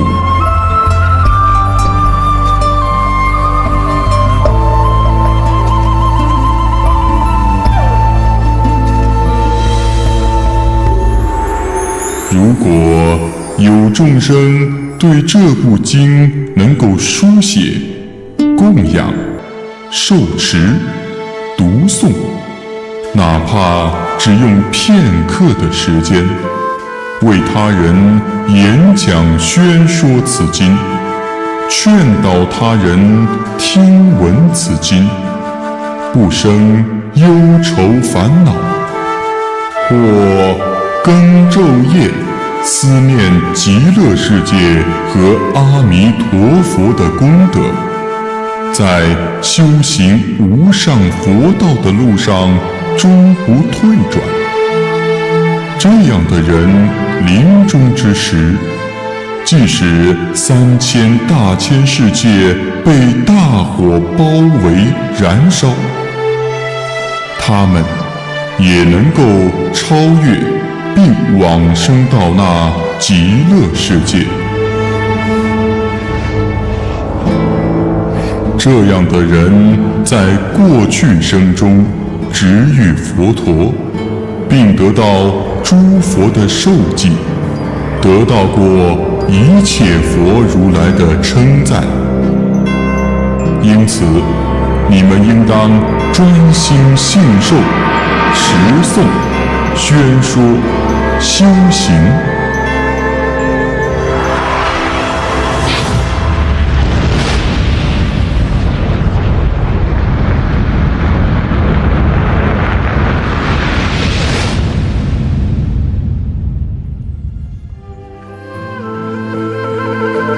我现在为诸众生说此经法，让你们见到阿弥陀佛及其他的净土世界。所有的这一切，你们应当做的，都可以去追求。不要等到我灭度之后，又生疑惑。在未来世中，佛经都将灭尽。我以慈悲哀悯之心，特留下此经在世100年。到那时候，若有众生得遇此经，随其心愿，都可得到救济度脱。佛出现于世，难值难遇。诸佛所宣说的经法，更是难得难闻。遇到能够教化他人，使人萌发善心，从而进入佛门的善知识，并听闻他说法，然后按照他所说的法去修行，这也很难。你等听闻了这部经，而且要信奉受持本经，更是难中之难。若有众生能够听闻到阿弥陀佛的名号，心中慈悲清净，欢喜踊跃，以致汗毛竖起，百感交集，涌出泪水者，都是因为其前世都是修行人，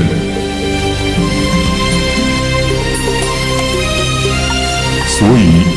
他并不是凡人。若有众生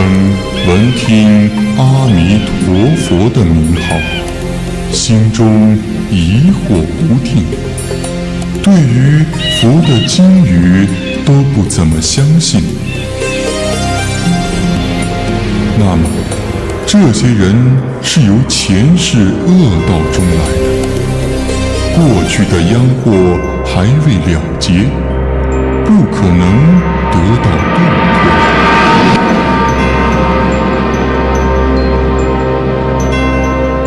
所以他们心中疑惑，不相信阿弥陀佛的无上愿力和西方极乐净土世界的真实存在。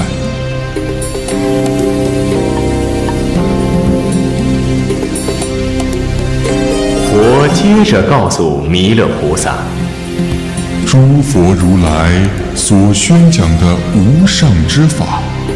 实力无畏，自在通达，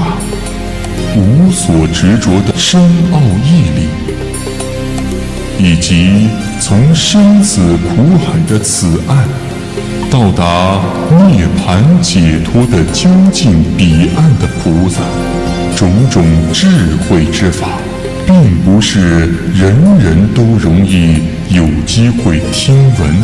听懂的。即使是善于讲经说法的人，也难以开示明白，义无反顾地坚信这难于理解之法。在这个世间，难于遇到这种人。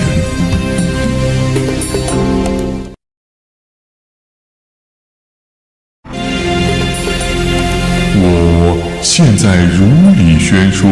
这些广大微妙法门，十方诸佛都在赞叹。我现在嘱咐你等，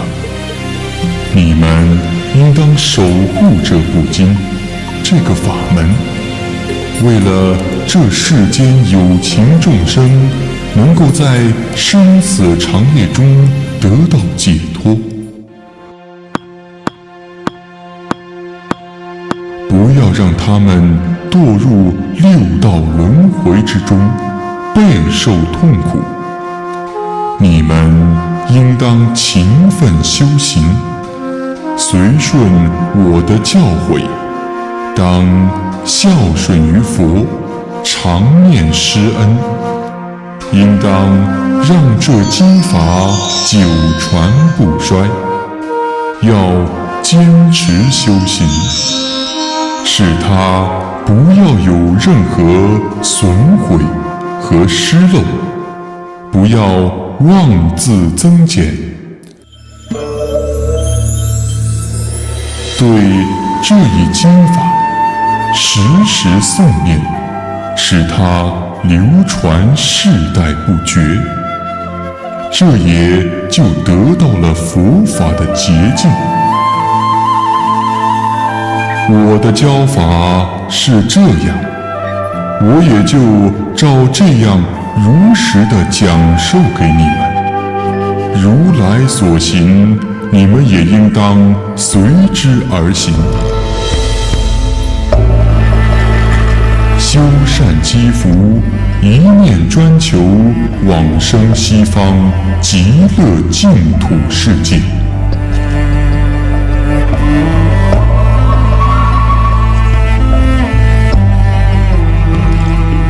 于是，世尊用颂偈来总结以前的开示。若不往昔修福慧，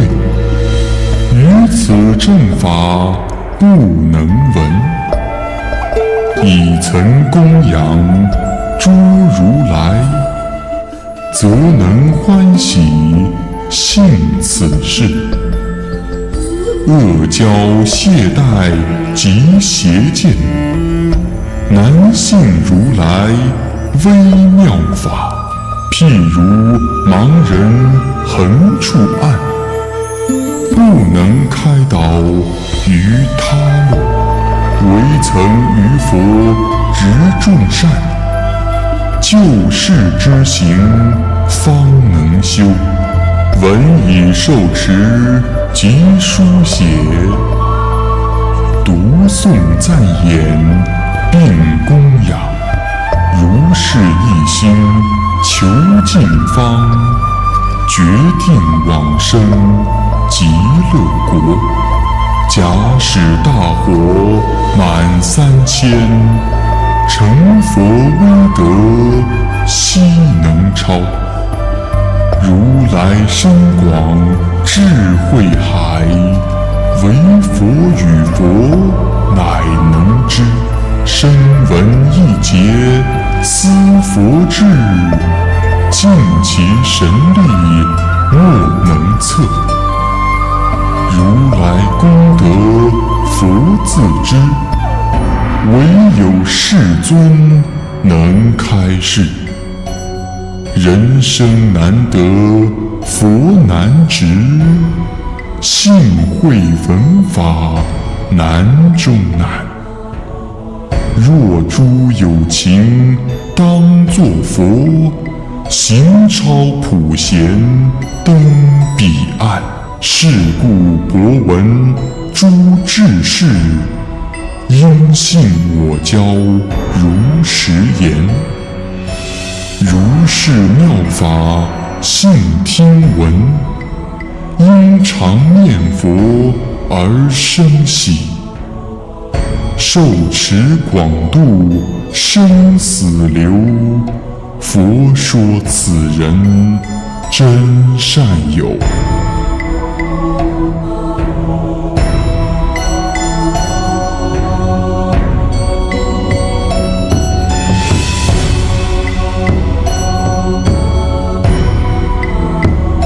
那时，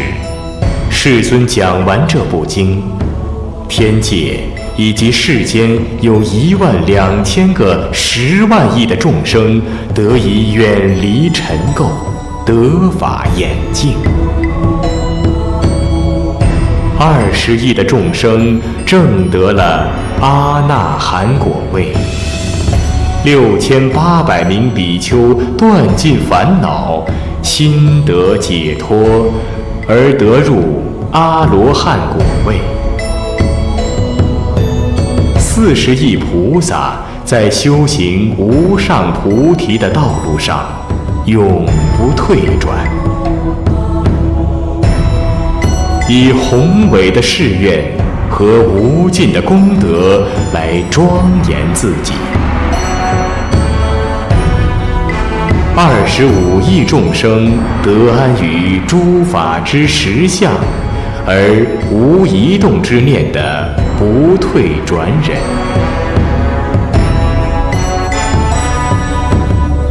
4万亿个10万亿的百千众生，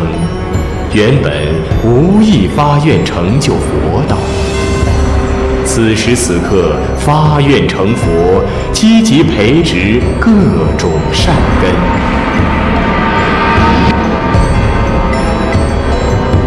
愿往生到极乐世界，见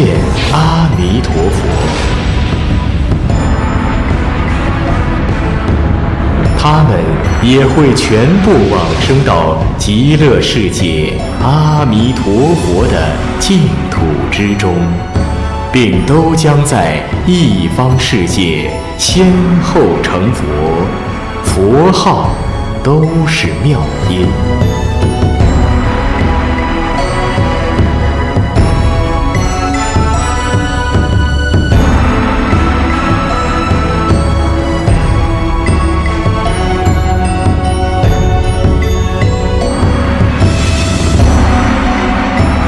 又有十方佛国之中，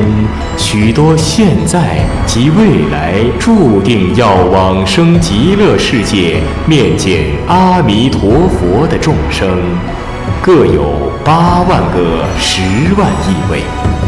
他们全部得到佛的受记。终将证得不上菩提的佛智慧。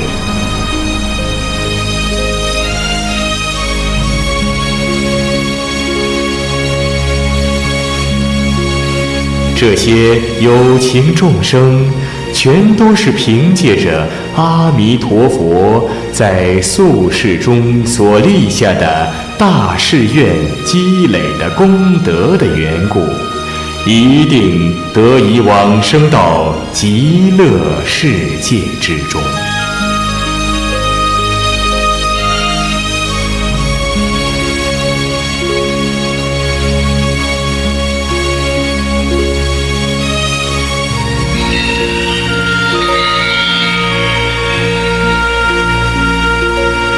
当时，娑婆世界中3000大千世界出现了6种震动，并出现了种种稀有的极锐现象，放射出大光明，普照十方。还有诸多天人在虚空中演奏美妙动听的音乐，随喜之声不绝于耳，乃至色界的诸天人也都听闻到了。都说这是从未发生过的奇迹。那无数美丽的花语从空中纷纷扬扬飘洒下来。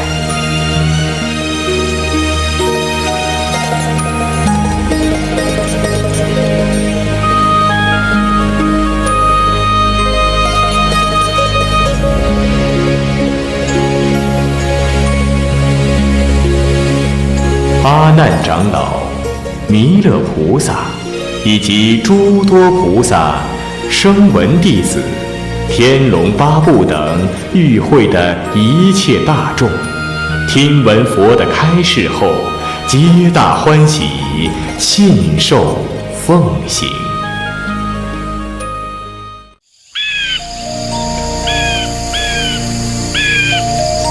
过了一段时间，娑婆世界3界导师释迦牟尼如来，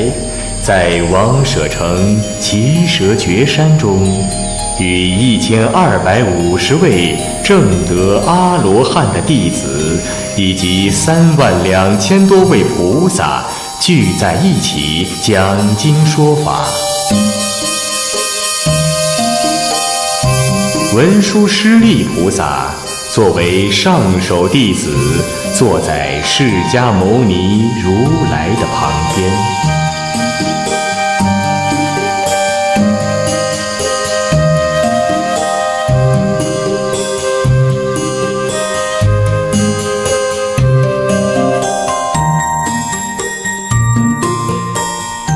当时，王舍城的太子阿舍氏，为了早日登上王位，听从了提婆达多的挑唆，发动了宫廷政变，把他的父亲婆娑罗大王监禁起来，关在一座守卫森严的监狱里，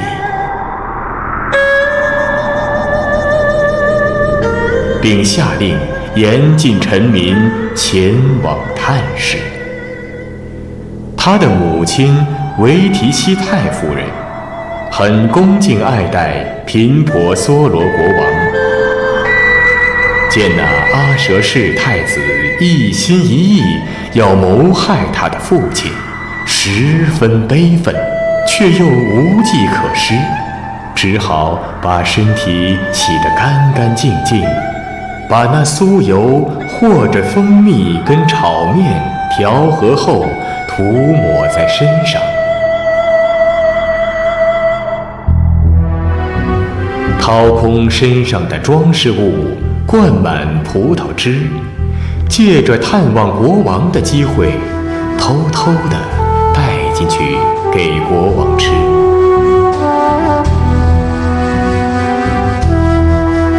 频婆娑罗王吃了酥蜜炒面，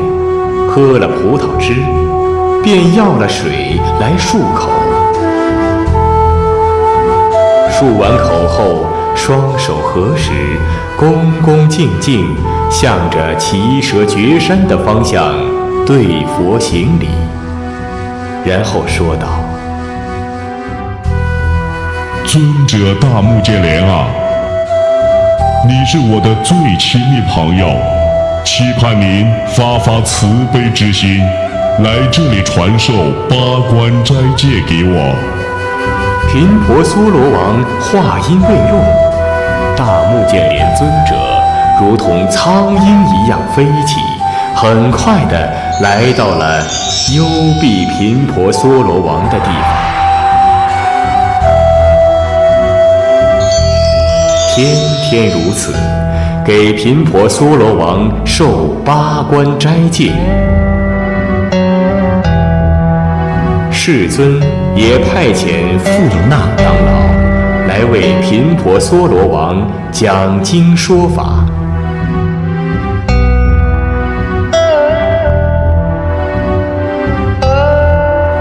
如此经过了21天，频婆娑罗王因吃了酥蜜炒面以及听闻了佛法的缘故，脸色祥和欢悦，精神特别好。过了许久，阿舍世王来到囚禁频婆娑罗王的监狱门口，询问看守说：我父王现在还活着吗？看守回答说：大王，国太夫人身上涂着炒面和酥蜜，落英宝罐里盛藏着葡萄浆，天天都送来给频婆娑罗大王食用。沙门目犍连和富楼那也从空中飞来，为频婆娑罗王说法讲经，我们根本就没办法禁止。阿舍世王听说了这话后，不禁勃然大怒，恨声说道：我母亲简直就是跟贼一样，与那老贼朝夕相伴。沙门目犍连当是恶人，使用幻惑咒术，让那恶王这么多天还不去死。随即手执利剑，准备去亲手杀死他母亲。当时有一个名叫月光的大臣，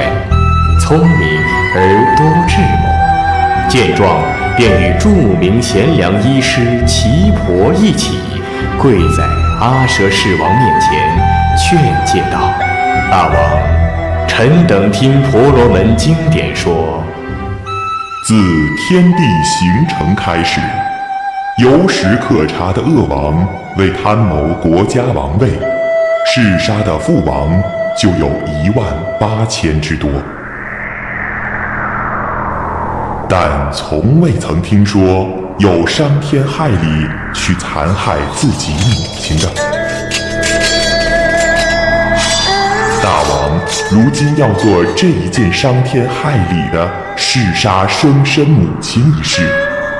玷污了高贵的刹帝利王族种姓。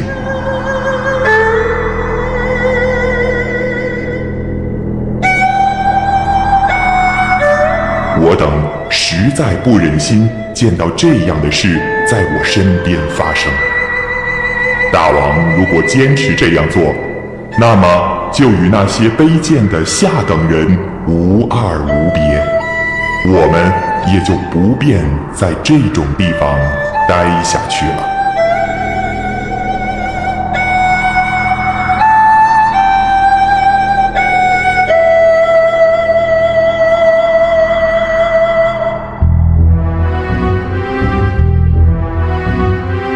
两位大臣说完，手按宝剑，倒退着就要下殿。听到这些话，阿舍世王惊恐万状，对岐婆说道：“连你也要背叛我吗？”岐婆乘机劝告说：“大王，请务必谨慎行事，不要去做那禽兽不如的举动，莫要杀害你的父母。”阿舍世王听了岐婆的话，十分惭愧，随手丢弃手中的剑，不再去杀害自己母亲的行为。随即命令宫中主管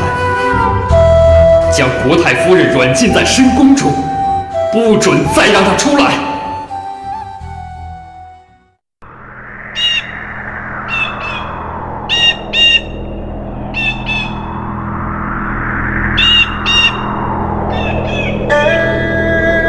维提西夫人被软禁后，面容憔悴，面向奇蛇绝山方向跪了下来，请求道：“世尊，从前的时候，您经常派遣阿难来慰问我，我现在忧愁苦闷极了。世尊啊，您威高德重，我不敢奢望能见到您。但愿您派遣目犍连和阿难两位长老来与我相见。”说完，维提西夫人痛哭流涕，泪如雨下，远远地向着佛所在的方向磕下头去。在他磕下头还未抬起头的这一瞬间，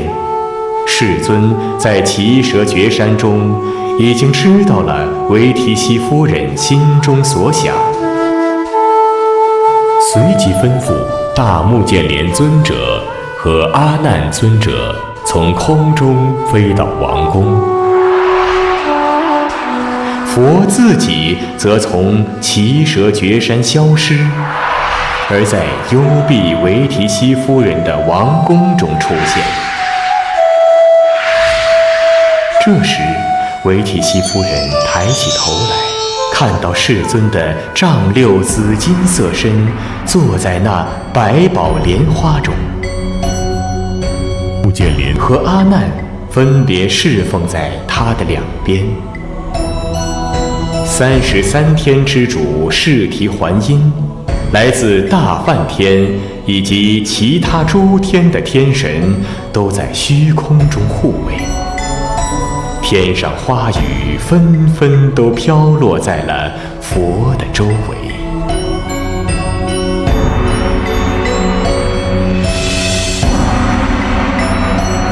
维提西夫人见到世尊，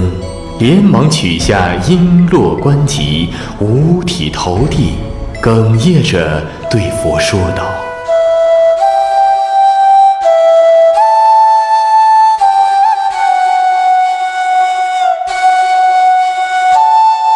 世尊啊，我前世是做了什么样的孽，会生了个如此恶毒的儿子？世尊，你又因什么样的因缘，与那恶棍提婆达多成为亲戚？希望世尊能为我推荐一个无忧愁、无烦恼的世界，我将往生于这样的世界中去，丝毫不眷恋阎浮提这样恶浊的世界。这恶浊的世界里，地狱、恶鬼、畜生三恶道众生处处充满，恶欲横流，违背天理的事比比皆是。但愿我未来投生的世界里，听闻不到邪恶之声，见不到邪恶之人。我在这里向世尊行五体投地的大礼，求世尊大慈大悲，接受我的忏悔和请求。唯愿如同太阳光一样明亮的佛法智慧，引导我观察，寻求一个清净的去处。维提西夫人话音刚落，世尊双眉之间放射出一道金色的毫光，那毫光照亮了十方无量无边的佛国世界。这毫光又折射回来，笼罩在佛的头顶之上，变化出像须弥山的一座金台。十方诸佛的净妙佛国，全部都在这金台之上交替显现。有些佛国净土是由金、银、琥珀、珊瑚、砗磲、琉璃、玛瑙等七宝合成，又有些纯然是莲花构成，还有的如同自在天王的宫殿，再有的像琉璃一样晶莹剔透。无数的诸佛国净土庄严之相，凭肉眼观看便能清清楚楚，都让维提西夫人一一亲眼得见。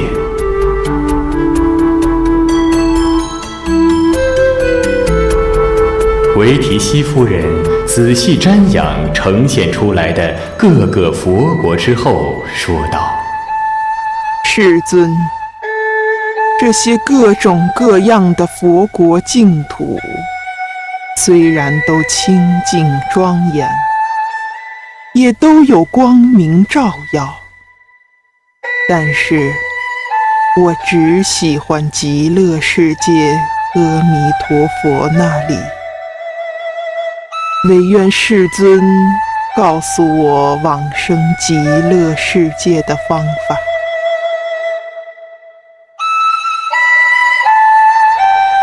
当时世尊随即开颜微笑，五彩的光芒从佛的口中射出，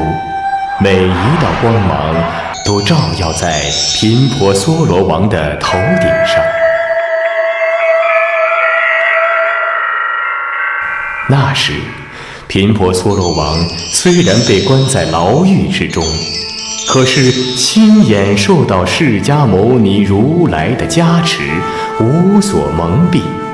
他以心眼遥遥望见世尊，情不自禁五体投地，自然之中成就了不在来世间就可以脱离生死苦海的阿那含果位。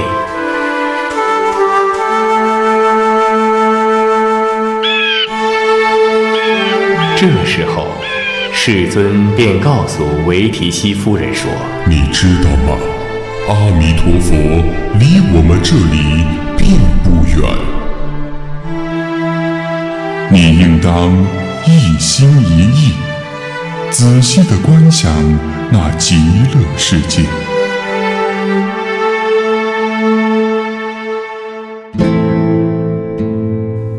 我现在为你详细地宣说各种方法，也让未来世的一切凡夫俗子想要往生佛国净土，都得顺利往生极乐世界。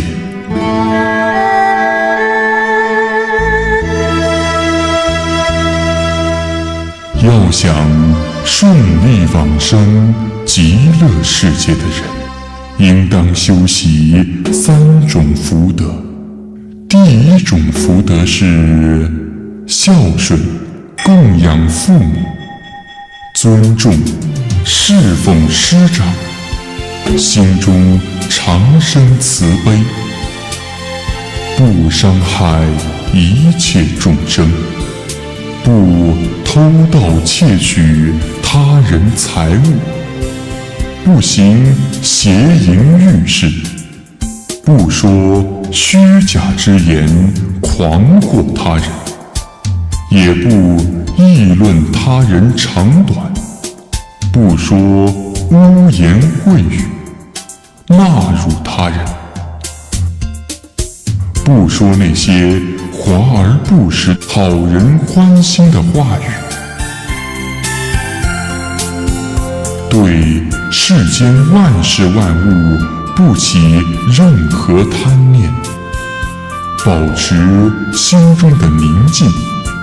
而不起嗔恨之念，心中也不要有任何邪知邪见。第二种福德是皈依佛、法、僧三宝，对佛制定的各种戒规遵守，行走坐卧都不违反法则。第三种福德就是树立成佛的远大理想，对因果法则深信不疑，诵读大乘经典，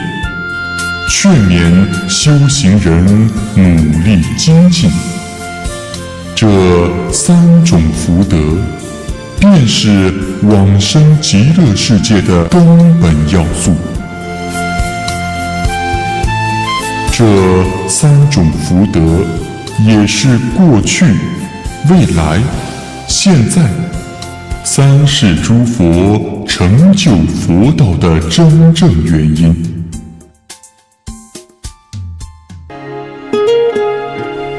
释迦牟尼如来告诫阿难和维提希夫人说：“你们要仔仔细细地听，好好用心去体会。我现在要为未来世的一切众生，为被烦恼束缚着的人们，宣讲演说往生极乐世界的方法。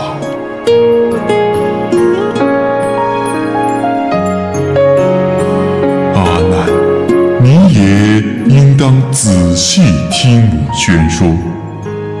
记住我的每一句话，以便将来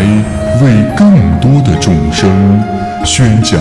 我所说的方法。我今日指导维提希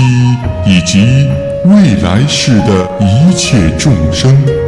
往生极乐世界的方法，因为佛力加持的缘故，你们还将亲眼见到那极乐世界的清净庄严，就好比在明镜前看自己的面貌一样清晰。又因为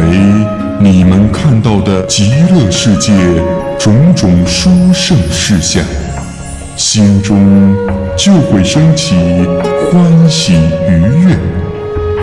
即时就会证悟无生无灭的宇宙实相的无上智慧。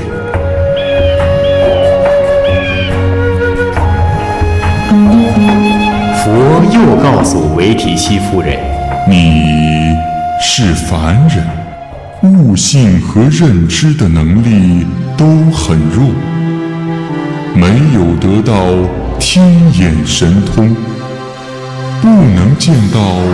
远方的境界。诸佛如来会有办法可以帮助你见到极乐世界。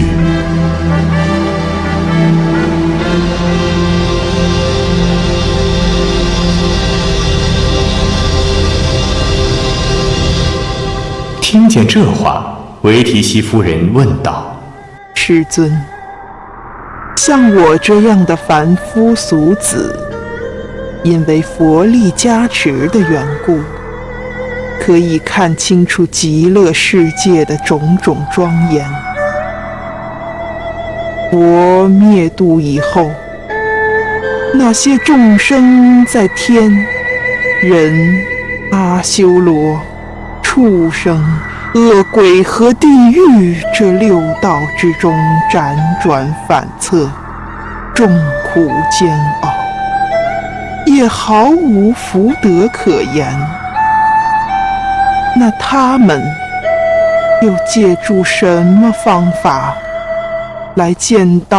阿弥陀佛的极乐世界呢？”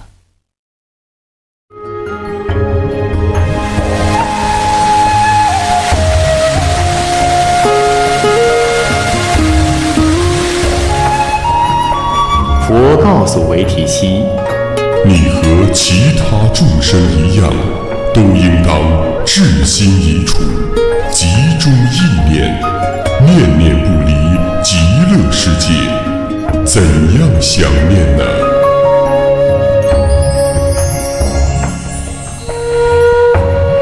凡是要想修行这一法门的人，都应该修持第一步。一切众生，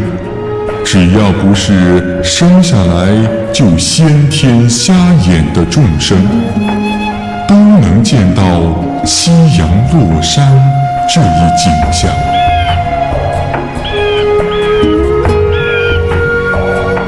见这一现象时，就应当面向西方静坐，让心念集中仔细地观察太阳落山的样子。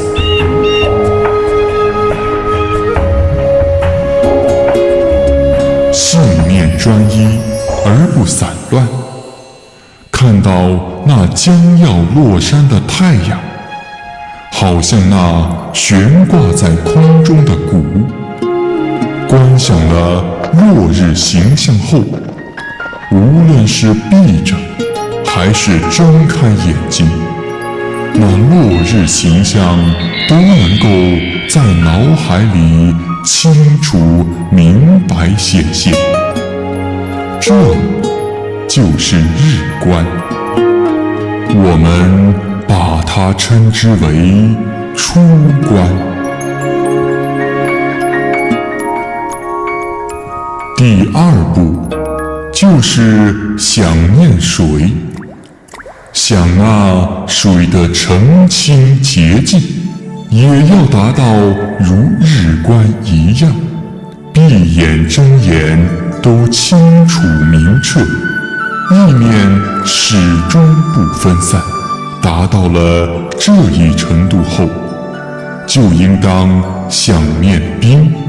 那冰晶莹剔透，好比那琉璃。这冰想印象完成以后，就继续想念那琉璃一般的大地，内外映彻，交相辉映。那琉璃地下有金刚七宝的金幢作为支撑，这金幢八方八愣，方方面面都是百宝构成，每一颗宝珠都发出7种光明，每一种光明都有84000种颜色。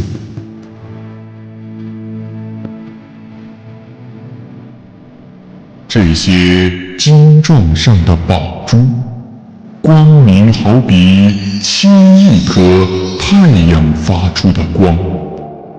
映照在琉璃地上，光芒耀眼，使人没有办法全部看清。那琉璃地上的道路，用黄金做成的绳子来交错装点，也用金、银、琥珀、珊瑚、砗磲、琉璃、玛瑙等宝物来镶嵌装饰，整个景象齐齐整整，井然有序。每一种宝中都放射出500种色彩的光芒，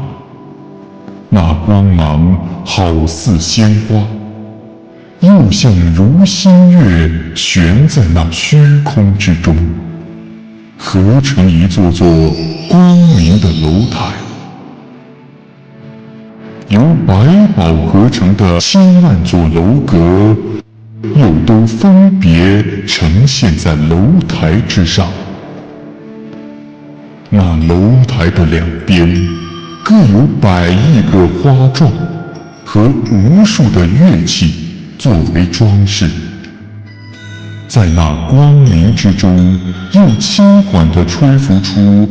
8种清风，来奏响那无数的乐器，演奏出的音乐都在宣说苦、空、无常、无我的至高无上的佛法。这就是水观。我们把这一步骤称之为第2观。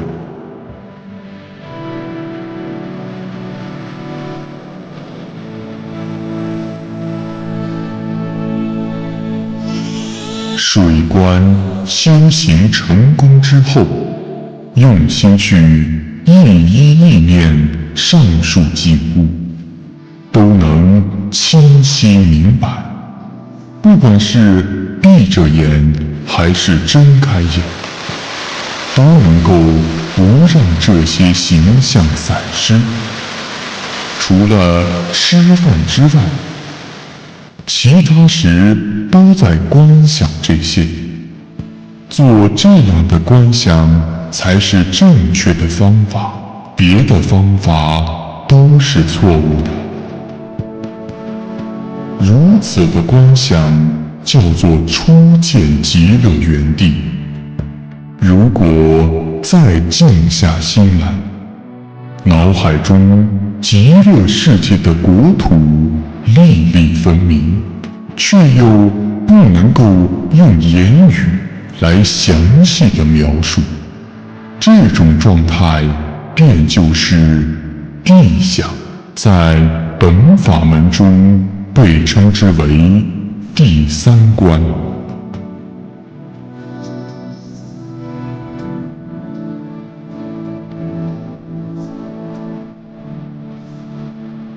世尊告诉阿难，你对我说的法义要牢牢记住，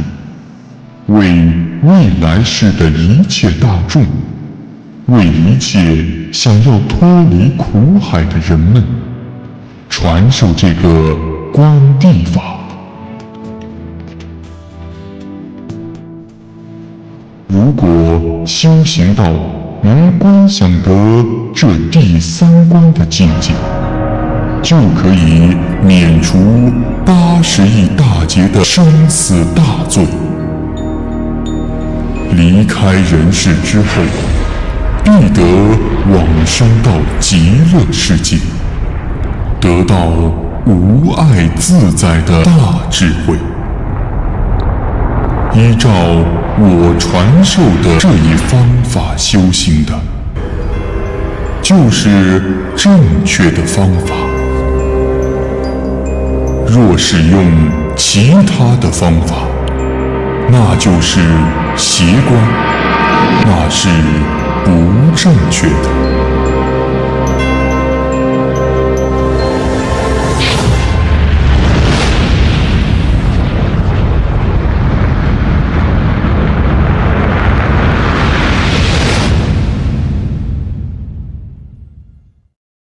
佛接着告诉阿难以及维提西，谛想修行成就以后，接下来就应观想那极乐世界的种种宝树，怎样做呢？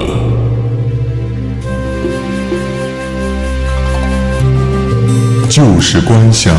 那极乐世界的重重排列整齐的树，那每一个树高达20多亿公里，那宝树之上的鲜花和树叶都是由金、银、琥珀、珊瑚、砗磲、琉璃、玛瑙等合成的。那些鲜花和树叶无一不圆满，每一朵花和每一片叶都发出各种各样的宝光。这些千姿百态的宝光和那琉璃色中显出金色的光，水晶色中显出红色的光，玛瑙色中显出砗磲光，砗磲色中显出绿珍珠光，以及其他珊瑚、琥珀以及一切的宝物发出的光色，交相辉映，相互折射，形成了五光十色的光幻世界。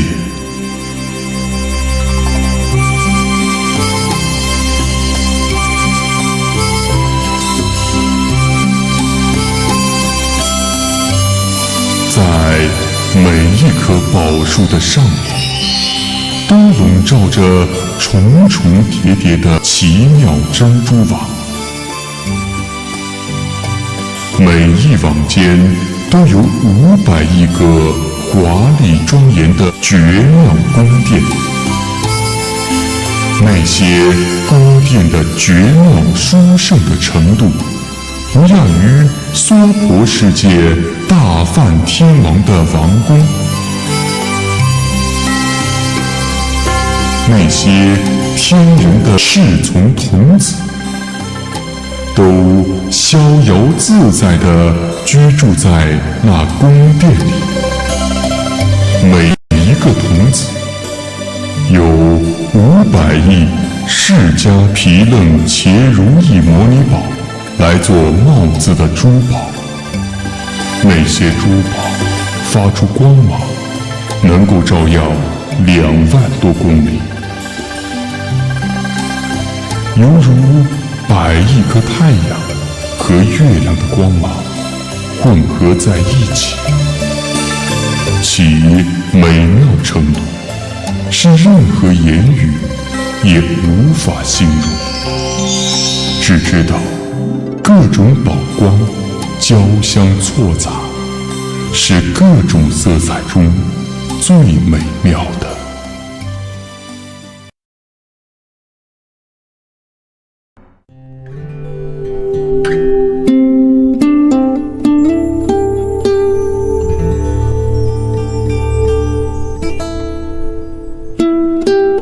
这些宝树行距间隔排列非常整齐，叶片间距也井然有序。在树叶之间盛开着许多美妙的花，花上自然而然生长有许多由金、银、琥珀、珊瑚、砗磲、琉璃、玛瑙等7宝组合而成的果实，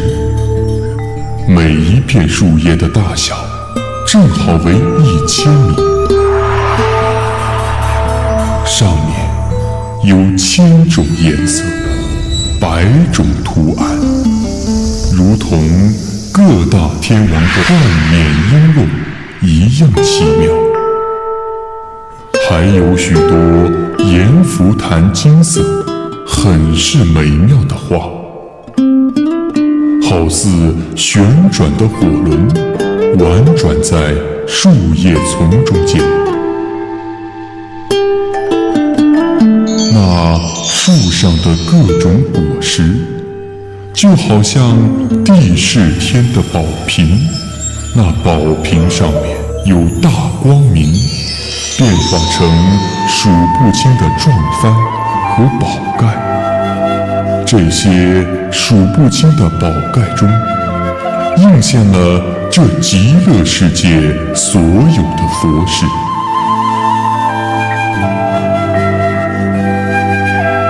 那十方世界的佛国净土，也全都在宝盖中显现。修行人观想见到这些树后，还应当按顺序一一观想树的茎、叶、花、果，使这些景象都能观想得分明了，便是树相，也称之为第四观。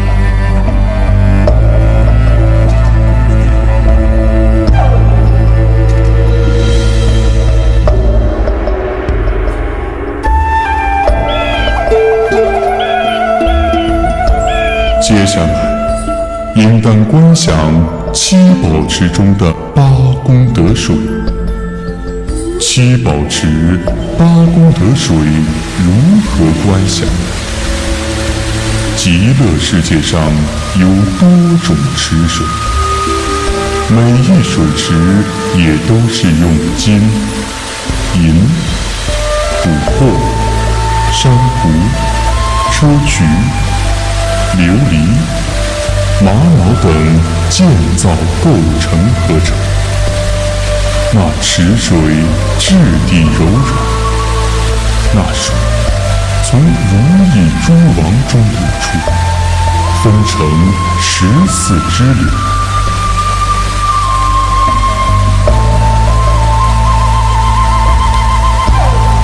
每一支流都呈现出7宝颜色。水流以黄金来做渠道，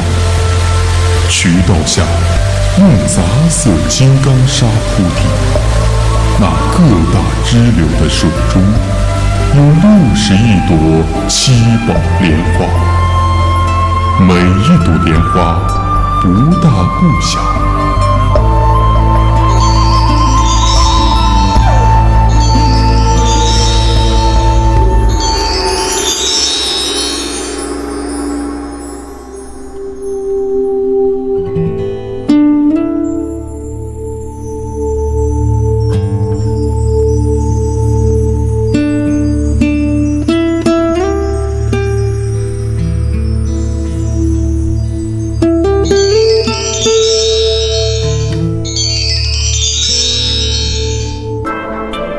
正好24万里，有摩尼宝水流注在花间，也浇灌于宝树上下。流水之声细微神妙，均在演说苦、空、无常、无我等各种佛法。继而又赞叹诸佛的32相、80种好。如意珠王闪耀着金色的微妙之光，那些光幻化出各式各样的鸟，那些鸟一齐优雅的鸣啼，那些鸟发出的声音都在念佛、念法、念僧。这便是八功德水响，在观想法门中被列为第5关。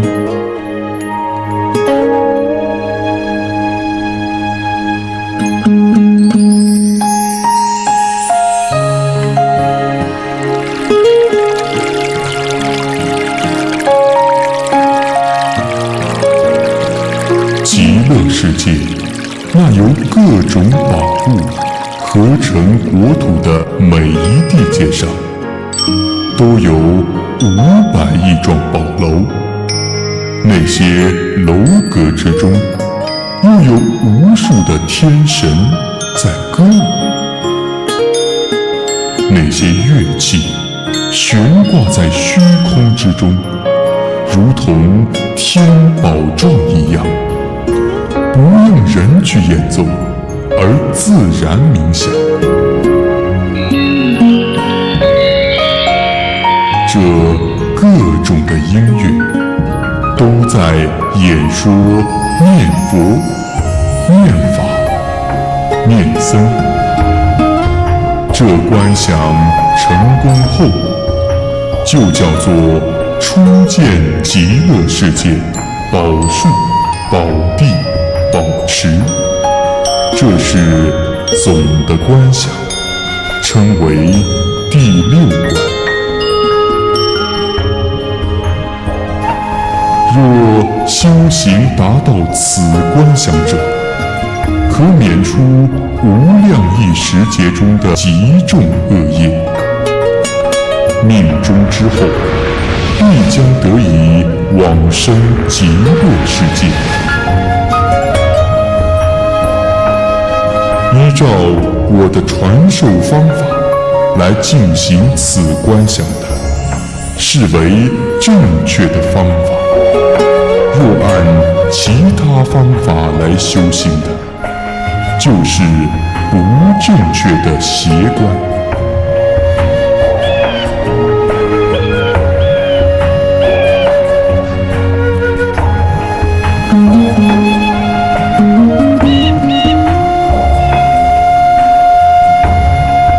世尊告诫阿难和维提西：你们仔仔细细听好，用心去思考。我将为你们分别解说去除苦恼的方法，你们好好的受持、熟记，并向大众广为传播宣说。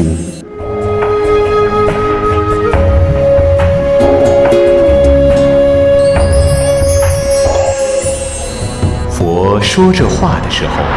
阿弥陀佛出现在空中，观世音、大势至这2位大菩萨侍立在他左右。阿弥陀佛的光明强烈炽盛，已经是闻所未闻，百千万亿的阎浮檀金色也不能够与那光相提并论。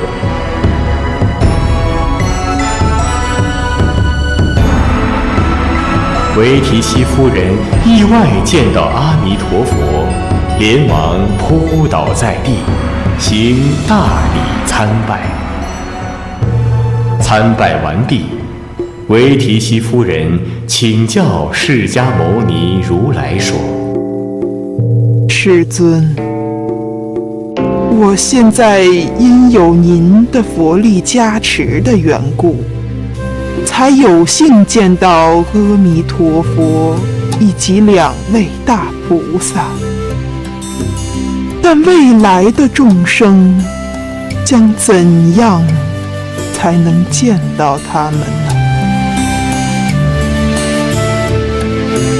释迦牟尼如来告诉维提西：要想见到阿弥陀佛的人，心里应当升起这样的意念：在那7宝地上，有无数的莲花，那莲花在每一片莲叶衬托下，显现百宝颜色。每一叶上有84000脉，犹如天上的图画。每一根脉线上放出84000种光，那光寥寥分明，都可以通过观想而看得清清楚楚。那稍小的莲花和荷叶，也都有直径为500万米大。这样的莲花有84000片莲叶，每一片莲叶上有100亿颗摩尼珠王作为装饰。每一颗摩尼珠发出千种光明，其光如同一个巨大的七宝合成的盖子，折射在整个地上。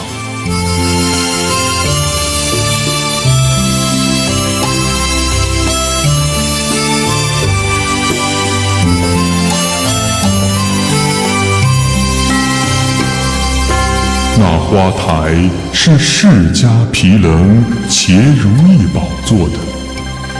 这个莲花台用8万金刚真书伽宝、梵摩尼宝、妙珍珠网作为装饰。在这莲花台上，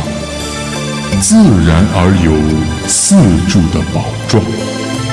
每一宝幢都好像100千亿座须弥山。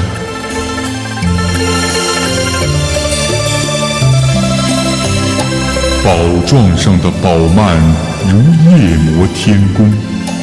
又有500亿微妙的宝珠作为装饰。每一颗宝珠有84000种光，每一缕光放射84000种不同的金色，每一种金色遍照极乐国土每一角落，随处变幻不定，现出种种的意象。有的变为金刚台，有的变为珍珠网，有的变为五彩云。这些金色随顺各处变化而显现，所变现之相物，皆都用作佛事，这叫做花座想。观想法门中称为第7观。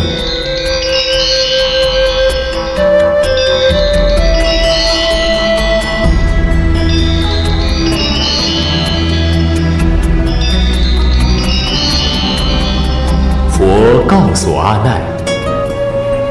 如此神奇的莲花，本是由于法藏比丘行愿之力所以成就。若是想观见阿弥陀佛，应当先修行此花座想。修行花座想时，不得有杂念干扰。每一片叶，每一颗珠，每一缕光，每一座台，每一个幢，皆应依次一一观想到。能观想到如同在镜中自己看自己的容颜一样清晰时，便修成功。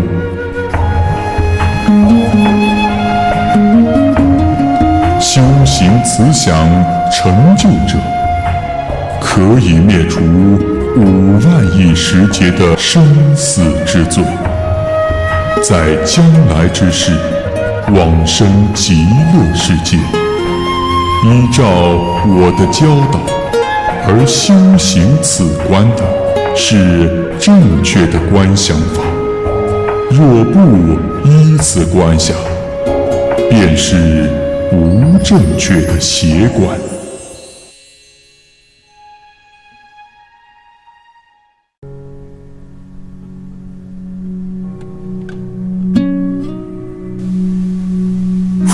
告诉阿难和维提西，修行得见此观后，接下来便应当观想佛。为什么呢？因为诸佛如来是法界法身，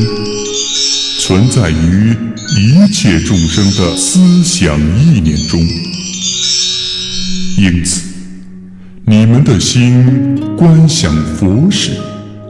你们的心即是佛的32相和80种好，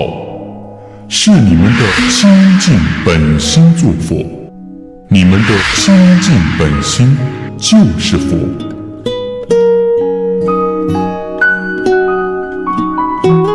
十方三世一切诸佛的智慧，都是从清净本心中油然而生，因此应当执着于一心，细念于一意，仔细地观想阿弥陀佛，观想佛的10大德行：无上士、正遍知、明行足、善事、世间解、调御丈夫、天人师、因供、佛陀、世尊。要想观想阿弥陀佛的形象，必须要做到闭上眼、睁开眼，都见到那阎浮檀金色的阿弥陀佛坐在莲花座上。修行到这一地步，极乐世界的七宝庄严之下，观想那里的宝地、宝池、行行宝树，使那些景象在脑海中都了了分明，十分清晰。那极乐世界的空中，飘逸着数不清的天然宝幔和百宝罗网。当这些景象牢牢铭刻在你的心中，便会一目了然，如观看掌中之物一样清楚。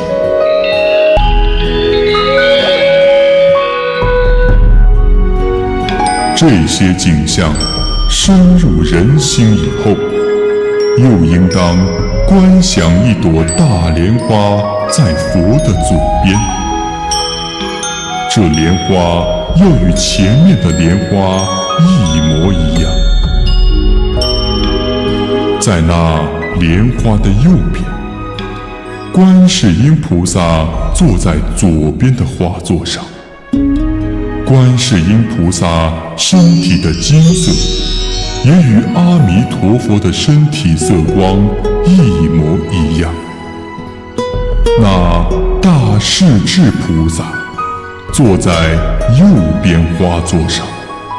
这景象观想成功后，阿弥陀佛和2位大菩萨会大放光明。那金黄色的光都照射在那些树上，在那些树的下面也有3朵莲花，那些莲花上各有一尊佛和2尊菩萨的法像。整个极乐国土都布满了这些莲花、佛、菩萨像。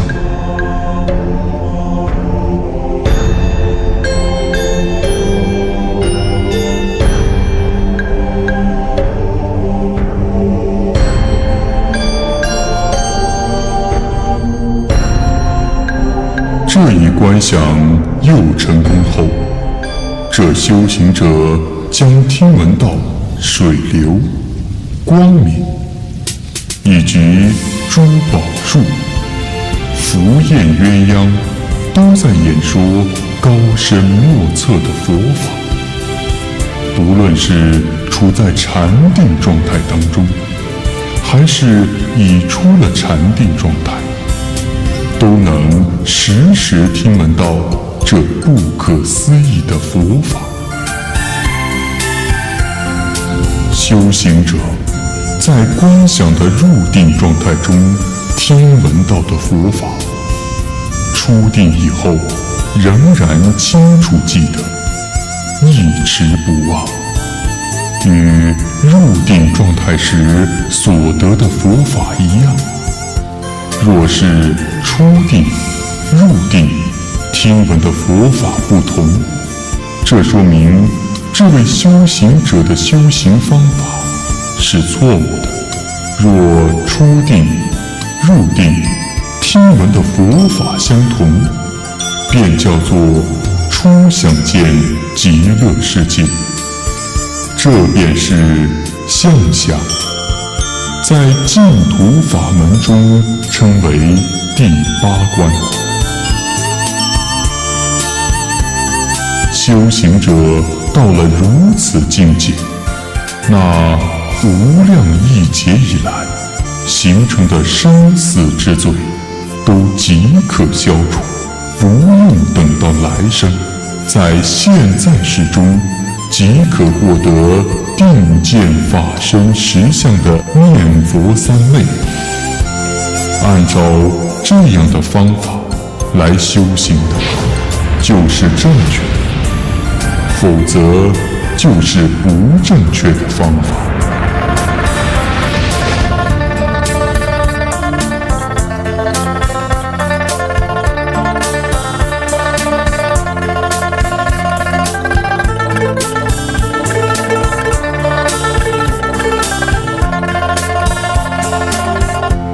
佛继续说道：修行成就到了这一阶段后，接下来应当观想阿弥陀佛身体所发出的光明。阿难，你应当知道，阿弥陀佛身为百千万亿夜摩天浮檀金色，佛身高达240万亿公里，双眉中间的白毫光向右自然旋转，如同5座须弥山那样高大。佛的眼睛好比4大海的海水一样深广，清白相间，寥寥分明。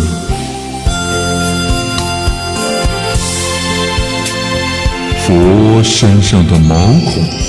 发出的光明，跟那须弥山的光芒一模一样。阿弥陀佛顶上的圆圆的光环，有100亿个3000大千世界那样大，在圆圆光芒之中，有100万亿条恒河之沙粒一样数不清的化身佛。每一尊化身佛同样也有众多数不清的化身菩萨作为他们的侍者。那阿弥陀佛有84000种殊胜美好的相貌，每一种美好相中又有84000种较小极锐特征，每一种极锐特征中又有84000种光明。那些光明都照顾到十方世界念佛的众生，以摄护他们将来能够顺利往生到极乐世界。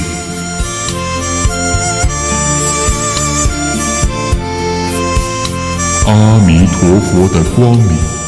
以及形象特征，以及他的化身佛的光明和形象特征，都无法用言语能够加以描述。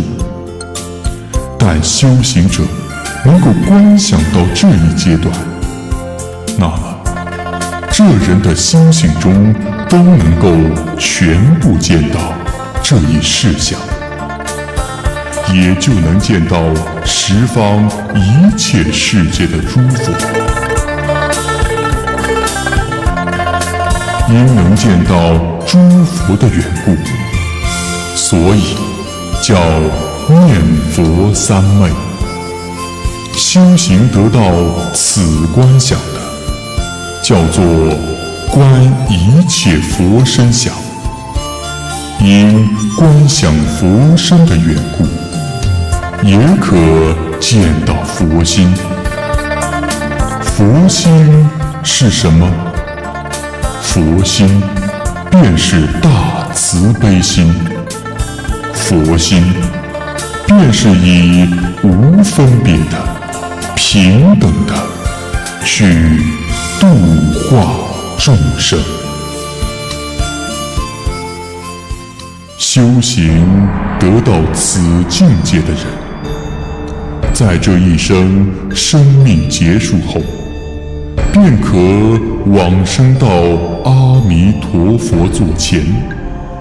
证得无生无灭之智慧，获知法界中道实相。因此，有智慧的人都应当志心一处，用心地观想阿弥陀佛。观想阿弥陀佛的方法，是从佛的某一个形象特征入手，如指观想眉间的白毫光，佛的84000种的殊胜相貌特征，也自然能全部观想到。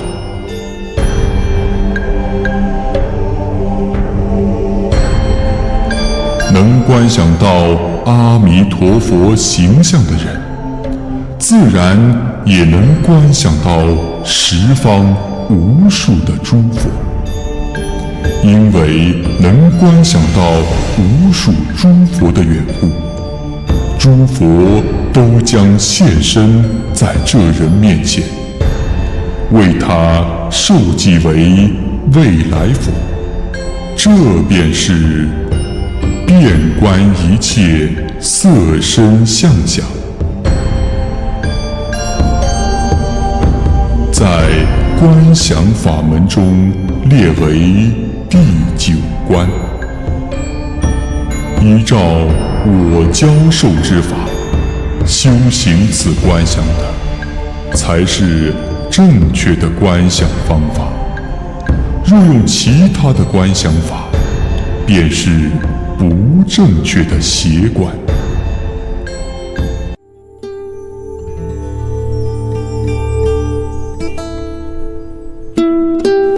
佛对阿难和维提西说：修行观想阿弥陀佛，到了了分明的程度后，接下来应观想观世音菩萨。这位菩萨身高3200万亿那由他，紫金色的身体，头顶上有肉髻，头部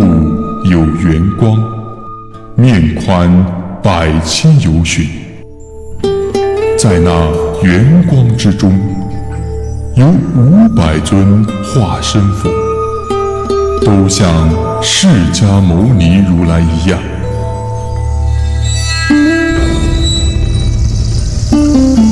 每一尊化身佛有500个化身菩萨和无数的诸天神人作为侍者，举身于圆光之中，六道众生的一切色相，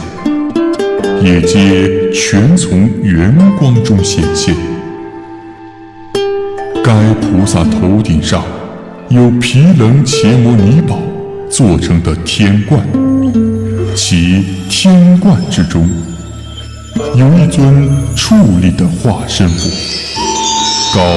25由旬。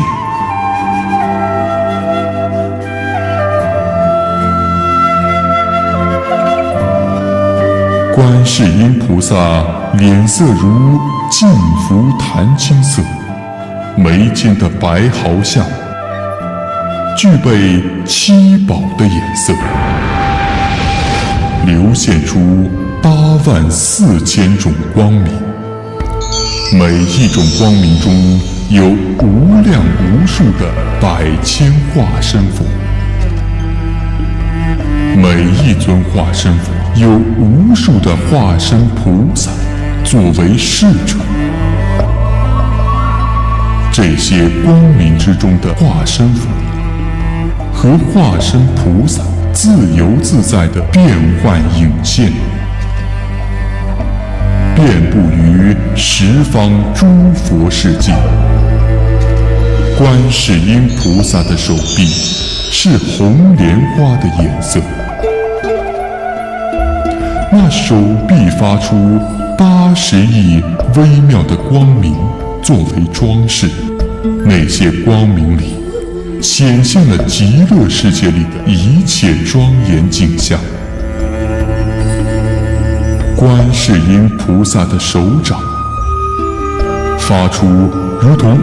500亿种各式各样的莲花色的光芒，它的10个指端有84000种图画，好像图章一样。每一个手指上面的画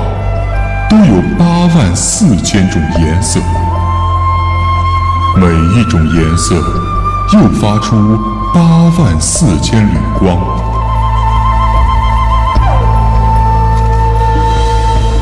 那光轻柔软细，普照世间一切。那观世音菩萨接引众生时，就是用这宝手的。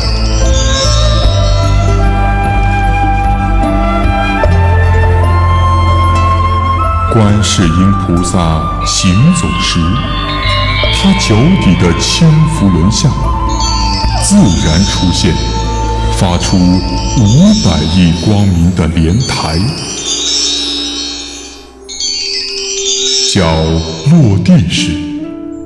自然而然有金刚摩尼花纷纷扬扬飘舞在世间。观世音菩萨其余的身体特征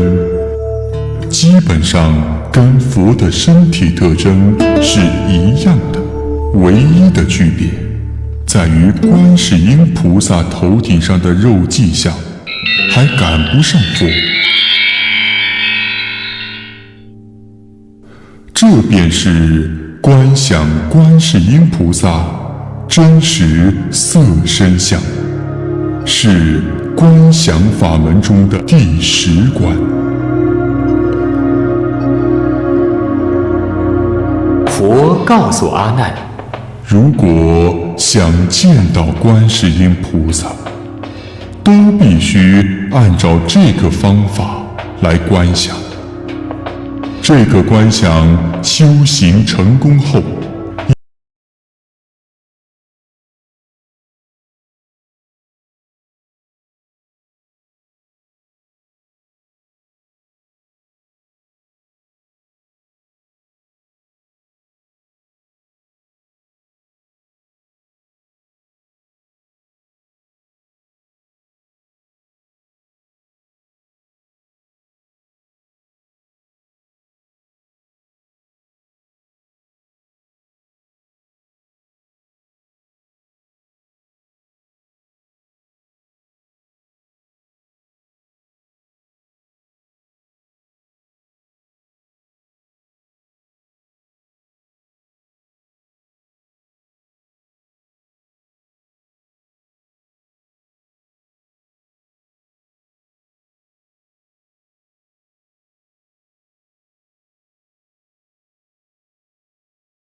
观想方法的，叫做观见大师至菩萨相，也就是观大师至菩萨色身相想，在观想法门中为第11关。观想大师至菩萨的人，清除无数时节、无数生死之罪。修行此观想的人，下一生就再也不会经过胞胎中转世，常常周游于十方世界的诸佛国土。此观想成功后，就叫做具足观想观世音大势至。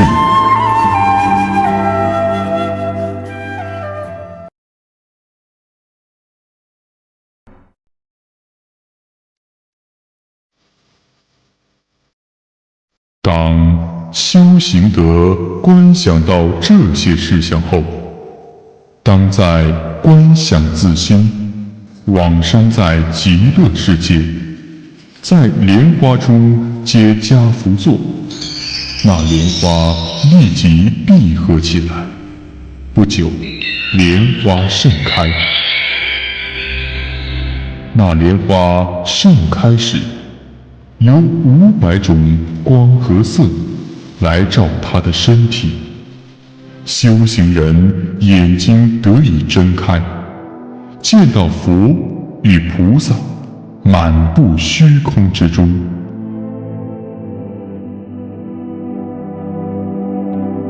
那水、鸟、树、林以及诸佛所发出的声音，都在演说佛法，其所演之法都符合诸佛开示的12部经。若观想者结束了禅定状态，对所见之相仍能历历在目，烂熟于心，此种观想就叫见阿弥陀佛极乐世界相。这一观想与前面所述的只观想个别事项的别观想不同，是一种总观全景的普观想。在观想法门中称为第12观。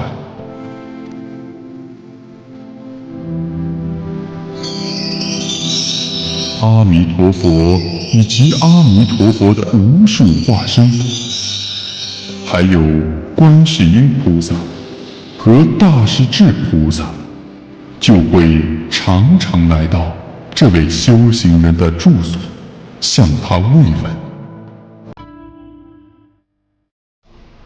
世尊开示阿难何为体息？若有一心一意想往生极乐世界的修行者，应当首先观想1丈6尺高的阿弥陀佛像，在七宝池水上，就像我刚才跟你们所说的阿弥陀佛那样，身量无限高大。这不是凡夫俗子的心力所能达到的。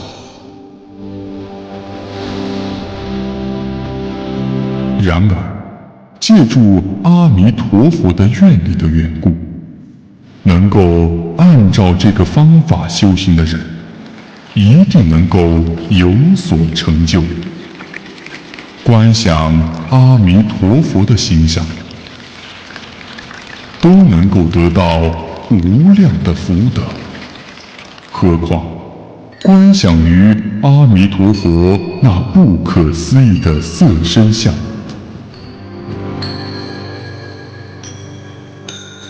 阿弥陀佛神通广大，随心所欲，于十方佛国世界中自由自在，显现神通。有时将身体变大，以致充满了整个虚空；有时又变现为仅有1丈6尺8高。他所变现的身体形象都是真金颜色，其圆光之中的化身符以及宝莲花等，都像我刚才介绍的那样。观世音菩萨和大势至菩萨会在一切地方显现变化，变现的身体与那里的普通众生一样，只要看到他们的头像，就可以区别谁是观世音菩萨和大势至菩萨。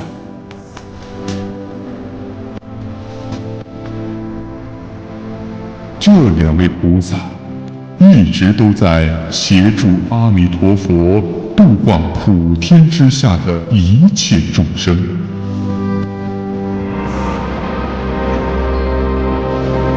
刚才介绍的这一关是为杂想关，是观想法中的第13关。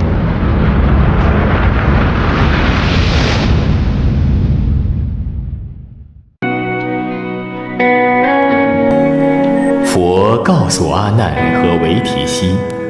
上品上生者的情况是，若有众生发愿求生极乐世界，生发3种心念，并得以继续保持，即可得以往生西方净土。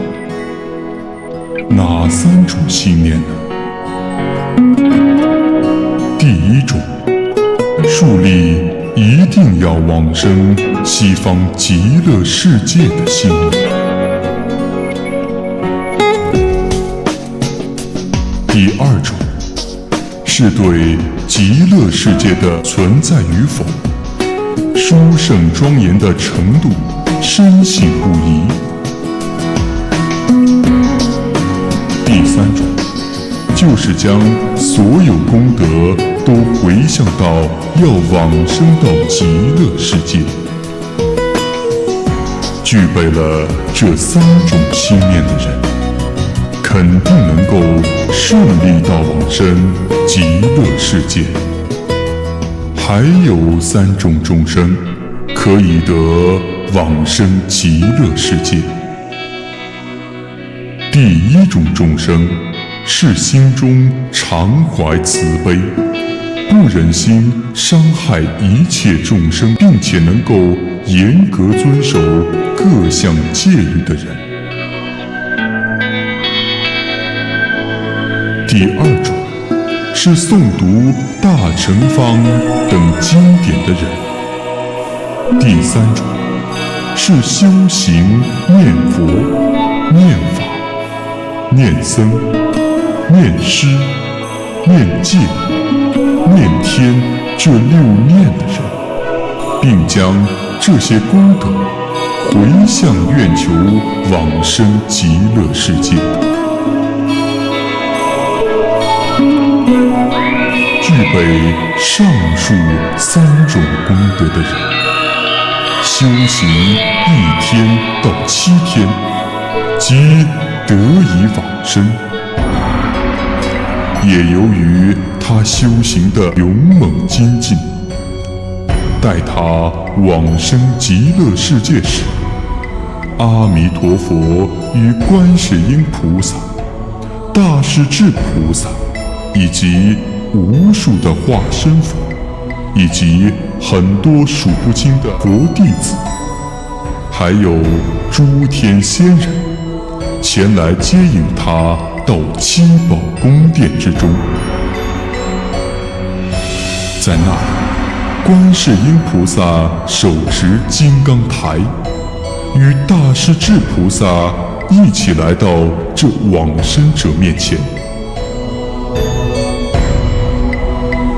阿弥陀佛放出强烈的光明，来照耀加持这位修行者。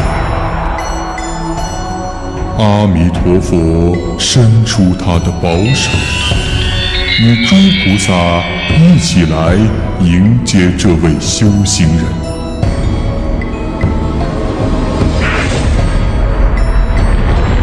观世音菩萨、大势至菩萨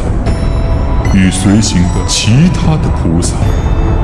一道赞叹这位修行者，鼓励他继续修行，增进其心。该往生者见到这个情景，也欢喜得手舞足蹈，低头看看坐在金刚宝台上的自己，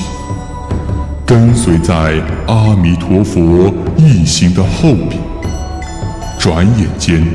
就到了极乐世界。到了极乐世界后，见到阿弥陀佛的宝相，庄严殊胜。那里的每一位菩萨们，面相都是非常美妙绝伦。那极乐世界的光明和树木，都在演说佛法。听闻此法后的人，即时觉悟，而得到无生无灭的诸法实相，弹指间便遍游了十方世界。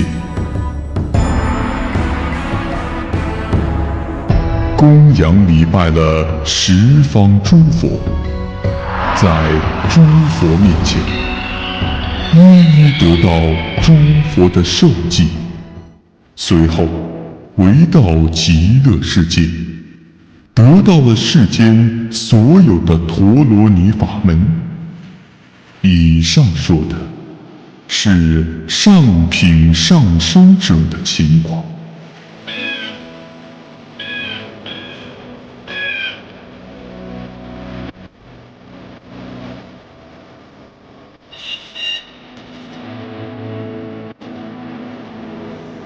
上品中生者的情况是，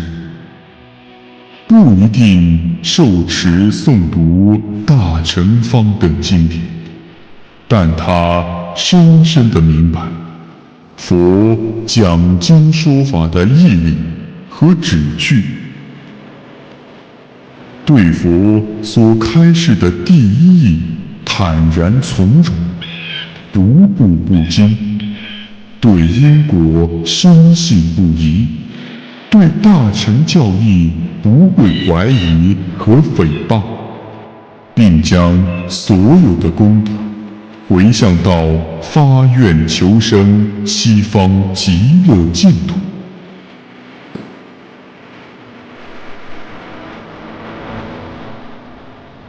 按照这些方法修行的人，到了行将离开人世之时，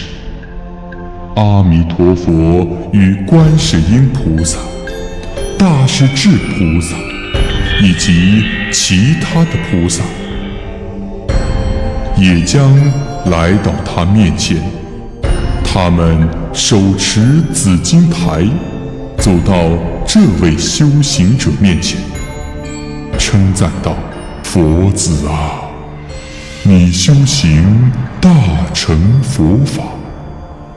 觉悟了解佛教根本教义，因此我们现在来迎接你。”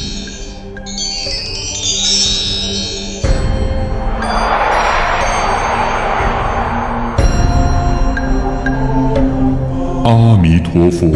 与上千的化身佛都伸手接引这位修行者。修行者回顾自身，见到自己已经坐在紫金台上，双手合十，赞叹诸佛。刹那间，即得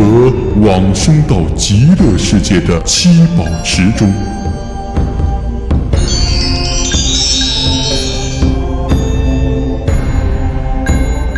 这紫金台好像一朵大宝莲花。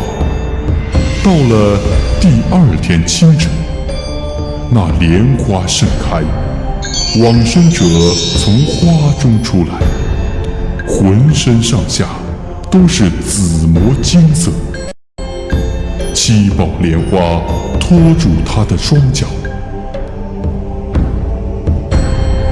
阿弥陀佛和各位菩萨那时大放光明，这光明照到往生者身上，那往生者的眼睛便及时睁开。又因前世修行的缘故，而能听到极乐世界上的种种声音。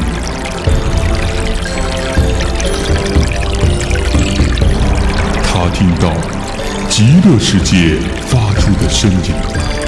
全都在宣说那深奥而不可思议的佛法第一义谛。这时，往生者走下金台，向阿弥陀佛合掌行礼，赞叹佛的无上功德。经过7天后，在成佛路上再也不会退转。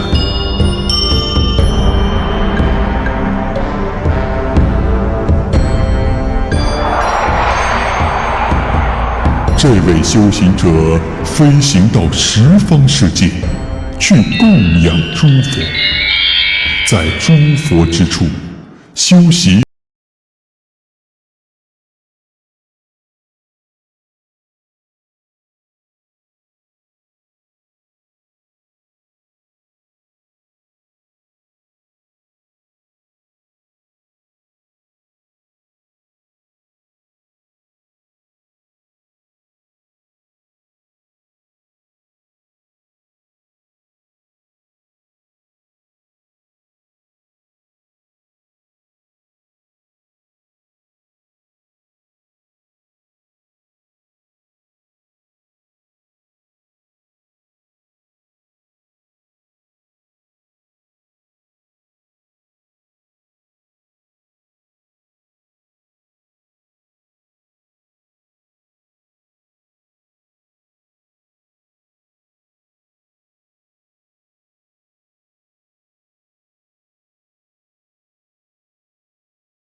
如果有众生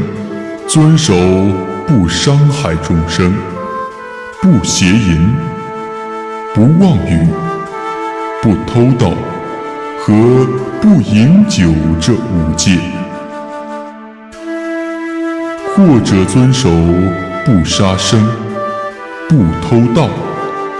不淫欲、不妄语、不饮酒、不眠坐华丽之床、不打扮及观听歌舞，正午过后不食这8戒。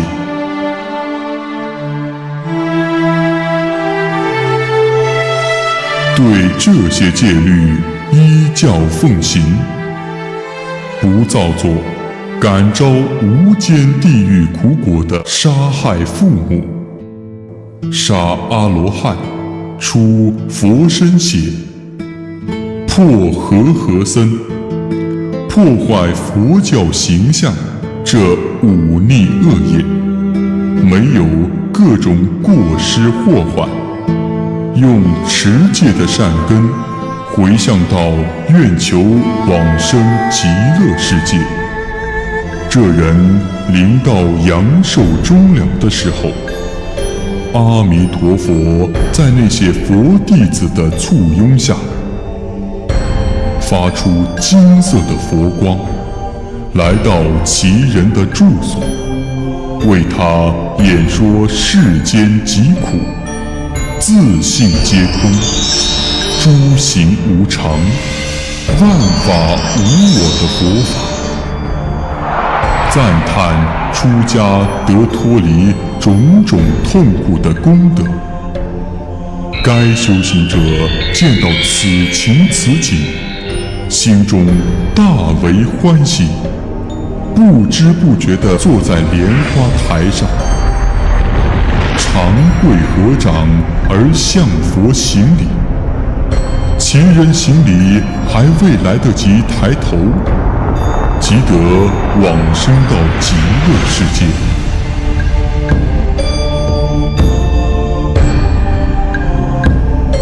莲花不一会儿便开放，当花开之时，可以听到各种声音，都在赞叹苦集灭道这四圣谛法。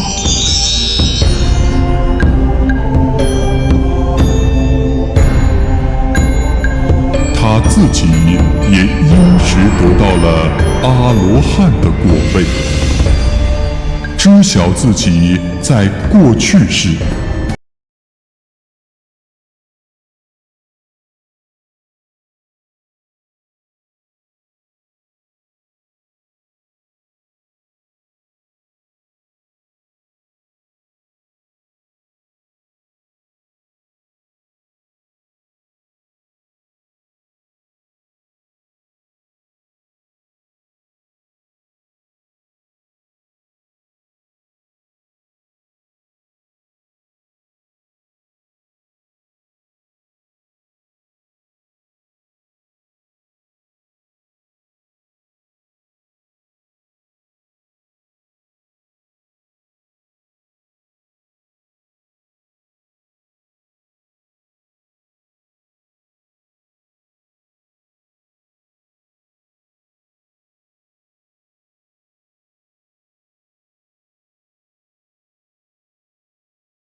这样的修行者，人间缘分终了之时，阿弥陀佛与那里的菩萨众与弟子们发出金色的光芒，手持7宝莲花来到这位修行人的面前。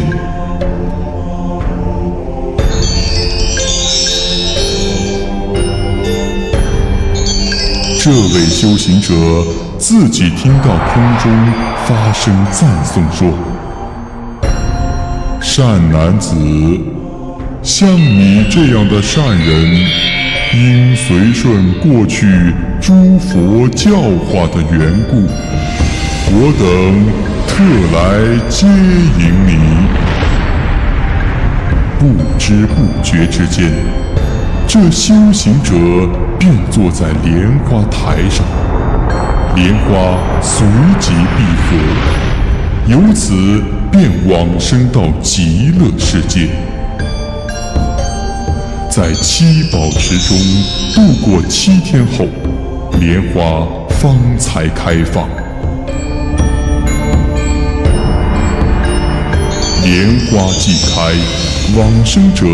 慢慢睁开眼睛，合掌礼敬，并赞叹阿弥陀佛。之后，得闻佛法，亦心生欢喜，得初入圣道的须陀洹果位。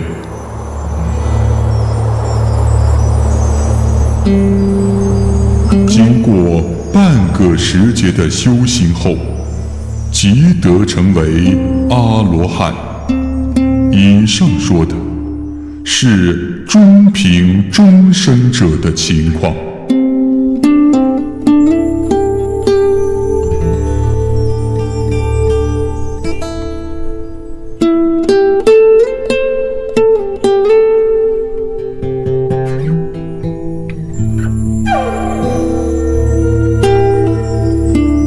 中品下生者的情况是这样：若有善男善女，尽心供养孝顺父母，为人处事仁慈友爱谦和，此人命终之时，得遇善知识，为其详细地宣说阿弥陀佛极乐世界的种种快乐，同样也宣说法藏比丘如何通过修行48大宏深誓愿。听说了以后，这人旋即逝世，就像大力天神屈伸手臂的片刻间，便往生到了极乐世界。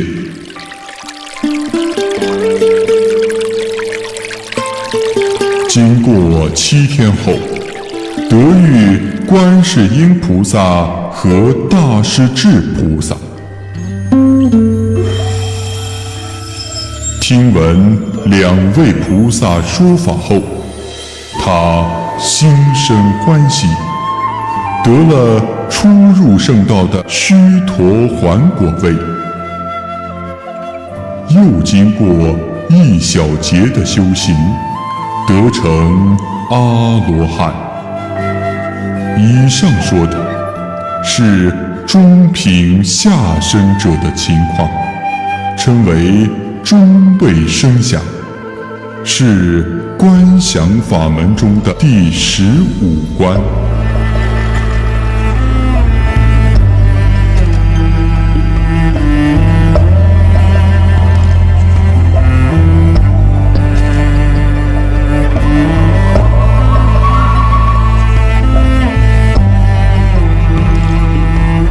佛继续开示阿难和维提悉道：下品上生者的情况是这样：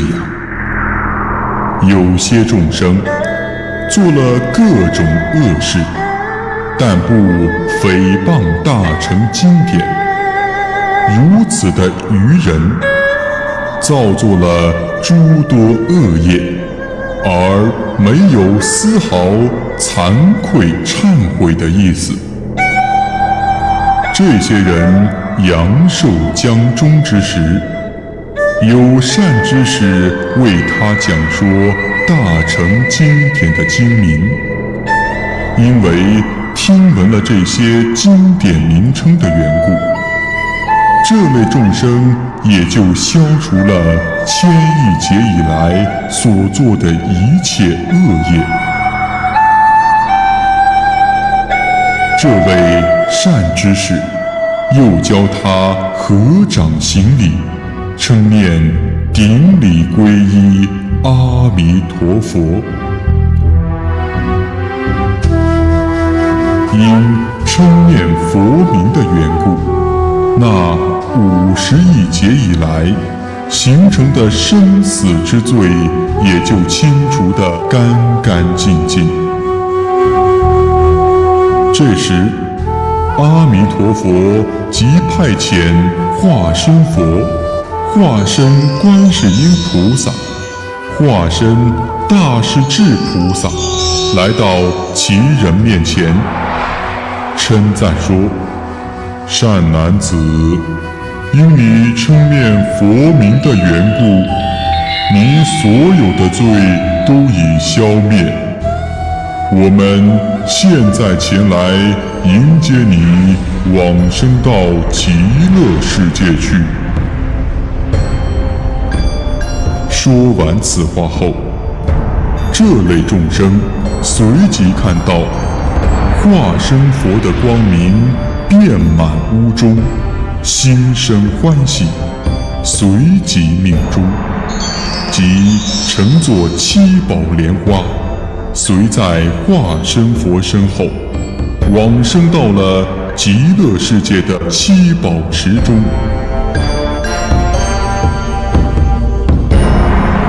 经过749天，莲花绽放。花开之时，大慈大悲的观世音菩萨和大势至菩萨放出大光明，来到他的面前，为他宣说深奥的大乘经教。听到菩萨的开示后，这位往生者深信不疑，于是发出要成佛的愿望。经过10小劫后，得初地菩萨的智慧，这是下品的上生者。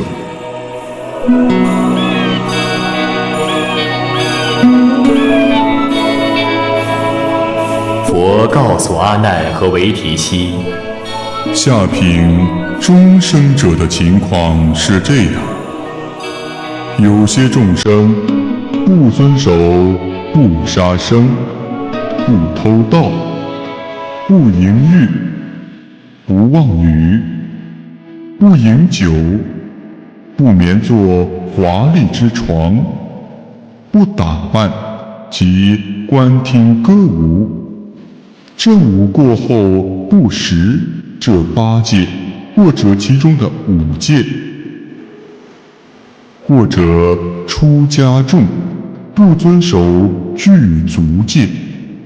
还有一些愚蠢的人偷窃僧伽寺庙的东西，偷窃施主供养僧人的东西，心念不纯，而说似是而非的所谓佛法，全然不知道什么叫惭愧，做了这些恶业坏事，不以为耻，反以为荣。这一类的恶人，本应堕入地狱。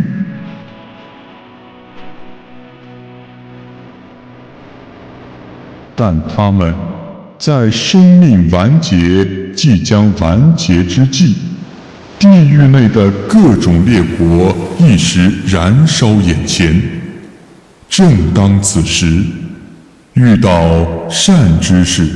以大慈悲心为他赞说阿弥陀佛10种智慧能力的威德，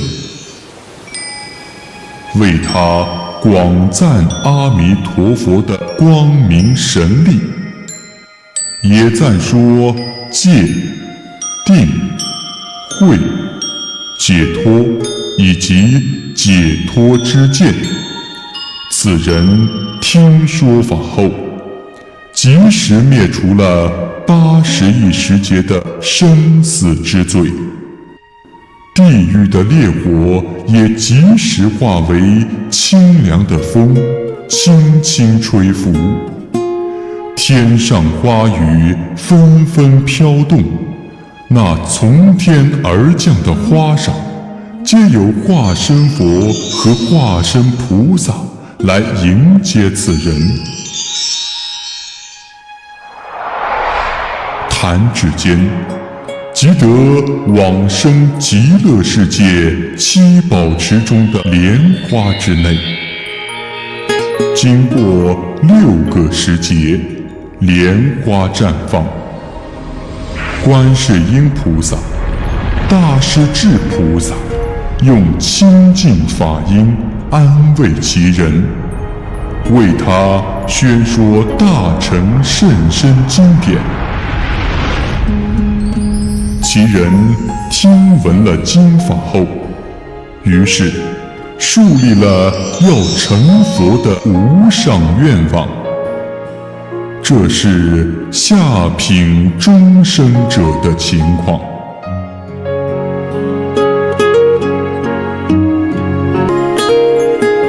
佛继续对阿难和维提西说：下品下生者的情况是这样：或有一类众生造作恶业，杀父害母，杀害阿罗汉，出佛身邪，故意毁坏佛像，烧毁佛经，诽谤圣人，破坏佛教形象等忤逆重罪，实属十恶不赦。像这样愚蠢的恶人，因罪孽深重，应堕入畜生、恶鬼、地狱3恶道中，经历无量劫的轮回，受到无穷无尽的折磨。这类众生生命即将完结之时，得遇善知识，好言相劝，为他介绍极乐世界，教他念佛法门。其人被痛苦坚逼太甚，根本上就没有心思来念佛。这善知识告诉他：你若没经理念佛的话，至少应当心念阿弥陀佛。如果你能够念念相续，因不断绝，仅仅称念顶礼皈依阿弥陀佛10遍之多，你念诵这尊佛名的缘故，在刹那之间便消除80亿劫生死之罪。寿终之后，见一朵金色的莲花，犹如太阳圆轮停在自己面前。顷刻间，便往生到了西方极乐净土。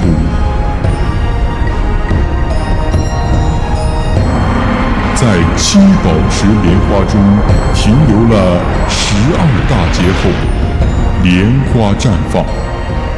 那时候，观世音菩萨和大势至菩萨将用大悲音声，为这人广说诸法实相和除灭罪孽的修行法。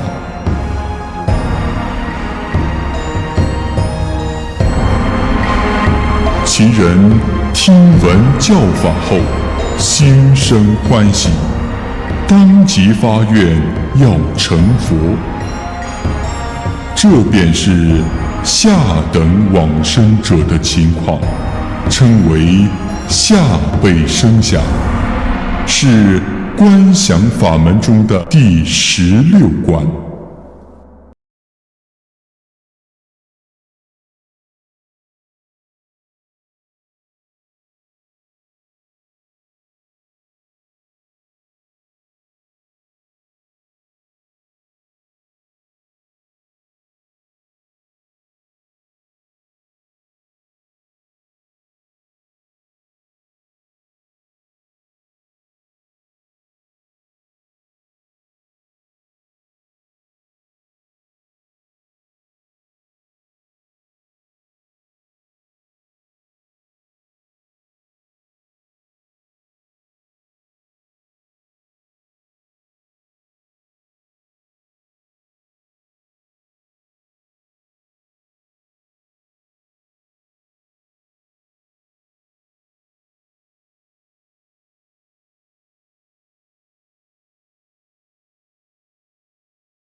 讲述了一遍。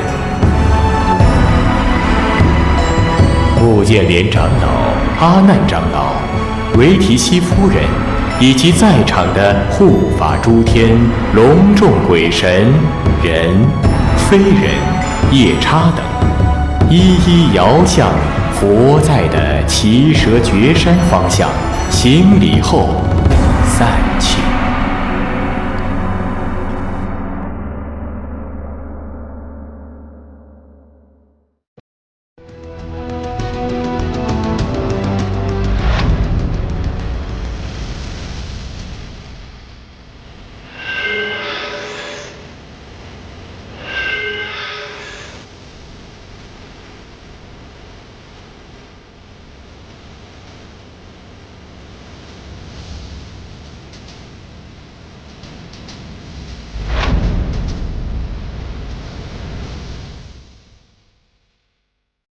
远在不可计、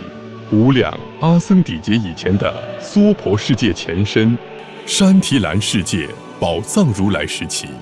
释迦牟尼如来前身宝海梵志，在激发当今阿弥陀如来的前身转轮圣王阿处如来、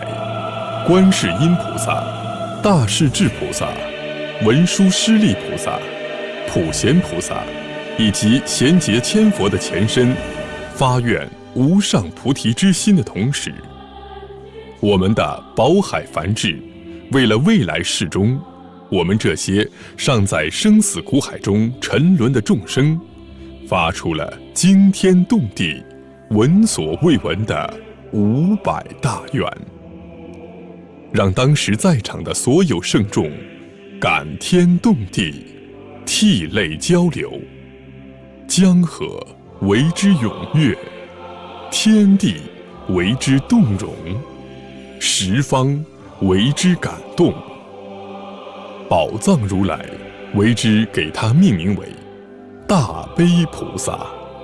超越之前，当下没有，未来不及。这是释迦牟尼如来当年所发大愿的真实写照。发出大愿之后，大悲菩萨为了迅速圆满成就佛位所必须的4大无尽藏，在后来的无量无边的转世轮回中，他在成就佛位所必须的慈、悲、喜、舍、布施、忍辱、持戒、禅定、精进、般若这4摄6度的修持过程中，是十方三世一切如来所叹为观止，惊叹不已。他精进之程度，无论是已经成就、当下还注视，还是未来即将成就的十方诸佛，都是望尘莫及。他在不断转世的4大无尽藏的积累过程中，他不断地抛头颅、洒热血、舍妻儿、去王位，把自己的身心都无私奉献给世间一切苍生。他是如何实践他当初的愿力的？当他功德圆满时，在一生补处时的情景又是如何？当他当来下生来到人间，视现投胎转世的情况又是怎样？成就佛位之后，又是如何讲经说法、度化众生的？等等诸多场景都历历再现在我们的心田。如今诸法因缘生，世人对佛陀本身不了解，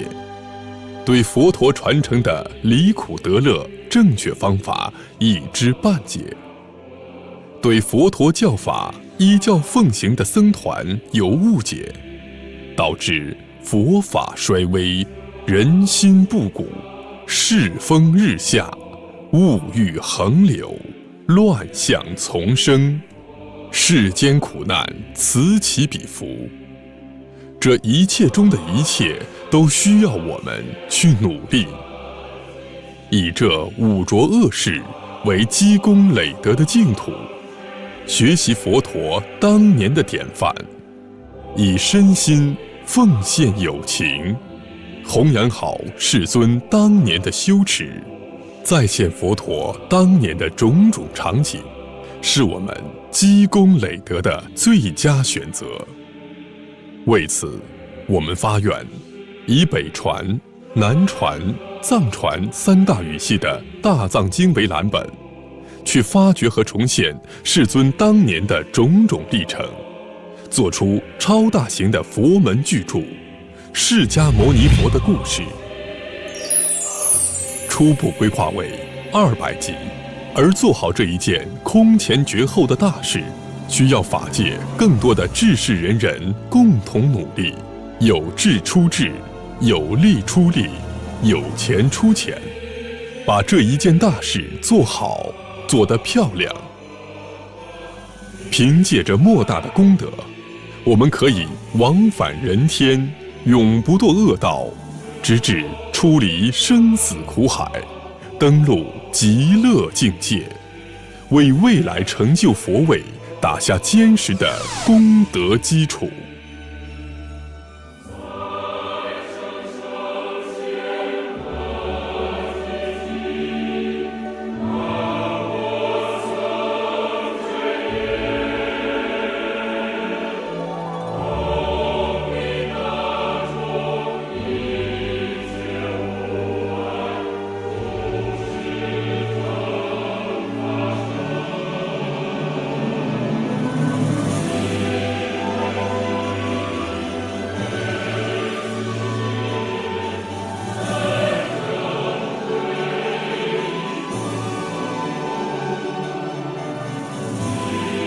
来到人间走一遭，